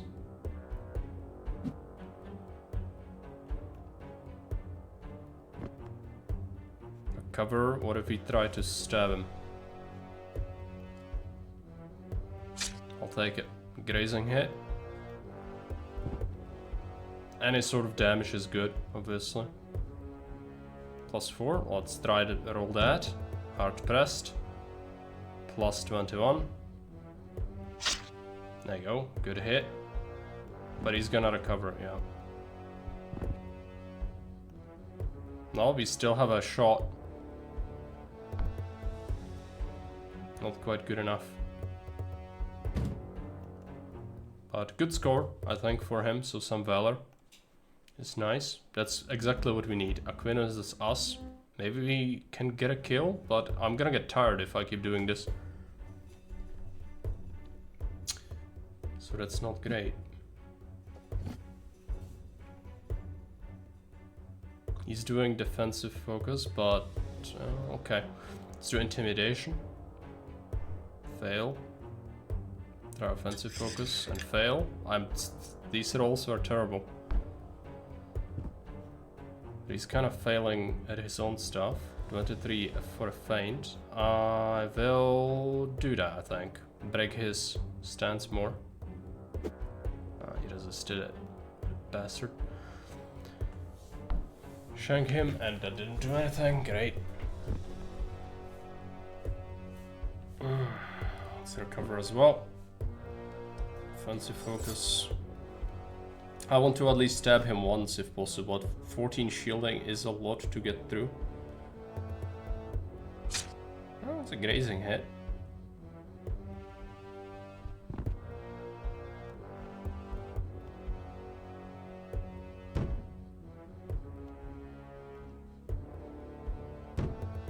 Hard pressed, hard pressed. Okay, could be better, but it was a good scuffle. Now I need to be careful with momentum.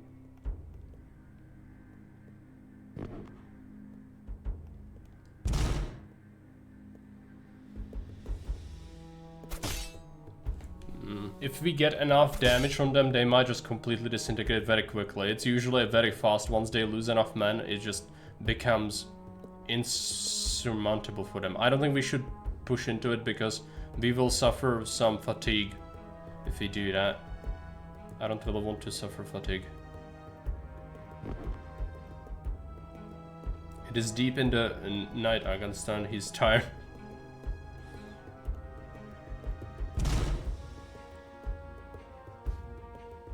This should be like evening, yeah. Oh no. Are we getting... This is against us? No, against them. Okay. Just gonna kill. Penalties applied. Great. What is the penalty?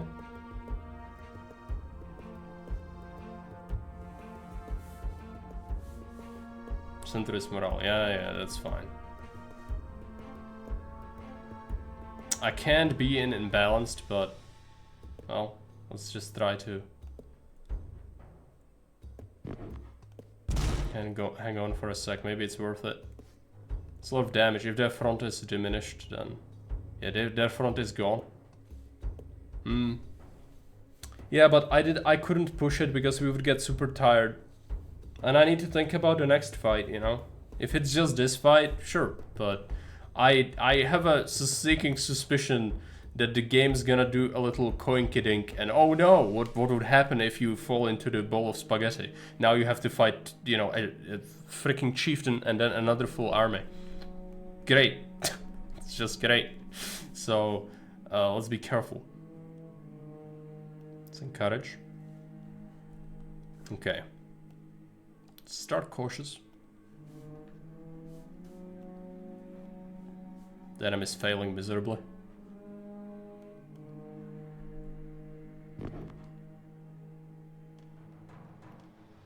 They're being cautious now. Switch our focus. Oh. They're really cautious. Okay. Now they are steadfast. They have momentum. Let's switch into fierce.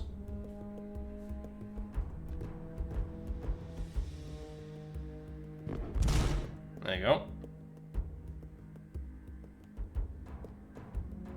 You want a kill. If you get a kill, it's gonna all change.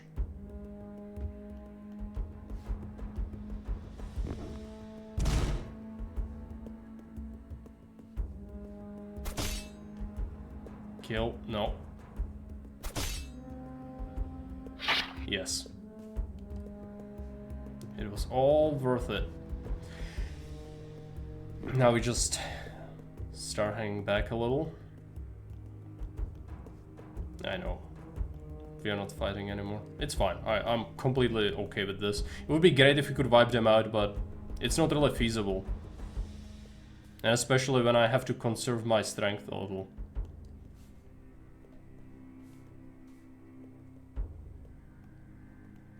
Yeah, the enemy is super cautious now. They don't want to fight. They're suffering some imbalance though. Okay, well, let's just attack them. Funnily enough, they're not really tired. You can definitely wipe them out. It gets progressively easier to damage them. Yeah, it does. You just need... Oh, that's a good opportunity here. Some shanking. But this is not us, so the stats are not as good. But he's doing some retarded things. Okay. Plus 10. Do we intimidate first? I think we shall. And we fail. Oh well. The gods are not on our side in this fight. I saw the health and I was like, okay, this is gonna be easy. No. Huh? How wrong we were. Let's try to trick him. Okay, that's good. Now let's do... I can't recover. Oh, because I'm full. Let's just hit the head. Hard pressed, good. Fail, fail, fail. There we go. Now hit the head. And just come and finish him off. Still, slow and steady wins the race. There you go. 6 Valor, and a kill. And another fight, and that's us this time. Who is this? 115. He got grazed before. shambles, so his defensive bonuses are minimal. Yeah, that's correct. I think that's why it's getting so easy. It's just that they can't defend. Oh, he's doing an offensive move.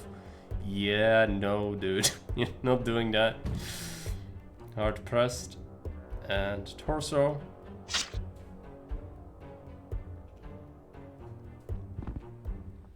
I think once you learn the system, the game can be really fun in how it works, but I will definitely suffer when we fight the chieftain. I think the chieftain is a brutal fight. Absolutely vicious. Oh boy. We missed 2 times in a row.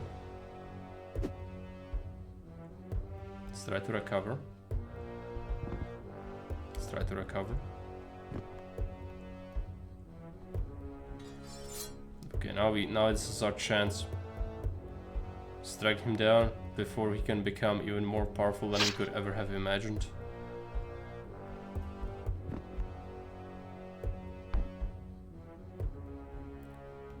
And now we destroy him, cast him into the fire. Just don't fall asleep when fighting him. Yeah, but this is just the first stage of fatigue. It's not good, obviously. I will be tired, but I think it's worth it to go for the vibe. But it's greed, it's greed. We should probably not be doing it. This is just not worth it. But the Valor is nice. Everyone's fighting. Okay. Well, can we hit this guy at all? If he does that, then yes. +3. Well, it's not great, but let's try.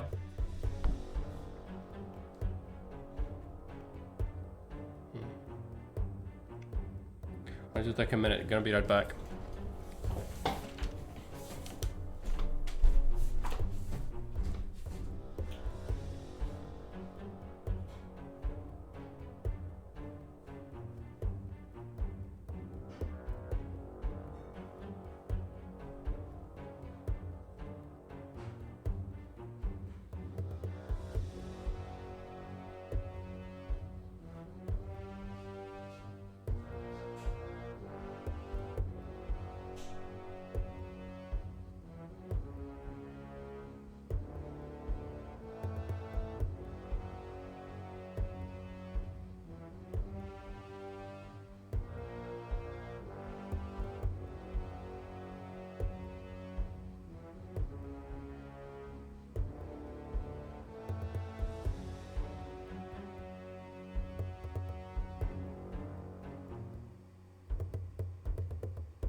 What are we doing? The new combat system is fun, but it's explained in such a god-awful... Oh, absolutely. That's my biggest gripe with that, is when you don't know what's going on at the start.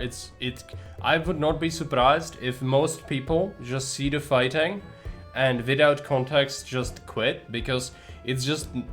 It feels almost impossible to learn at the start. Like, really one of the biggest, like, learning curves it's a learning cliff that I've seen in gaming, and let's say something, I've played many games.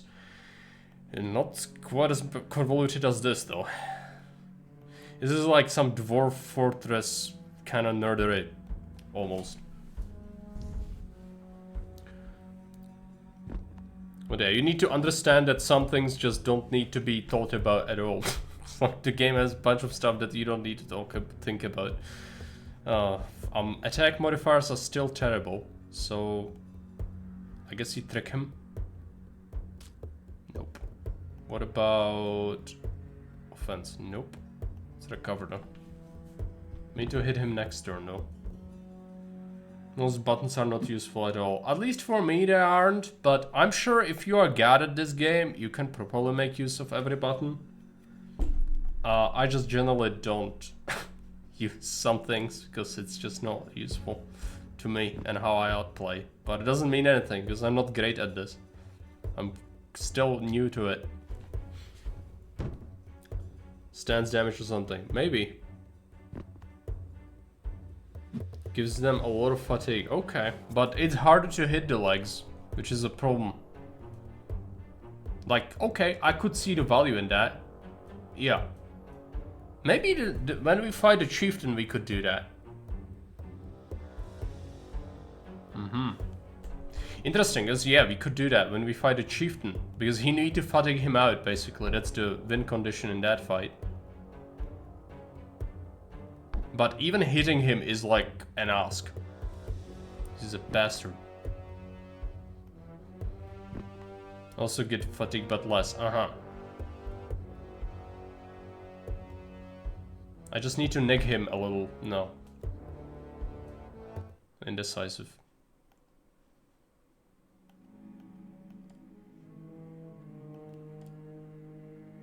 Enemy's failing, as expected. Yeah, lean into it. Come on, just kill him. Yes. Yes.